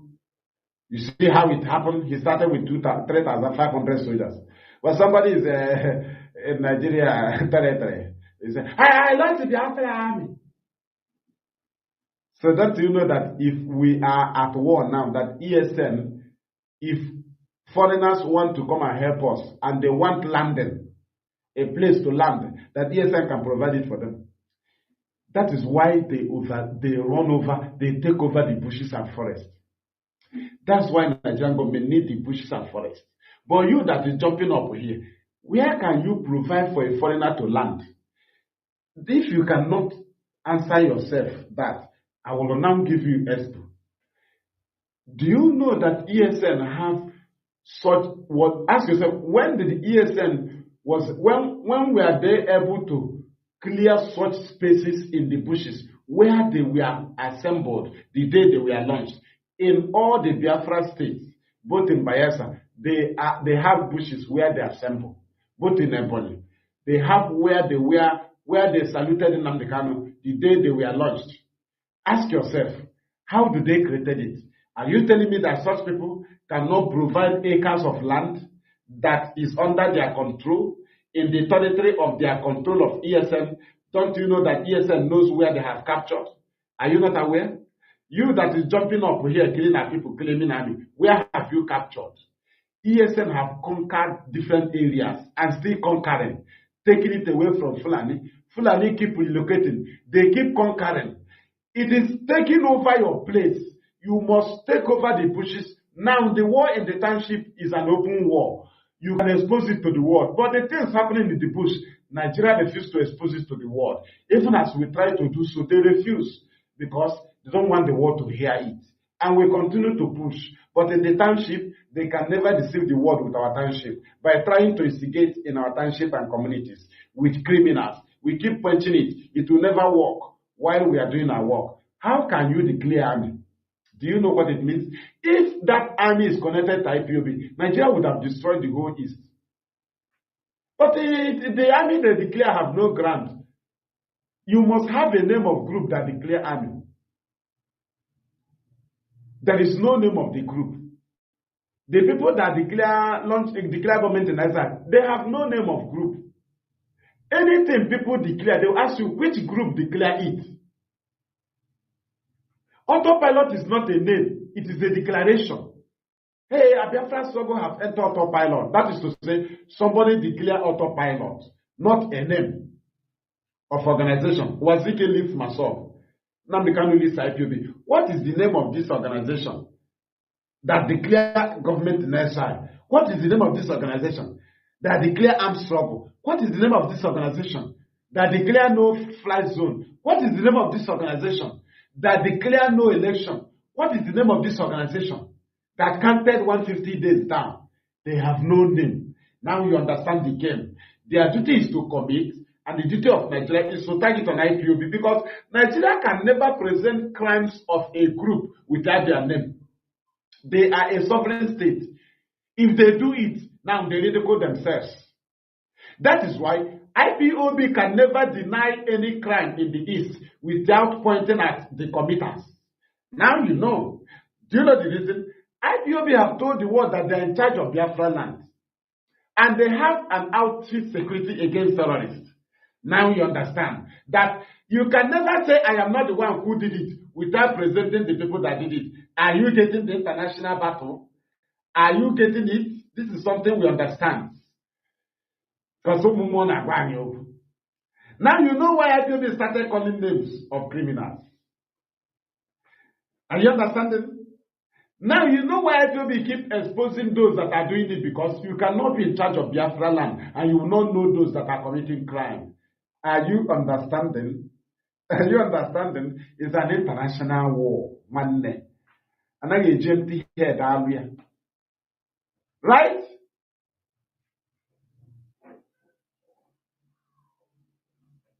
Thank you.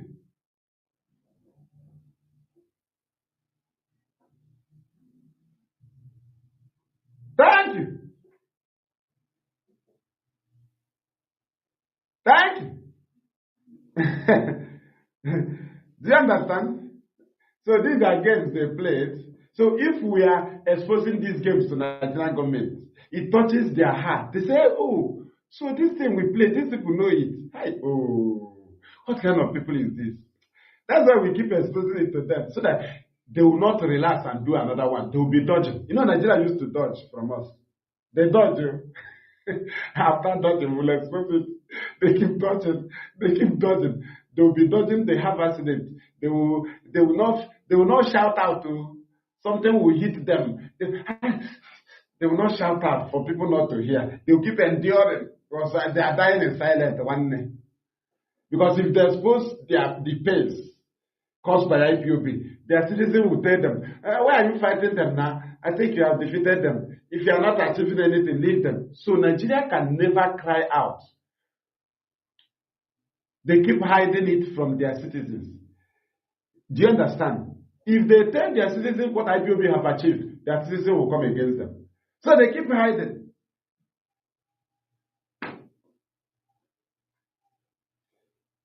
Thank you. Thank you.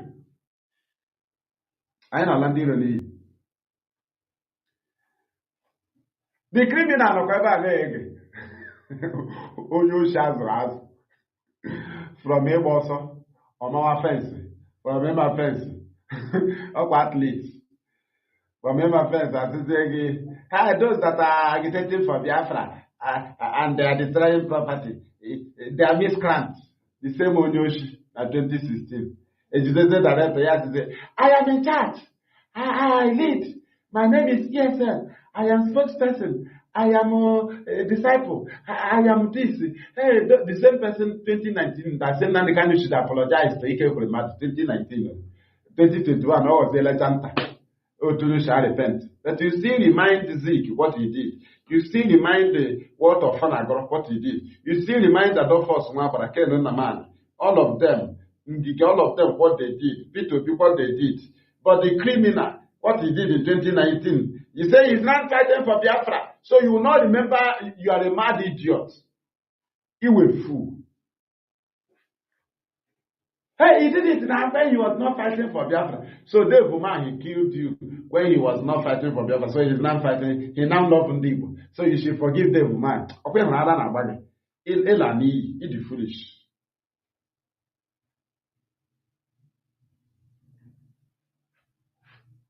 Thank you.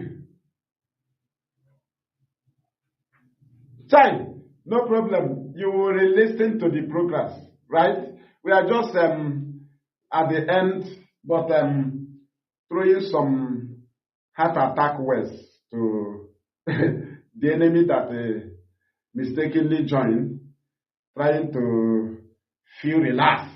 You know, we cannot allow them to feel relaxed. As I'm talking about Bintanya, they say, hey, thank God he did not mention my name. So You will not allow them to go home with joy. You still expose their crime. Do you understand? And so that's the end where we are touching now, you know. Some of those things they thought we didn't know. We just hit it for them. They say, hey. Some people don't even know what we do. Just like Ejimako, if he will tell himself the truth, he will tell you, his family members, what they are telling him.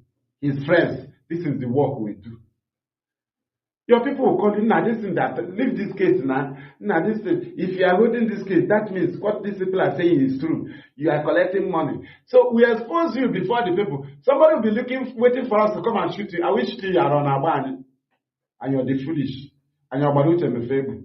About only baby. Do you know only be use Radio Biafra even today? Did we sue him in court?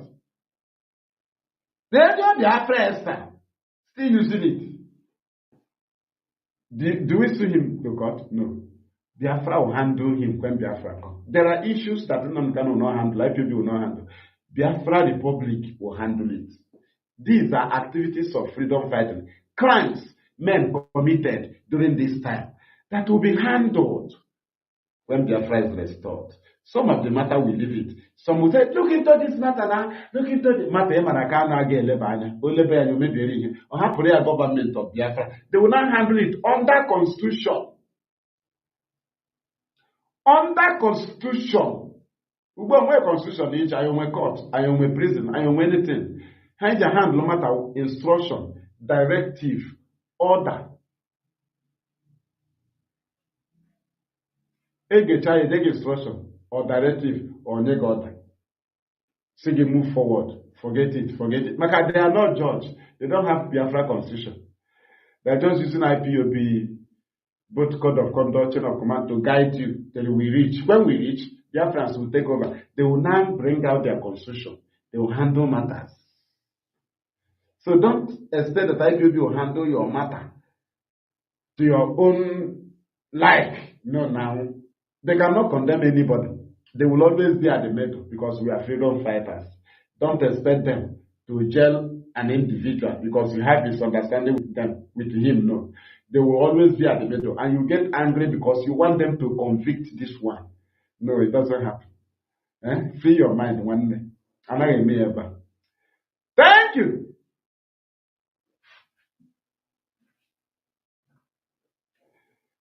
Thank you.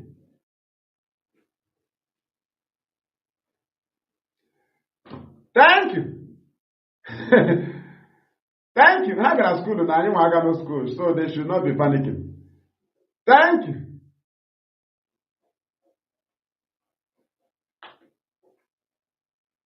Thank you. So let us continue to push. Your campaign is that Bintanyako from a criminal family, the husband is facing charges, the son is facing charges. How can she be free from these charges? If she's not involved from the money the husband stole, she must be involved from the money the son stole. So in that charge or fraudulent charge or case of 29 billion, Binta is involved. That is the punishment she is facing. That's why she's in charge of case in Nnamdi Kanu. That's why they refuse to move it to any court. That's why she is always reading out the script, because her hands are tied. Not because of her husband, but because of her involvement in this fraud. Government is threatening her that they will publish her name alongside with the husband and son, and that terminates her job. She cannot be facing fraudulent trial, and she will be a judge. It is a threat to Binta Nyako. Binta is at the middle. What will be her best decision? Resign from this matter. Because IPOB will not give you a chance. You can't replace Nnamdi Kanu, the innocent Nnamdi Kanu, with the crimes of your husband and you and your son. Imagine such family to handle the case of Nnamdi Kanu. Aaron Abag, are you foolish? What kind of family is this? What kind of family is this? Just imagine. 29 billion naira fraud. EFCC rearrange Adamawa governor. Tell me, who was the chief, the first lady? Who? And you tell me, Binta Nyako, Nela Rija, Binta, you face this matter because you cannot defeat him. Binta Nyako, You are involved one day. Now we know. Because your husband and son is involved, and they are singular. Look at the husband, Motalanyako, the son, Abdulaziz, right? But you are two-faced. How? You are the husband and the mother. Do you see your own, Nabinta? Do you see where you are fully involved? This one is the husband only. And he's what is it called? First accused. The husband is the first accused. Now, the son is the second accused. And you are the mother of this son, this criminal son. You are the wife of this criminal husband. Are you telling me that you did not receive at least 2 billion, either from your husband or from your son? Can you deny it, Bintanyako? This family is not qualified to even come closer to Nnamdi. What kind of family is this? If this kind of family in Igbo land they want, even IPOB will condemn that family. And IPOB is the only people that say truth. They condemn Igbo man that is evil. They don't care. If Tinubu is an Igbo man, the Igbo man will tell Tinubu, go and get your certificate. The Yoruba man is defending him because he's their brother. Igbo doesn't do. Igbo people, they review the crime of P2B. Not even Nigerians. That's why God keep blessing them. They condemn the evil of their own. It doesn't matter. One idiot to say, nah, Igbo, cover your own now. Cover your own now. That is our grace. So that's why God is saving us. Cover your own. Don't you know that in our village, no village pamper crime. So because you are the Igbo man, you come and commit crime. You say, nah, cover him now. Cover him. Even IPOB expel somebody, a member. We don't cover a member, a criminal member. You see us announce that. He said, nah, cover him now. And the DLS is calling the name of our men. Cover Bukwegi. That is the grace we have. Don't cover them. Don't do it. I never expose. This place we came from, East, we don't condone everyone. Go and join Yoruba and Hausa. They do Rankadede. The same criminal will come and tell them, go and burn down church, burn down Igbo shop. Criminal. Because they refuse to condemn his crime. So the government uplifted the criminal. He now be on top of them. Because they practice feudal system. You know, they will always promote criminals who have a bad mind to treat the citizens. Do you understand? So when you message for a criminal, government will promote the criminal and make him chief over you. So that's why we don't allow them here. Still, government will be forcing them on us. We keep condemning them. Even as a governor, we will come up, condemn you. In the north, they don't condemn governors. Only politicians have the right to condemn governors. Citizens are always, not. He's a northern governor. He's a Dantak. He's a Muslim.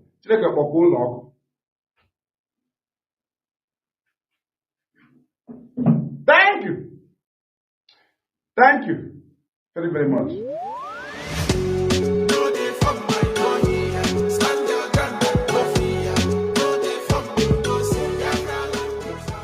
Oh yes, my people, una well done. Obodo Naija don carry census bust out o. Oya, bring your ear close, make we yarn. Anywhere you dey, if na Biafran you be, whenever they won't count census for Nigeria, Kukuma come back to Biafra land o. Make them count you in your own land, because during election they killed us in the north and Yoruba land, and na them still talk say we no get right to vote in their land. So time don't come, make we boost our population. And if you no fit return, selenge for your house. Make you no participate, because them go add una number for the region where una dey. Another one be say, if you dey north and your tribe no be Fulani, when you won't fill the form, identify your tribe. No go write Fulani, it dey very important. In this census, if Biafrans go come back like tomorrow no day, them go know say we plenty for this Obodo Naija where we dey so. We go use this census exercise to ascertain our population and the size of amenities where we need in Biafran territory. Remember, every obstacle where we get for this freedom, IPOB don dey dismantle am small, and this population census go be another evidence to that effect. All hail Biafra, Biafra will hail you.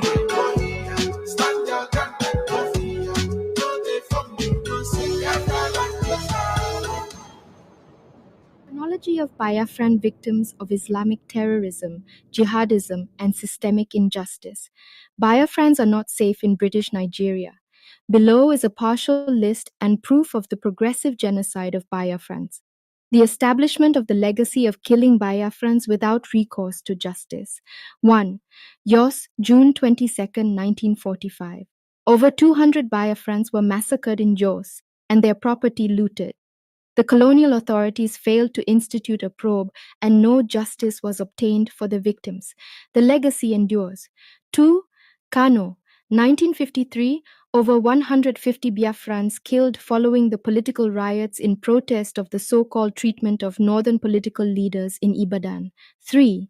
Between May and October 1966, over 100,000 Igbo Biafrans were killed in an organized pogrom following the coup of January 15, 1966. 4. From July 1967 to January 1970, about 6 million Igbo Biafrans were killed for wanting to divorce those who committed a pogrom against them. The international community was not impressed by the scale of the genocide. Millions of Biafran children and civilians died from starvation as a deliberate war tactic. The consolidation of endless killing of Biafrans without recourse to justice by British Nigeria. 5. December 18 to 20, 1980. Kanu State Islamic Revivalists, Maitatsine Group, attacked Christians and burned churches. Over 4,000 Christians were killed and their properties worth millions of naira lost. 6. October 25th to 30th, 1982, Kaduna State, another Maitatsin riot. Over 50 Christians estimated dead. 7. October 30th, 1982, Kano State, Sabongari Municipality. 2 churches burned to ashes, 6 more destroyed. 8. December 26 to 29th, 1982, Maiduguri, Borno State Maitatsin riot. Over 100 Christians lost their lives and properties destroyed. 9. February 15th to 2nd of March 1984, the Gongola State, Jimeta Yola. The Maitatsin group attacked Christians. Over 500 Christians were killed. 10. April 23rd to 28th, 1985, then Bauchi State, Gombe, Maitatsin uprising. More than 100 Christians lost their lives. 11. March 6 to 12, 1987, Kaduna State, Kafanchan, Kaduna Zaria, and Katsina in Katsina State. Muslim students attacked Christian students at College of Education in Kafanchan, and Christians fought back. The fight later spread to other places. More than 150 churches were burnt, and over 25 Christians killed. 12. March 19, 88. Kaduna Polytechnic, Kaduna, Kaduna State Government. Destroy a Christian chapel under construction. This led to religious uprising. 13. 1988, Kaduna State, ABU University Zaria. Benson Omenka, final year student, killed by Muslim students during Students' Union election. Christian students were also stoned, maimed, and raped. 14. 1988. Bauchi State, Gombe in Bauchi State secondary schools. Muslim students attacked Christian teachers and students in GSS Gombe, GTC Gombe, and GS Bauchi and other secondary schools in Bauchi State. Some of the Christian students were badly wounded. 15. April 20th to 23, 1991. Bauchi State, fighting between Muslims and Christians. More than 200 people lost their lives and 700 churches and mosques were burnt. 16. October 14th to 16th, 1991. Kano State, Kano. The Reinhard-Bonn riots, fighting between Muslims and Christians as Muslim activists rampaged and protested against a planned revival meeting during which a German evangelist, Reinhard Bonhoeffer, was expected to be the guest preacher. 17. October 19th, 91. Plateau State. A young man from Anaguta was beaten to death on a field opposite University of Jos during election primaries of the defunct Social Democratic Party, SDP. 18. February 19, 92, Kano State. Many Christians were massacred and churches destroyed. 19. February 19, 92, Plateau State, Jos. A young Christian, married with one child, was beaten to death by Muslims as he was going home from an evening church meeting at Yantaya Junction, Joseon 20, April 15 to 16, 1992, Kaduna State, Zangon Kataf local government area. What was supposed to be a communal riot between Christians and Muslims and spread throughout Kaduna State. Hundreds of people lost their lives and buildings were burnt. 21. May 18, 1992, Kaduna, Zaria. Reverend Tatsio Dunia of ECWA, Reverend Musa Bakut, and a host of others were murdered by Muslim fanatics. 22. April 12, 1994, Plateau State, Joseon, fighting between Muslims and Christians over the appointment of one Aminu Mato as chairman of the caretaker committee for Jos local government area. 16 lives were lost and properties were destroyed. 23. 1999, Borno State. Religious riots as Borno state government mooted the idea of not allowing the teaching of Christian religious knowledge in schools. 24. February 4th to 22nd year, 2000 Kaduna State. Riots began after a Christian march opposing the implementation of Sharia law. Travelers were killed as they tried to escape from their vehicles. More than 1,000 people died in various clashes. 25 February and May year 2000 Kaduna State. Christians in Kaduna were attacked on 2 different occasions as Muslim fanatics protested against the delay in introduction of Sharia in the state. May 16th year 2000, Kaduna Muslim youths destroyed ECWA in Kaduna only hours after peacekeeping troops left the area. 27. May 22nd year 2000, Kaduna State Muslim youths torched the First Baptist Church and Christian homes, leading to retaliation by Christian youths. At least 11 people died and many others were injured in the incident. 28. May 25th year 2000 Kaduna State. Several days of violence over the introduction of Sharia led to the death of at least 150 people. Homes, shops and churches were also destroyed. 29. September 7th to 9th, 2000, Gombe State. In Bambam, 25 people died as a result of clashes between Muslims and Christians due to possible implementation of Sharia. Property damage was estimated in millions of naira. 30. November 2000, Kebbi State. Christians showing the Jesus film were warned not to continue showing the film. 31. June 2001.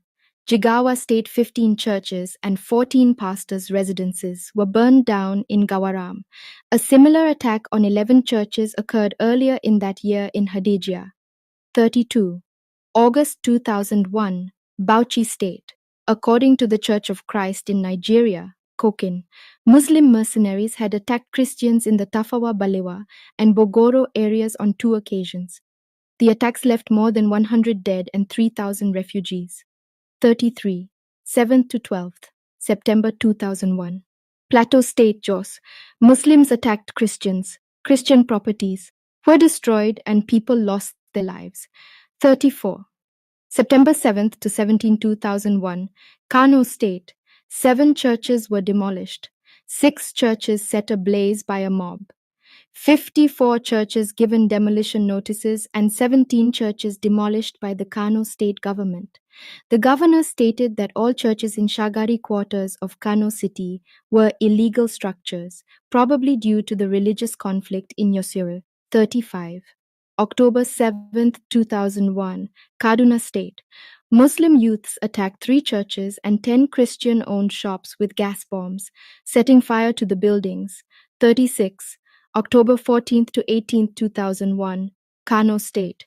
As a result of anti-American protests, 600 Christians were missing and another 350 were killed.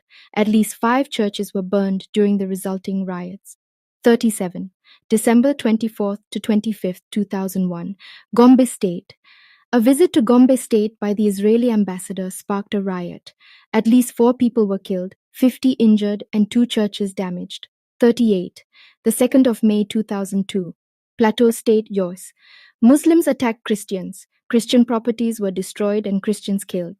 39. May 2002, Zamfara State. The whereabouts of 2 Christians charged with apostasy, converting from Islam to Christianity, was unknown. Lawali Yakubu and Ali Jafaru disappeared after a judge refused to sentence them to death. 40. May to June 2002, Niger State. At least 75 Christians were arrested for opposing the state's Sharia law. 41. June 6, 2002, Katsina State. A Christian police officer in Katsina was clubbed to death by a mob of Muslims after being accused of trampling a Quran. The police officer had warned a Muslim preacher to stop inciting violence against Christians. Afraid of being arrested, the preacher fabricated the Quran story to provoke the crowd. 42. September 2002, Kaduna State, Federal Government College, Zaria. Muslim students fought against Christian students as they discovered that a Christian was likely to win the position of Students' Union President during a student election. Many were killed and several female students raped. 43. October 13, 2002. Kaduna, Zaria. A clash over a student election at the Federal College of Education in Zaria ended in the death of 20 Christian students. 44. November 20th to 21st, 2002. Kaduna State, Kadoka, and Kanu Muslim mobs ransacked this day newspaper's office and then began to attack Christian targets, damaging up to 20 churches. Over 200 people were killed and 1,200 injured in the attacks. 45. December 26, 2002. Bauchi State. An armed Muslim mob attacked Christians concluding Christmas celebration. The Celestial Church of Christ and many Christian homes were burnt. 46. April 22, 2003. Kano State. A pastor and 6 of his members were killed in a house fire, which was believed to have been set by Muslim militants. 47. December 2003. Plateau State. Rim. Christians killed, houses and churches destroyed, individuals injured, and many other damages. 48. February 2004. Plateau State, Yelwa Shandam, 47 Christians burnt in church with a lot of houses and properties destroyed. 49. April 2004, Kano State, reprisal of Jos crisis, many Christians killed, houses and properties lost. 50. The April 6 killings occurred in June 2005, in which the Nigeria police force extrajudicially killed 6 young Igbos, Ekene Isaac Mugbe, Ife Anyi Ozor, Chinedu Meniru, Paulinus Ogbonna, Anthony and Augustina Arebu, in Apo, Abuja. Till this day, none of the police officers accused of this shockingly evil crime has been brought to justice. 51. February 18, 2006. Maiduguri. 56 churches burnt and 63 Christians killed in an orchestrated attack. 52. September 2006. Jigawa State. 26 churches burnt. 53. September 2, 2007. Kano State, Tudunwada. 3 killed, 72 injured, 8 churches burnt. 54. December 2007. Bauchi, Yalwa. 10 Christians killed and 47 injured. 55. May 13, 2008. Bauchi State, Ningi, Tafawa Balewa. 6 churches burnt and vandalized. 56. November 28, 2008. Plateau State. Over 100 Christians killed. 71 churches burnt. 1,647 families lost their homes. 535 businesses burnt. 57. December 2008. Sokoto NCCF, NYSC. Bus burnt. 58. February 21, 2009. Bauchi -19. Christians, 12 churches burnt. 50 Christian houses destroyed. 59. The 29th of July 2009. Borno, Bauchi and Adamawa states. A group called Boko Haram killed Christians who refused to accept Islam, burned their churches and attacked security operatives. 60. The 27th of December 2009. Plateau State. Muslims burned Baptist Church at Yelwa and stabbed some Christians on the streets of Jos 61. The 29th of December 2009. Bauchi A group called Kalikato attacked people in Bauchi, leaving 39 people dead and houses burnt. 62. 17th to the 21st of January 2010. Plateau State. Muslims unleashed destruction on over 24 communities in Jos North, Jos South, Bakin Ladi, Mangu, Pankshin, and Dangi, claiming numerous lives and burning Christian homes and churches, including Bukuru Market. 63. The 22nd of January 2010. Kaduna Sate, Muslims attack Christians at Mararaban Rido, close to NNPC Depot. 64. the 28th of January to the 1st of February 2010. Gombe State, Muslims burnt ECWR primary and secondary schools at Bolori, burnt houses belonging to Igbos at Duku, burnt Yoruba Hall at Jekadafari, and also burnt 2 churches with 1 vandalized. 65. On October 8, 2007, another religious violence again broke out in northern Nigeria in a row over the publication of the cartoon of Prophet Muhammad by a Danish newspaper, and over 200 Christians were massacred, majority of them Igbos, 2010 to 2014 66. Between March 11, 2010 and September 1, 2011, over 500 Christians of Biafran extraction were massacred outside Plateau State capital Jos. This time, the killings took place in a mainly Christian village of Barkin Ladi, local government area of Plateau State. 67. On the 24th of April 2011, more than 1,000 Biafrans were killed in Mohammed. Buhari incited post-election violence in Nigeria, and among those killed were Obinna Okpokiri, who returned from London to serve his fatherland and was posted to Bauchi State, and Ucharia Remi, a graduate from the University of Nigeria in 2010, serving in Damaturu, Yobe State. Muslim youths launched protests in northern towns and cities after President Goodluck Jonathan, a Christian from Biafra, was declared the winner of the 16th of April 2011 election, defeating northern Muslim Muhammad Buhari, a former military ruler. 68. On June 16, 2011, a Boko Haram suicide bomber drove a car bomb onto the premises of the Louis Edet House in Abuja, the headquarters of the Nigeria Police Force, with a possible intention to kill Inspector General of Police Hafiz Ringim, whose convoy he followed into the compound. He was, however, limited by the concentration of security personnel within the entrance. The bomber and 1 Igbo traffic policeman were killed, though authorities said up to 6 people may have been killed. 69. On the 26th of August 2011, the Islamist group Boko Haram claimed responsibility for an attack on the United Nations building in Abuja, which left over 40 people dead, most of them Biafrans. 70. On September 25, 2011, 5 Igbo traders were shot dead at Madala Market, outskirts of Abuja, on Thursday night between 7-8 p.m. According to the report, the gunmen stormed the Madala Market and made straight to a shop believed to be that of some Igbo traders, and ordered them to recite the Holy Quran, which they could not do. The gunmen, who were not satisfied with the development, opened fire on the 5 people at close range, leaving them dead immediately. The 5 casualties were later identified as John Kalu, Oliver Izima, Uche Ngwezi, Sunday Emmanuel. The 5th casualty is yet to be identified. 71. On December 25, 2011, Boko Haram claimed responsibility for Christmas Day bomb attacks at St. Teresa's Catholic Church in Madala, near the capital Abuja, which left more than 50 Igbos dead. Mr. Dikei and his children were roasted alive. 72. On January 5, 2012, more than 43 Igbos and other Biafrans were killed in Adamawa State, northeastern Nigeria. The first victims, 16 in all, were murdered on Friday night during a service at the Christ Apostolic Church, Yola, the state capital. 27 mourners had been killed earlier on that day at Mubi by gunmen, while they were meeting at the residence of another Igbo man who had been shot dead by Boko Haram Islamic terrorist group a day earlier to plan for his burial. 73.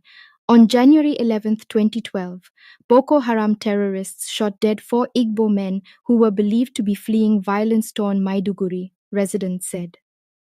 Their car had just pulled up at a filling station outside the town to refuel when suspected Boko Haram gunmen in another car also pulled up and opened fire on the Igbos, killing them on the spot.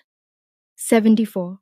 On Monday, January 16, 2012, members of the Boko Haram terrorist group again shot dead 5 Biafrans in their homes in Maiduguri. 3 people among those shot dead have been confirmed as Igbos. 75. On the 21st of January 2012, more than 250 Biafrans were killed in a series of bombings and attacks by Islamist zealots in the northern Nigerian city of Kanu. The terrorist group, Boko Haram, claimed responsibility for the attacks. 76. On the 16th of March 2012, Mr. John Nubrim was visibly traumatized after fleeing the northeastern town of Maiduguri following attacks by the terrorist group Boko Haram. According to him, only God knows how I escaped from that Maiduguri. They bomb over there. They burn my shed. All my property, all my things are there, said the young electronics trader before letting out a short scream. My parents, my brother, and one of my sons died there. 77. On February 3, 2012, men of the terrorist group Boko Haram struck early in the morning in Ajaokuta, Kogi State, killing 4 Biafrans. A police station and a first-generation bank were burnt by the group. In another incident, at least 6 Biafrans were killed in Maiduguri by the 78. On August 8, 2012, Boko Haram terrorists attacked a church in Okene, Kogi State with guns, killing so many Igbos. On the same day, an IED hidden in another church in Lokoja, Kogi State exploded and killed more than 20 Biafrans. 79. On Monday, the 19th of March 2013, the whole world woke up to the sad news about the explosion of 5 luxurious buses by Boko Haram at Sabo Ngari area in Kanu State, Nigeria, killing over 250 Biafrans and maiming several others, mostly Igbos. 80. On Friday, May 24, 2013, at about 7:30 p.m., Kano Police Command Public Relations Officer ASP Magaji Majia confirmed to 247reports.com that unknown gunmen believed to be Boko Haram terrorists struck the Kona Asabe area of Kano and shot dead 2 Igbo businessmen, a vulcanizer and an electronics dealer. Both victims hailed from Nsukka, Enugu State, and were identified as Ibe Ogwanyi, 30 years, vulcanizer, and Ike Osita Joseph, an electronics dealer, 35 years, 81. A dark cloud of mourning enveloped the Ezie Umweze kindred and UGA community, Agwata local government area of Anambra State, as the people awaited the return of their kinsman, Mr. Nnamdi Ezebwala, whose 3 children were killed in the latest Boko Haram bombing incident that occurred on 82, July 29, 2013, in Sabongari, Kano. This very man eventually died from wounds he sustained from the bomb attack which killed his 3 children. They were all buried the same day, 4 of them, 83. On September 2, 2013, gunmen on rampage swept through 3 states of Borno, Kaduna, and Plateau in northern Nigeria, killing more than 50 Biafrans. 84. On September 3, 2013, more than 5 Christians of Biafran extraction were forced from their vehicle in Jos and executed in a ditch in the latest attack by Boko Haram terrorist group. It was reported that these 5 individuals were executed by the terrorist group after declaring themselves followers of Jesus Christ. 85. Abuja, Friday, September 20th, 2013, at 12:32 p.m. EDT, Reuters. At least 7 Biafrans were killed by the terrorist group Boko Haram in the capital Abuja. 86. On the 28th of September 2013, Boko Haram terrorists bombed 3 banks and killed 4 in Kaduna. Heavily armed Boko Haram terrorist members bombed 3 commercial banks in Saminaka, headquarters of Lair local government area of Kaduna State, and 4 lives were lost in the attack. 87. Early in 2013, hundreds of people of Biafran extraction were physically deported from Lagos by the Lagos state governor and dumped at the Niger bridgehead in Onitsha for no justifiable reason. Which country in the history of the world has ever deported its citizens from one part of the country to another? The only instance that comes to mind is the transportation of Jews by the German SSS to death chambers during the Second World War. 88. February 19, 2014.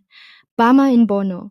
30 Biafrans killed, 15 injured by Nigeria terrorist Boko Haram. 89. February 25, 2014. Buniyadi. 35 Biafrans killed, 16 injured by Nigeria terrorist Boko Haram. 90. March 1, 2014. Maiduguri, 46 Biafrans killed and 24 maimed by Nigeria terrorist Boko Haram. 91. April 10, 2014. Kalabalje 40. Biafrans massacred and 18 injured by Nigeria terrorist Boko Haram. 92. April 14, 2014. Abuja Nyanya killings 1. 300 Biafrans killed and 600 maimed and injured by bombs set in the bus terminals and market by Boko Haram Nigerian terrorist. 93. May 1st, 2014. Abuja Nyanya and Maraba killings 2. 50 Biafrans killed and 100 maimed and injured by car bomb at roadside market by Boko Haram Nigerian terrorists. 94. May 5th, 2014. Gamboro Ngala, 300 Biafrans killed and 160 injured by bomb attack, and many more massacred by machetes by Boko Haram Nigerian terrorist. 95. May 18th, 2014. Kanu suicide bombing, 15 Biafrans killed and 40 maimed and injured by suicide bombing by Boko Haram. 96. May 20th, 2014. Jos bomb blast, 200 Biafrans killed and 150 maimed and injured by bombing by Boko Haram. 97. May 21st, 2014. Chikongudo 30. Biafrans killed and 60 maimed and injured by bombing by Boko Haram. 98. May 27th, 2014. Yobe State, Borno State. 54 Christians, Biafrans killed and 20 injured by Boko Haram. 99. May 31st, 2014. Kala Balga, 40 Christians, Biafrans killed and 18 injured by Boko Haram bombing. 100. June 1st, 2014. Moody, 40 Christians, Biafrans killed and 16 injured by Boko Haram bombing. 101. June 23rd, Kanu, 36 Christians, Biafrans killed and 18 injured by Boko Haram bombing. British Nigeria is drowning in the blood of innocent Biafrans. It is a decadent contraption of death and progressive genocide of Biafrans. It has no moral justification or any justification whatsoever to remain. Britain is the architect and chief benefactor of this blood-bathing leviathan.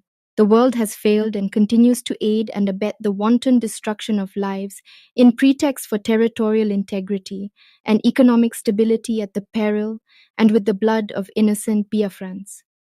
The unconditional restoration of Biafra is the only way forward.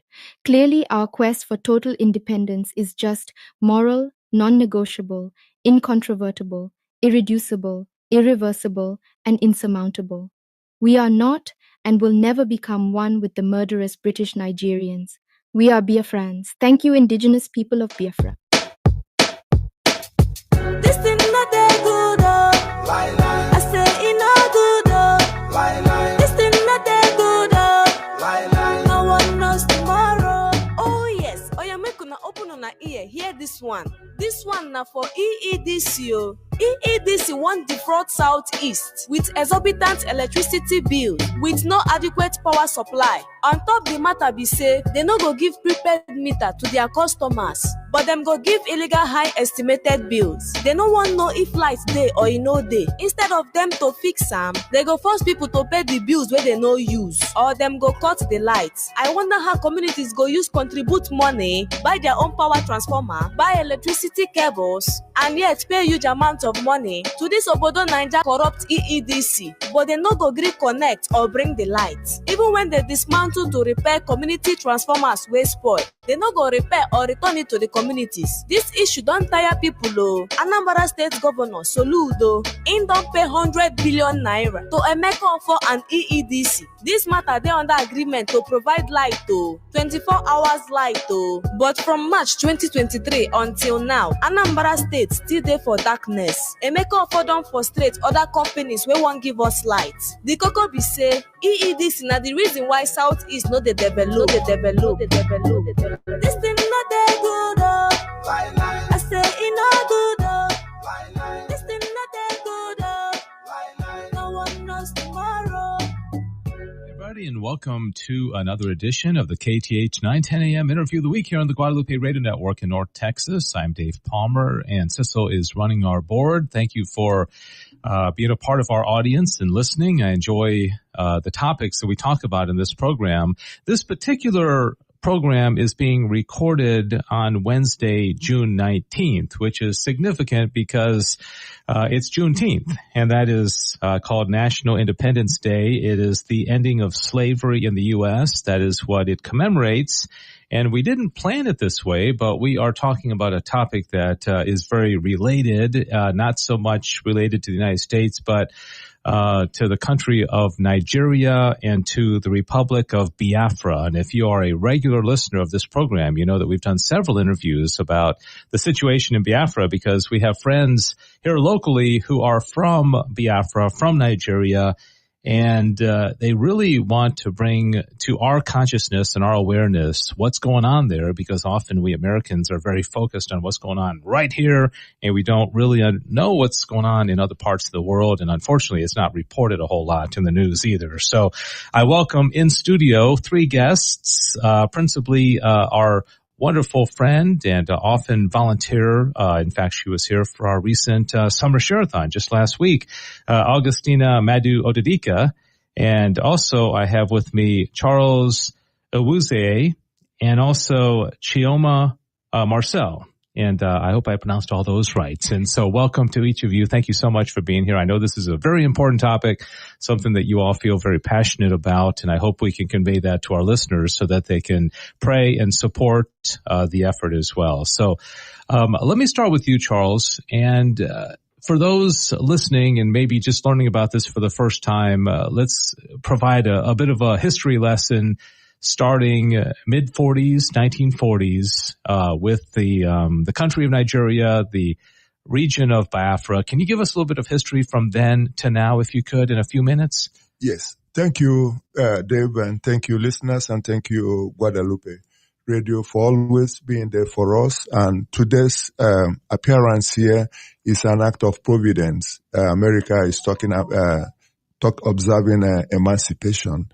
And somewhere in West Africa, in Nigeria, to be precise, people are not free.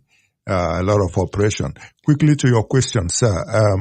Biafra is located in Nigeria, within Nigerian territory, and Nigeria herself had her independence from Britain in 1960. But a little after the 1960, barely 6 years after the independence, there was crisis, which led to pogrom, which first of all started with a military coup, led to massacre of the southern Christian people. And this metamorphosed and pushed Biafrans into self-defense when it turned out to be a genocide and a jihad in disguise. So, but before 1960, what we have in Nigeria at the time were skirmishes here and there, especially in the north, that were targeted against the southerners, against the predominantly Christian Biafrans. But it was like, okay, yeah, you didn't belong here and you don't know what is happening. But when Nigeria became an independent nation, it dawned on everybody that, hey, this is what it is. It is a jihad. It is a genocide. We went through 30-month civil war, and from 1967 that ended in 1970. Unfortunately, from 1970 to this day, that genocide is still going on in Biafra land. It's systematic. You don't see it, but you feel it, and you know it's there. And people in Biafra region are scared. Everybody is frightened. We don't even have intellectuals speaking for us again after the death of one of our brothers who will dare the bull in the eye and tell them, look, what you are doing is wrong. So nobody is speaking, and it has generated and increased the pressure for Biafra to seek self-determination, so that rather than get us all killed, let us be on our own and stop the massacre of Biafran people. Mm-hmm. Can you give us an idea, how many people are we talking about from, I guess, mid-60s or so when you said the trouble started? Here we are in 2024. We're talking about what is the population of Biafra, and how many people have lost their lives, approximately? Between 1967 and 1970, you are looking at 5.8 million.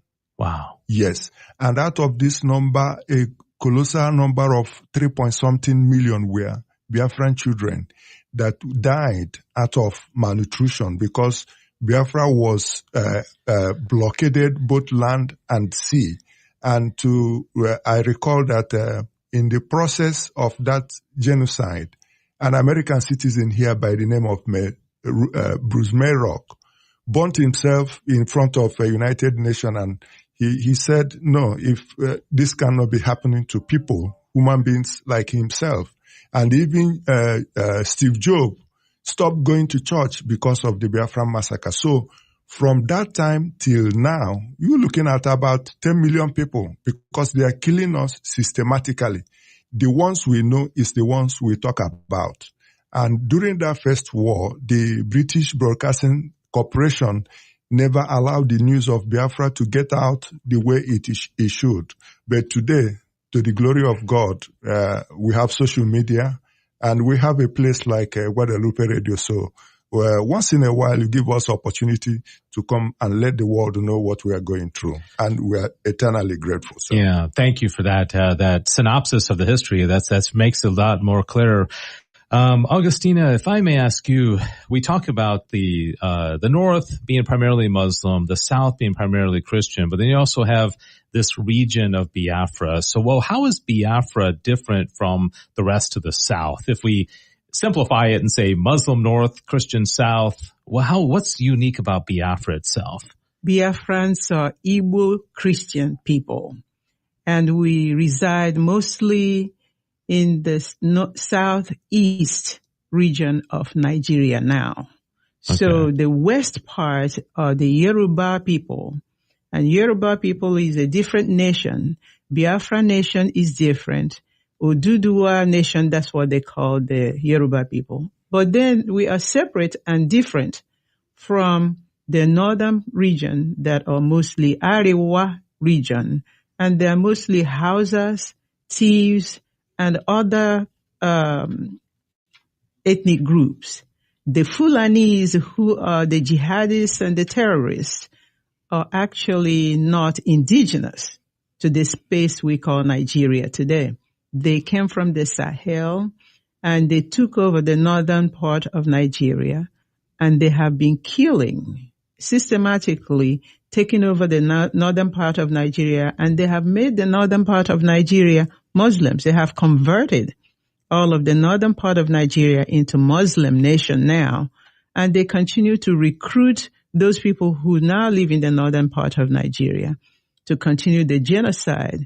But who they are after usually are the Christians, and the Christians live in the south.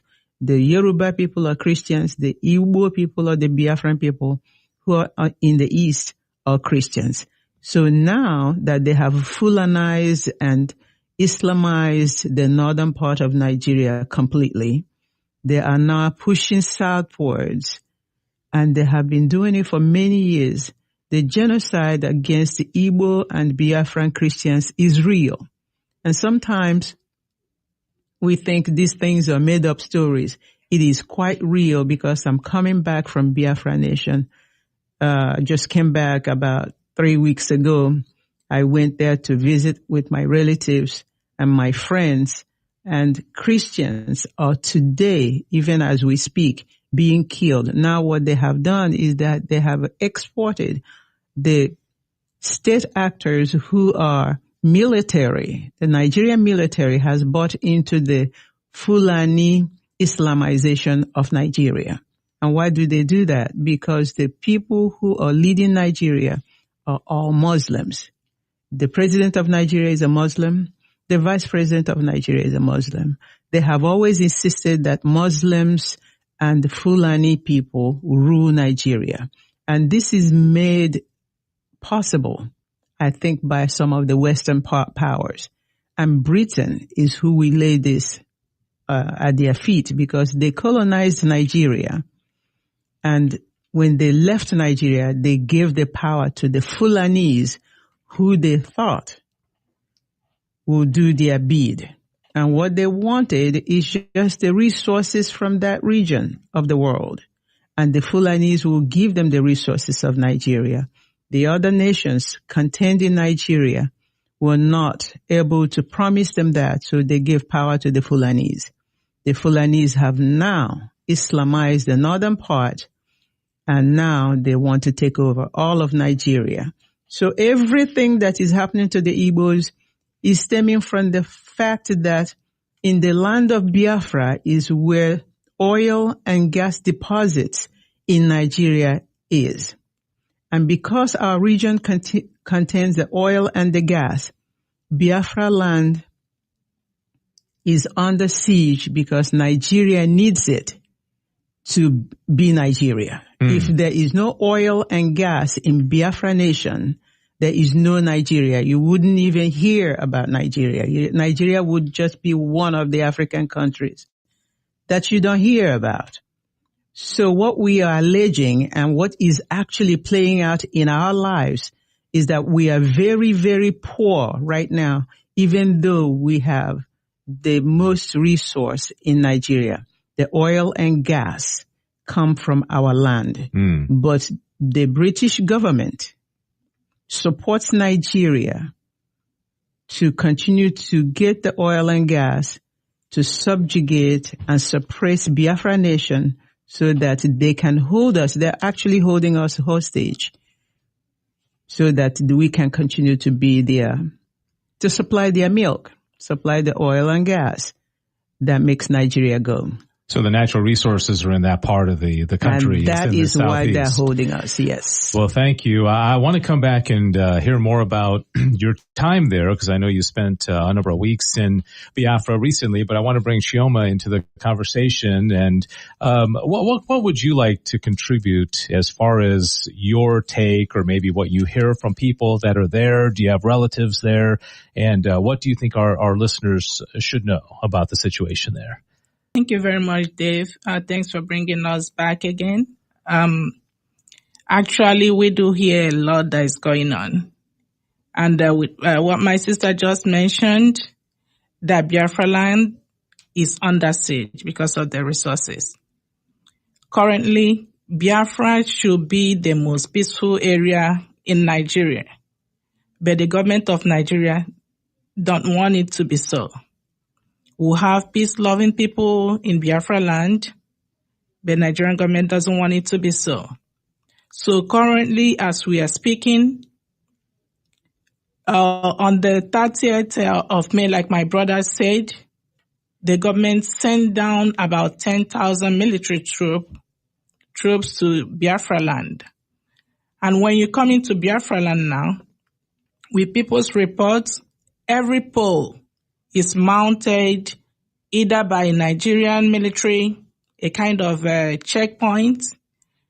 If it's not Nigerian military, it's the naval people on the road, it's the police, it's the DSS, that's the civil secret service department. They are all every pole in Biafra land, and this is not obtainable in every other part. Is not, you can't get it in any other part of Nigeria. It's only in the Biafra land. And harassing people are being harassed every day.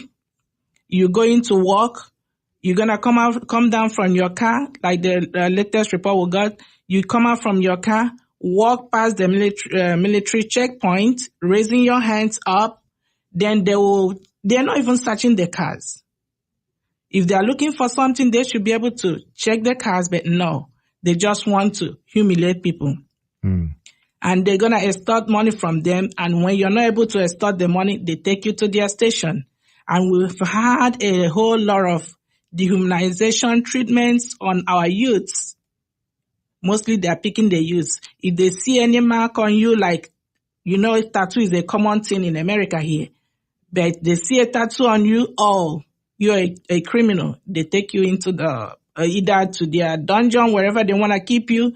Some of them, they do kill them. And you don't even hear anything about your family member. You don't know whether he got to work, or you know that he didn't come back that day. And you don't even know where to look for the person, because you don't know if he was, I won't call it arrest. You don't know if the person was abducted by the military or the DSS or the police. So you don't even know to look for your loved one for. So these are a kind of events that's going on in Biafra land. And now they are pushing down to establish their Ruga in every community, in not just in Biafra land, other parts of the South. And when they call that the Ruga, they call it like a kind of community for the Fulanis. And these are bloodthirsty human beings. Like an example of that, one of our ex-governors did establish that for them just to get them in, thinking they were nice people. But what did they turn that area to? They turned it into shallow graves. Because they kidnap, they kill people, they bury them carelessly, and the newest governor, they bumped into that place and they saw thousands and thousands of skeletons of people who are a whole lot of evil going on there. So that place was sealed. It's sealed for now until they find out what happened. How did these people get killed? What happened? How did they get to those areas? So these are the atrocities that is going on with the whole police and the military checkpoints. They say, they are coming for security, but it's not for security. They're actually the people bringing in security to the Southeast, because they know it's supposed to be it's actually a peaceful area, but they don't want it that way. They want us to be maybe having all these disturbances, distractions. Why, like my sister said, British government is extorting the oil in our backyards, because the Biafrans are like, we don't want to continue with this. We are tired of being dehumanized. We are tired of being killed. We are tired of being extorted, money being taken off from us every time. The government, there is no government, there's nothing to show government presence in Biafra land. No road is built, no hospital, no good hospital, no amenities anywhere.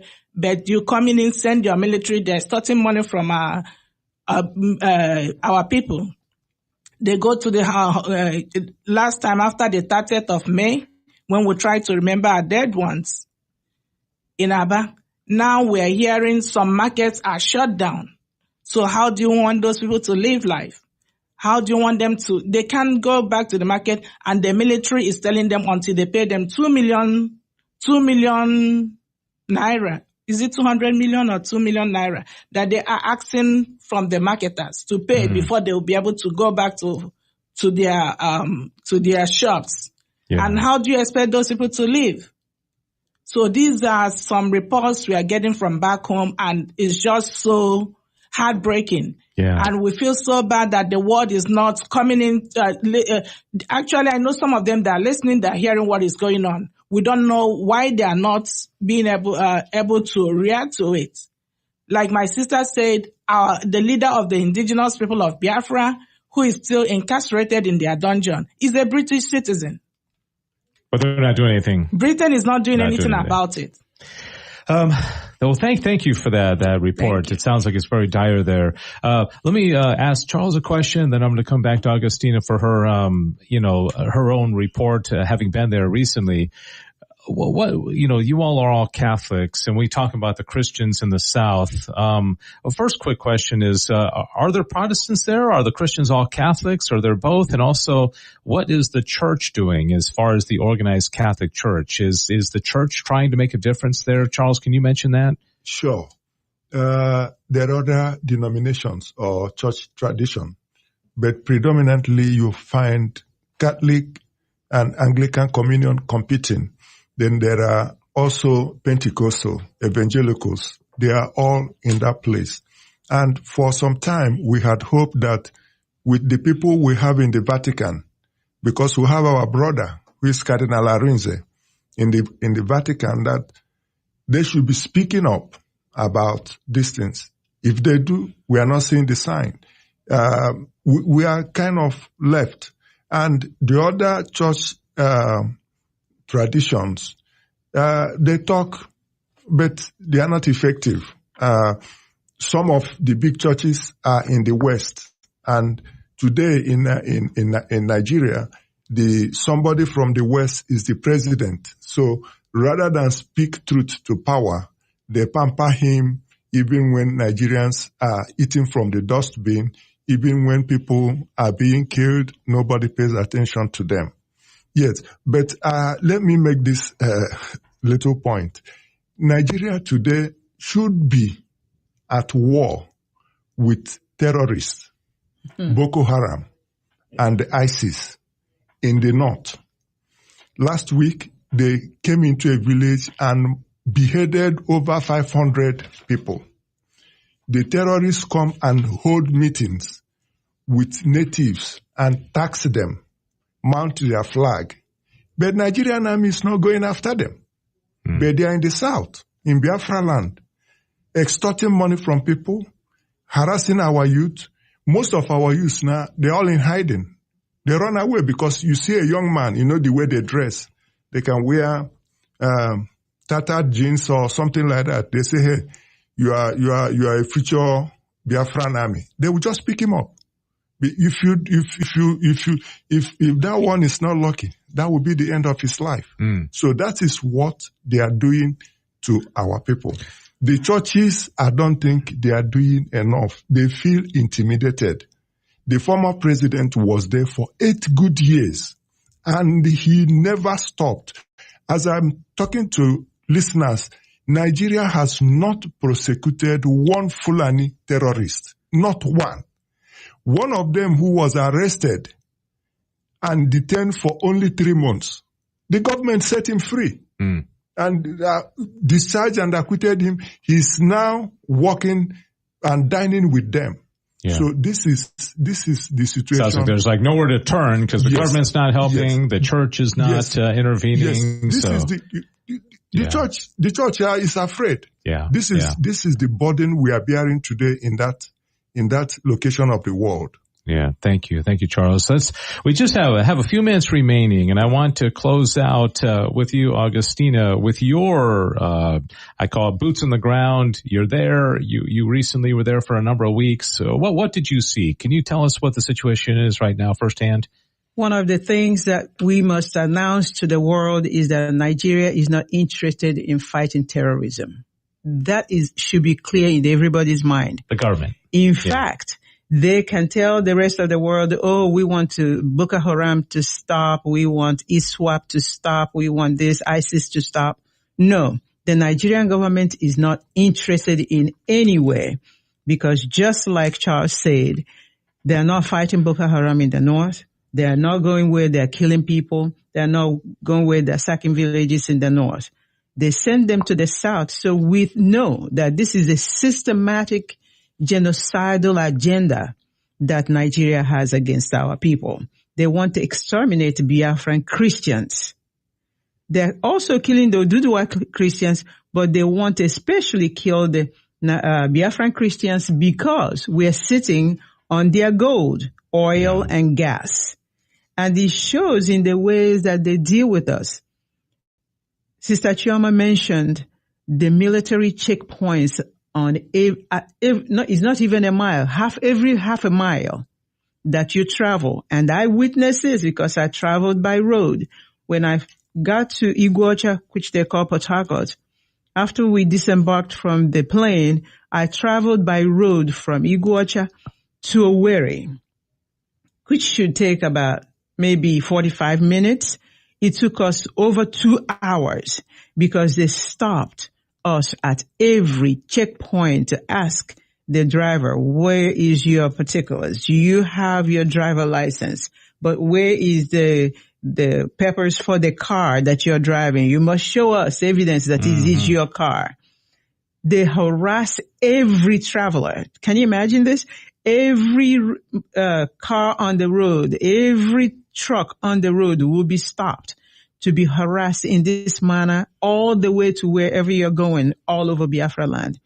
Like my sister mentioned, it is not so in the north. It is not so in the west. They only come to our place to do this because there is a systematic subjugation going on. So what are we asking? Great, wonderful what can our listeners do? That's exactly where I am going. We want you to help us to appeal to the United States government to change their policy, their basic policy towards Nigeria. Nigeria is killing Christians. And we remember there was a time when they had in the books that they put Nigeria on the list of where Christians are being harassed. Since Blinken came into his office, he took Nigeria's name out of that list. We want Nigeria's name placed back on one of the countries where Christians are being oppressed. And we want Christians in this country to please help us do that. But not only that, pray for the people of Biafra, because our villages are sacked daily. Our youths are being killed daily. They take us to prison without any question. Any one of those motorists can be taken to a jail. And is there a website or something that people can visit? There is a website. You can go to www.ipob.org.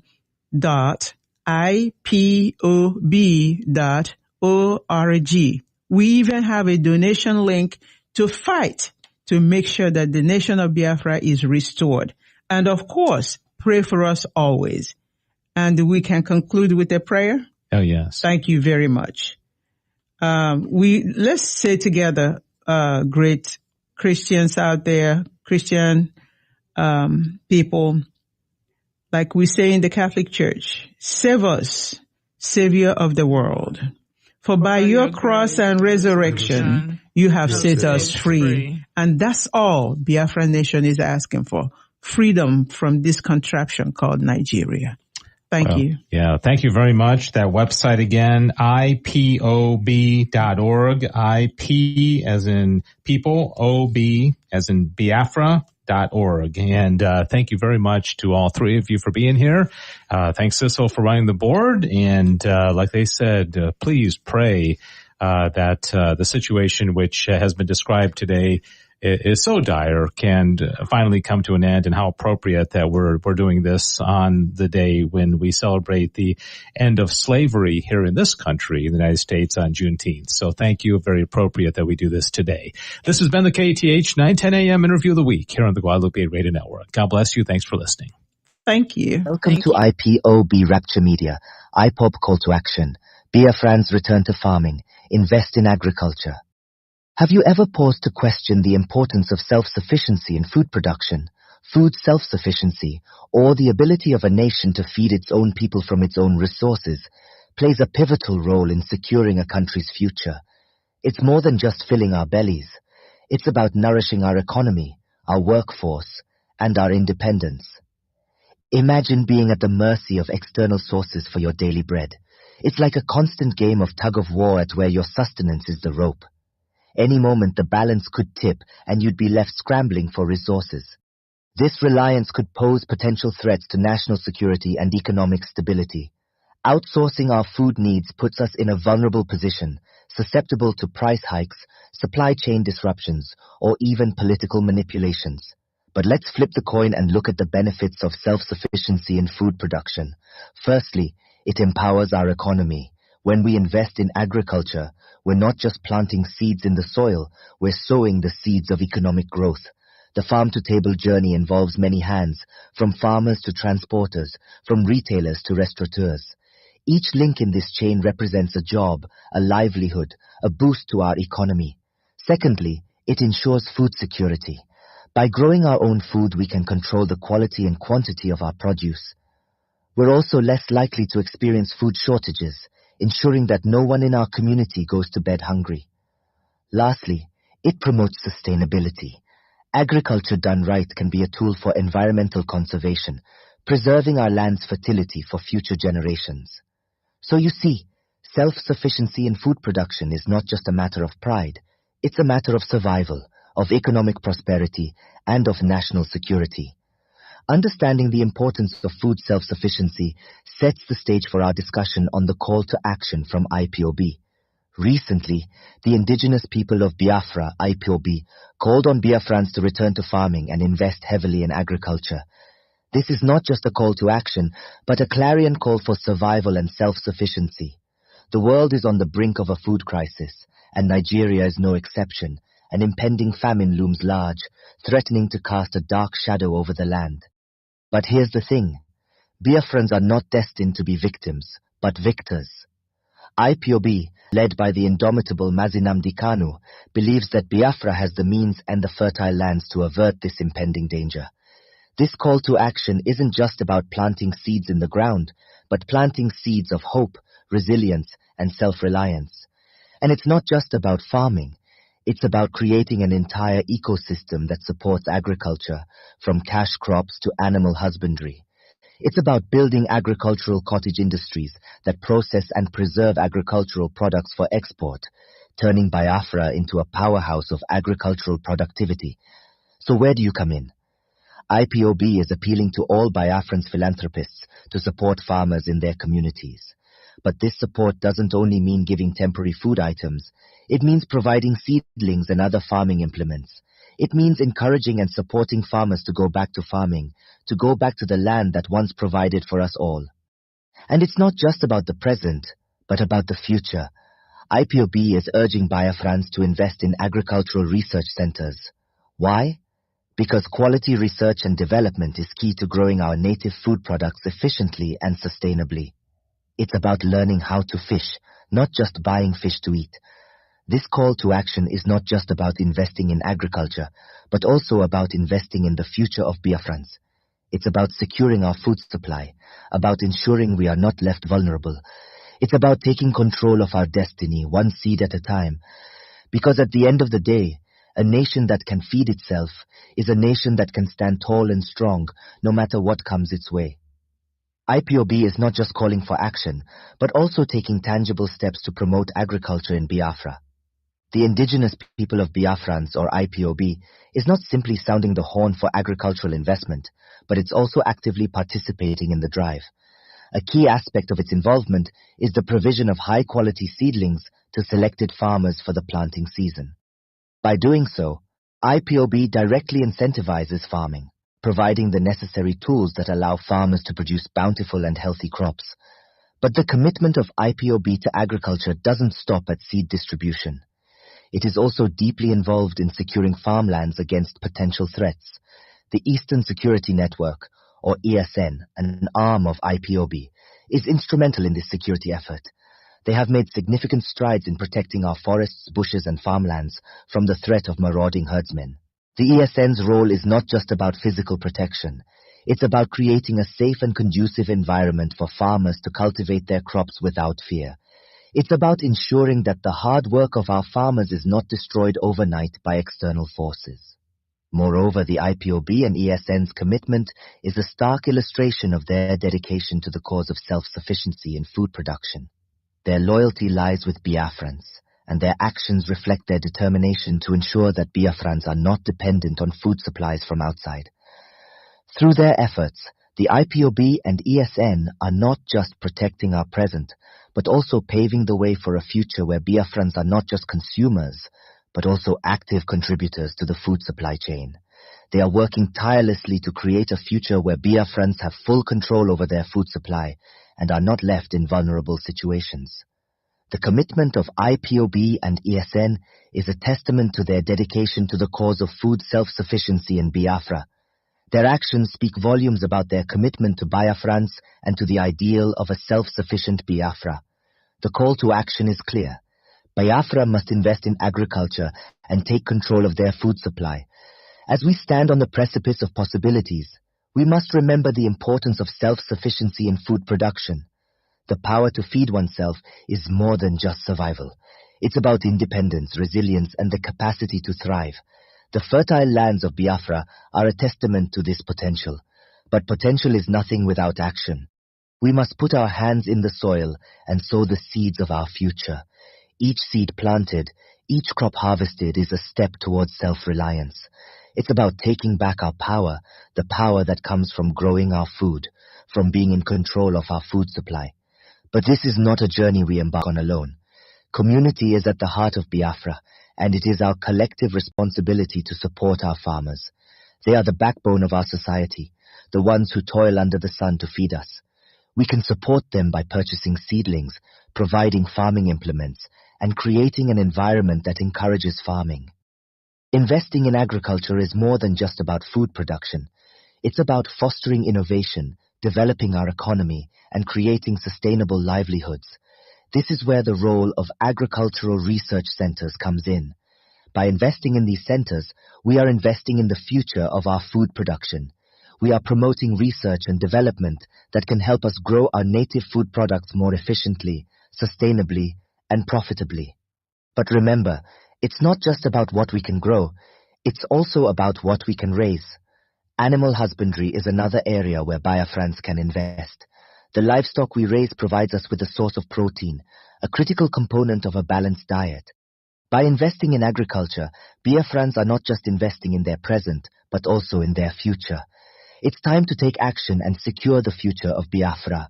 This is our call to action. It's time to roll up our sleeves, dig our hands into the earth, and plant the seeds of our future. Let's take control of our food supply. Let's invest in our agriculture. Let's secure the future of Biafra. Welcome to IPOB Rapture Media, IPOB press release, the 24th of April 2024.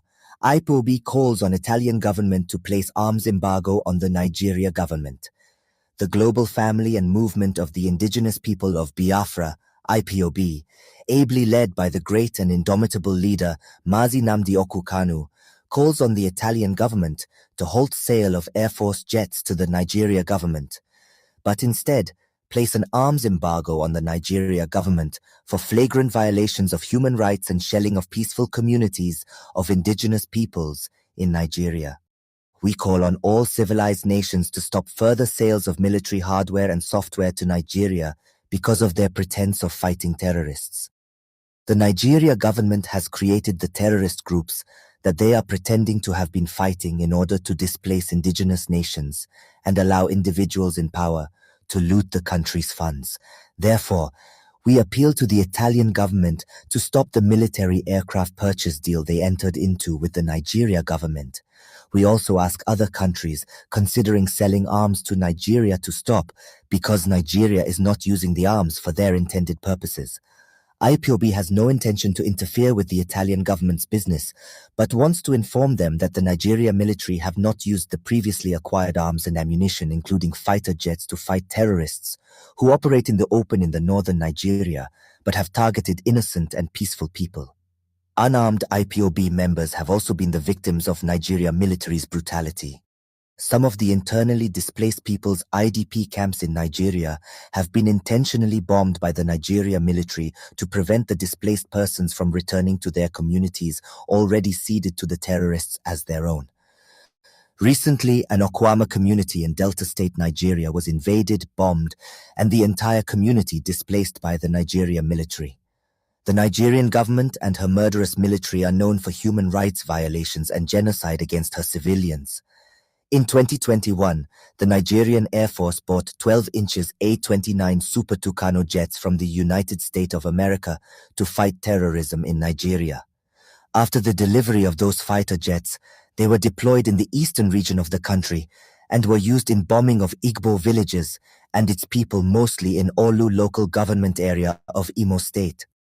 From the day the Tucano jets arrived Nigeria in 2021 till late 2023, they were never used against terrorists, but were consistently used in bombing of innocent people in Imo State, in the eastern part of the country that is Biafra land, and also in bombing of ID camps in the north, who are victims of Boko Haram terrorists' attacks. The Nigerian government's plan to purchase about 20 more fighter jets from Italy for the Nigerian Air Force now raises the question: why would the Italian government consider selling fighter jets to Nigeria to be used on innocent, armless, and peaceful Igbo communities like the US did in 2021? If the Italian government cares about the lives of indigenous peoples in Nigeria, then this deal has to be cancelled because it is a threat to the lives of millions of people resident in the eastern region, Igboland. Nigeria government deceived United States of America in 2021 that those Tucano jets will be used against terrorists in the country. Have they also told another lie to the Italian government so that they can secure the purchase of these Air Force jets? We are watching. The life of the indigenous Biafrans must be protected at all means by cancelling this deal to sell arms to Nigeria.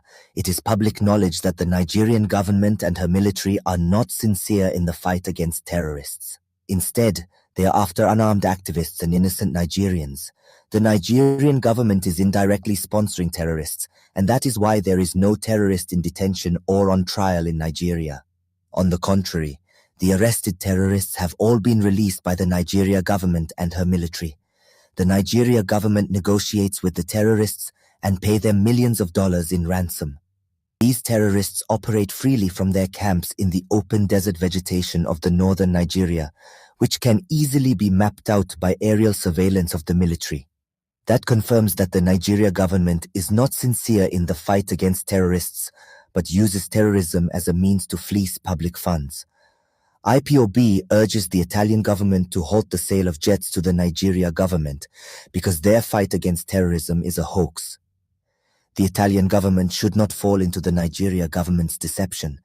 Any supply of arms and ammunition to the Nigeria government is a tacit support to human rights abuse and violations.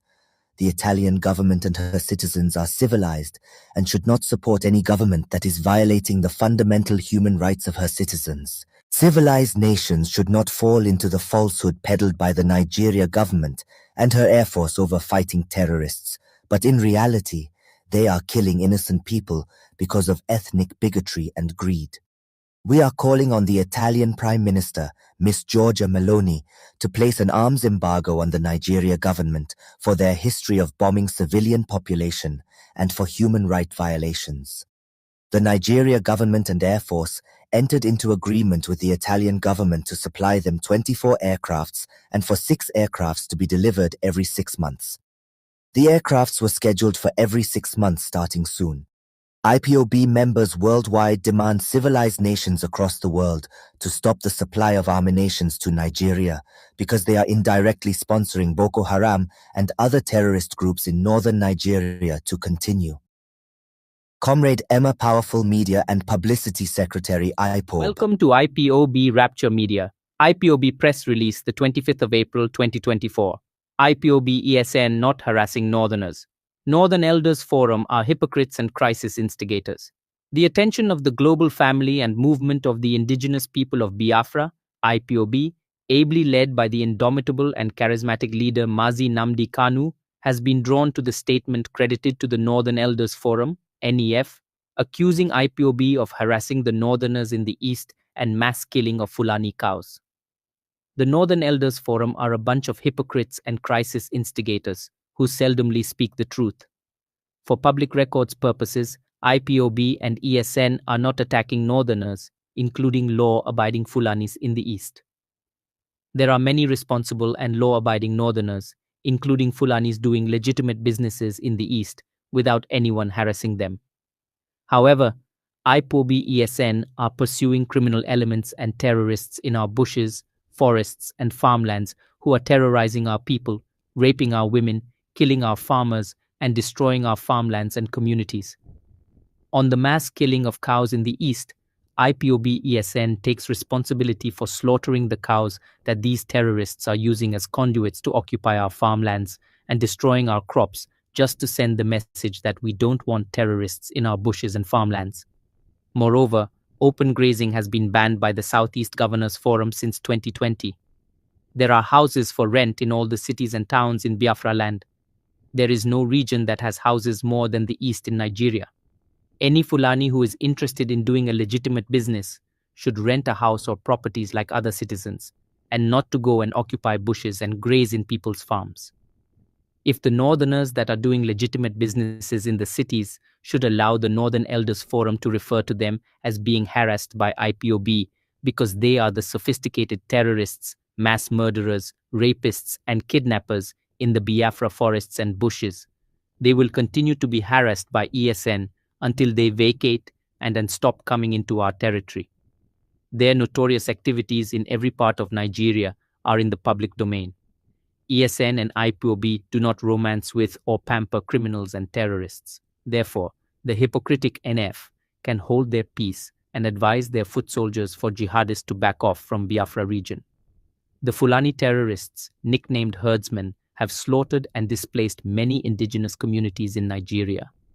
Not once have their backers in the Northern Elders Forum condemned the murderous activities of Fulani herdsmen, especially in the Eastern region and Middle Belt region. Elders are supposed to be peacemakers, but the Northern Elders Forum are instigating trouble by saying that IPOB are attacking Northerners, especially Hausas and other tribes living in the East. Let them attack Easterners in the North and see the outcome. More so, the NEF tacitly endorsed the murderous activities of Fulani herdsmen by condemning IPOB for defending Biafra land against the Fulani herdsmen who have slaughtered thousands of the indigenous people and occupied their ancestral lands. The elders in this NEF are hypocrites. Clueless and uninformed they are behind the influx of foreign armed Fulani militia into Nigeria.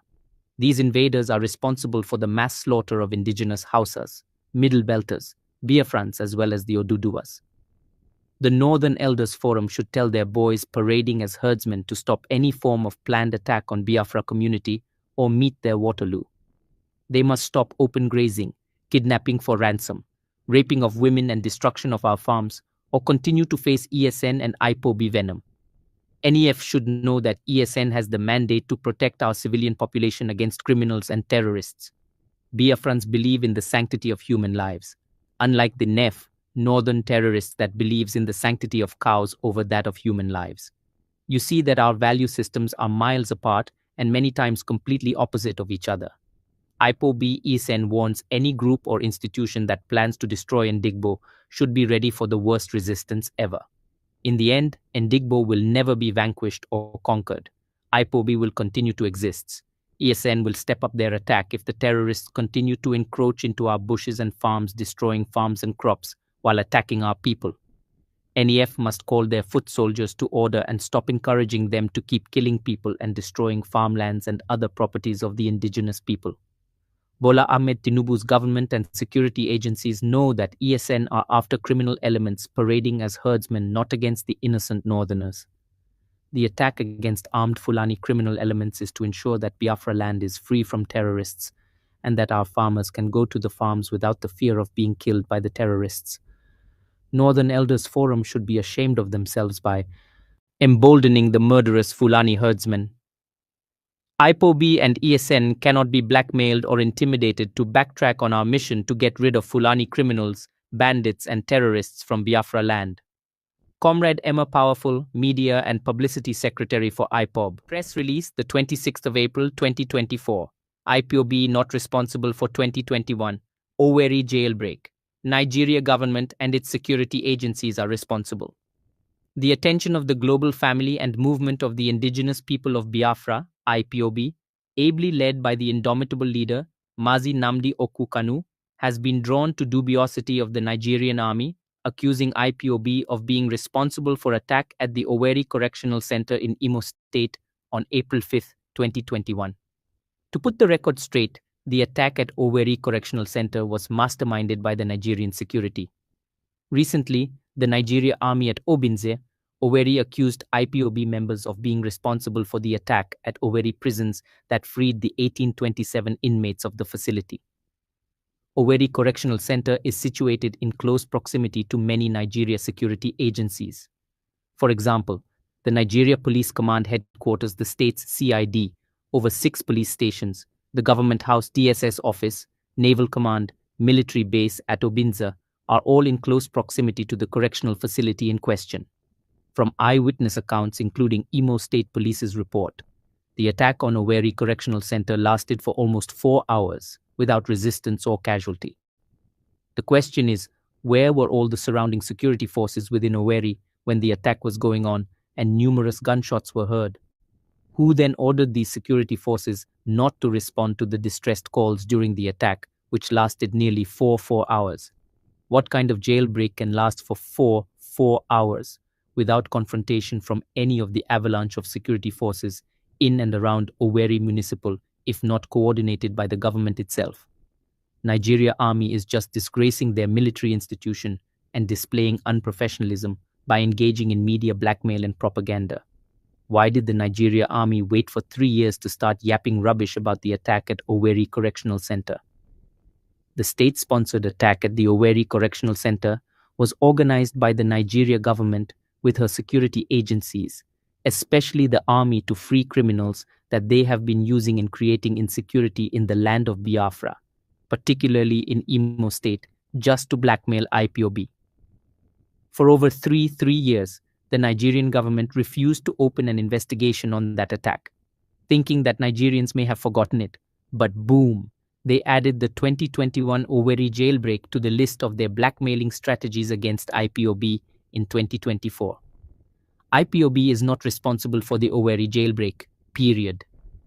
It was the Nigeria government and her security agencies that masterminded the jailbreak in Owerri Correctional Center on April 5, 2021, and also at Kuje, Abuja jailbreak on July 5, 2022, to free criminals to be used for blackmailing IPOB and to release ISWAP terrorists in prison respectively. When IPOB members are illegally abducted, as always, and our lawyers go to their courts in Nigeria to defend and free them, that is when Nigeria presents this nonsensical allegation of jailbreak against them as the charge against them. This is ridiculous. IPOB members don't carry out jailbreak to free our members. IPOB are responsible and law-abiding, self-determination movement. Since 2021, that the attack on Owerri Correctional Center took place, the Nigeria government and Imo State government has not conducted a public investigation into the attack because they were accomplices. Suddenly, after 3 years, the Nigeria army at Obinze, Owerri has published the pictures of the purported 27 criminals they claimed were IPOB members that carried out the attacks. We dare them to also publish their names, their units, and names of their coordinators. The question is, if the Nigerian army did not respond to the distressed calls during the attack on the facility, and there hasn't been a published arrest of the assailants for 3 years, how did the Nigeria army get the photos of the so-called IPOB members they now claim carried out the attack? Why hasn't the Nigeria government and the Owerri Correctional Center published the names and pictures of the purported 1,827 inmates that escaped during that attack? The government knows why they are hiding the identities of the criminals that escaped and the men they sent to free them. The attackers at the Owerri Correctional Center were selected servicemen from the Nigeria Army, Police, DSS, and Prison Guard. All the security agencies' commanders in Owerri were briefed before the attack. That was why the attack went on for nearly 4 hours without resistance or casualty, irrespective of the many security formations in Owerri. The Nigerian government can't continue to deceive people with analytical minds, especially Biafrans. The Nigeria army should respect their institution. They should focus on confronting the unsurmountable insecurity challenges in Nigeria instead of being a tool for government propaganda. IPOB is already an institution, and ESN is a state actor on behalf of Biafra nation. Anyone or group regarding IPOB and ESN as non-state actors are mistaken. No amount of blackmail will deter our resolve for the Biafra self-determination project and full independence from Nigeria. Comrade Emma, Powerful Media and Publicity Secretary for IPOB. Welcome to IPOB Rapture Media IPOB press release, the 27th of April, 2024. IPOB once again demand that Justice Binta Nyako step down from Mazi Nnamdi Kanu's case. The global family and movement of the indigenous people of Biafra, IPOB, ably led by the indomitable and charismatic leader Mazi Nnamdi Okuchukwu Kanu, reiterate our demand that Justice Binta Nyako step down from Mazi Nnamdi Kanu's case. Justice Binta Nyako is already compromised because the federal government of Nigeria is pointing a gun on her head to jail Mazi Nnamdi Kanu in order to free her husband and son from their EFCC case. IPOB will never allow the federal government to use our leader, Mazi Nnamdi Kanu, as a bait to entice Justice Binta Nyako to carry out their ugly agenda. Mazi Nnamdi Kanu cannot be sacrificed to save the corrupt and treasury looters, Nyako father and son team. Mazi Nnamdi Kanu has not committed any offense known to law. His only offense is that he is championing Biafra's self-determination movement. If Justice Binta Nyako succumbs to the Fulani government's pressure and jails Mazi Nnamdi, she will still be eliminated by the same government to cover it up so that it cannot be traced back to them. Therefore, Justice Binta Nyako will save her life and that of Mazi Nnamdi Kanu by stepping down from the case. Binta Nyako must understand that Mazi Nnamdi Kanu belongs to every Southeasterner, and they don't want to see anything ugly happen to him. The calamity that will befall the country will be better imagined. Bola Ahmed Tinubu and Binta Nyako must save their country by releasing Mazi Nnamdi Okwu Kanu. We urge all Western countries and human rights organizations like Amnesty International, Human Rights Watch, Inter-Society Organization, and other reputable human rights organizations to prevail on the federal government of Nigeria headed by Bola Ahmed Tinubu and Binta Nyako, the High Court Justice, to save their judicial system in Nigeria. The Buhari government and the former Attorney General, Abubakar Malami, used Justice Binta Nyako to keep Mazi Nnamdi Kanu's case ongoing perpetually. Also, the current government of Bola Ahmed Tinubu and his AGF Lateef Fagbemi has continued blackmailing Justice Binta Nyako with her husband and son's cases at EFCC. Justice Binta Nyako is under gunpoint to either jail Mazi Nnamdi Kanu or her husband and son will be jailed by EFCC. Justice Binta Nyako is at a crossroad as to jail an innocent man or allow her husband and son to go to jail. Justice Binta Nyako is human and will certainly do anything to save her husband and son from serving a prolonged jail sentence. IPOB understands the precarious situation Justice Binta Nyako has found herself in. That is why we demand that she steps down from Mazi Nnamdi Kanu's case. IPOB is calling Binta Nyako to step down from Mazi Nnamdi Kanu's case. She should avoid plunging Nigeria into an unimaginable crisis. Binta Nyako must redeem herself from this case, or posterity will never be kind to her and her generation. Justice Nyako should save herself from the mess that her husband has put her in by stepping down. Justice Binta Nyako is not the only High Court judge in Nigeria, but she is the preferred judge to the Nigeria government because they are using her husband's and son's pending fraud case with EFCC to blackmail her into submission and to do the will of the government. Justice Binta Nyako's hands are tied and cannot deliver justice for Mazi Nnamdi Kanu and IPOB. Biafrans, both home and the diaspora, demand that Justice Binta Nyako step down from Mazi Nnamdi Kanu's case without delay. She will not deliver a fair judgment because she is under an uncontrollable pressure from the federal government of Nigeria to jail an innocent man to save her husband and son from EFCC. Intimidating Justice Binta Nyako, a wife and mother, to choose between saving her child and husband from imprisonment for unproven fraud or to continue the illegal detention and jailing of Mazi Nnamdi Kanu is pure evil.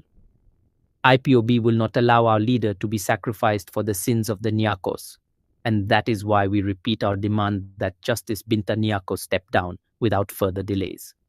Comrade Emma Powerful, Media and Publicity Secretary for IPOB. Welcome to IPOB Rapture Media, IPOB Press Release. July 12, 2024, IPOB calls on IG of Police and the Defence Headquarters to dismantle the criminal military checkpoints in the southeast. The indigenous people of Biafra, IPOB, ably led by the great and indefatigable leader, Mazi Nnamdi Kanu, raises alarm over the incessant military intimidation, harassment, and extortion at the Kill and Bury military checkpoint mounted at Ukwu Orji in Imbaitolu, LGA, along Owerri-Onitsha Expressway. Ndigbo passengers have been subjected to all manner of humiliation, torture, and forceful disappearances at the military and police checkpoints in the eastern region, particularly at the Kill and Bury military checkpoint at Ukwu Orji along Owerri-Onitsha Expressway. The soldiers at this particular checkpoint deliberately keep all the vehicles that get to the checkpoint at 10 p.m. to around 12 a.m. until each vehicle pay them 5,000 naira before they can be allowed to pass to continue on their journey. Sometimes, after unnecessary delays and extortions by the soldiers at this checkpoint, the passengers are attacked and kidnapped on the way. The soldiers and police officers at this checkpoint are informants to kidnappers.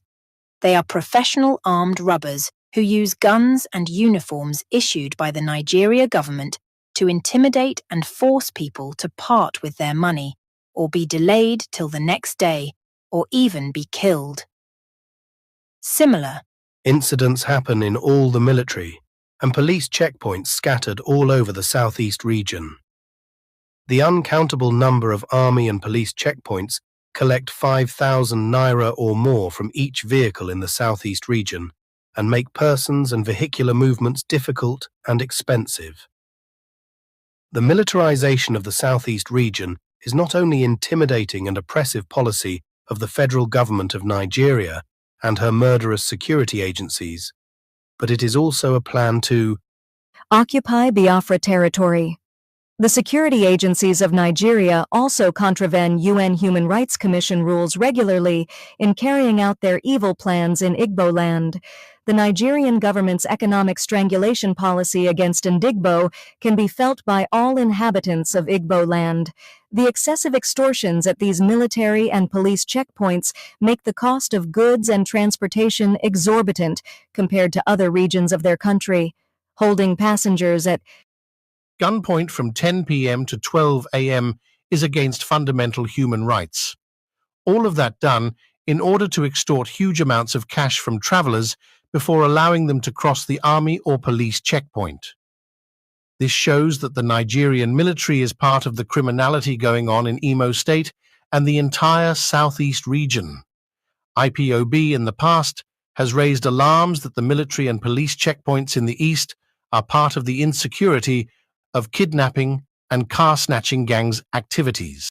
The presence of these soldiers and police officers at various checkpoints has not reduced insecurity. Instead, the Nigerian soldiers at the checkpoints are humiliating, intimidating, raping our ladies, extorting money, and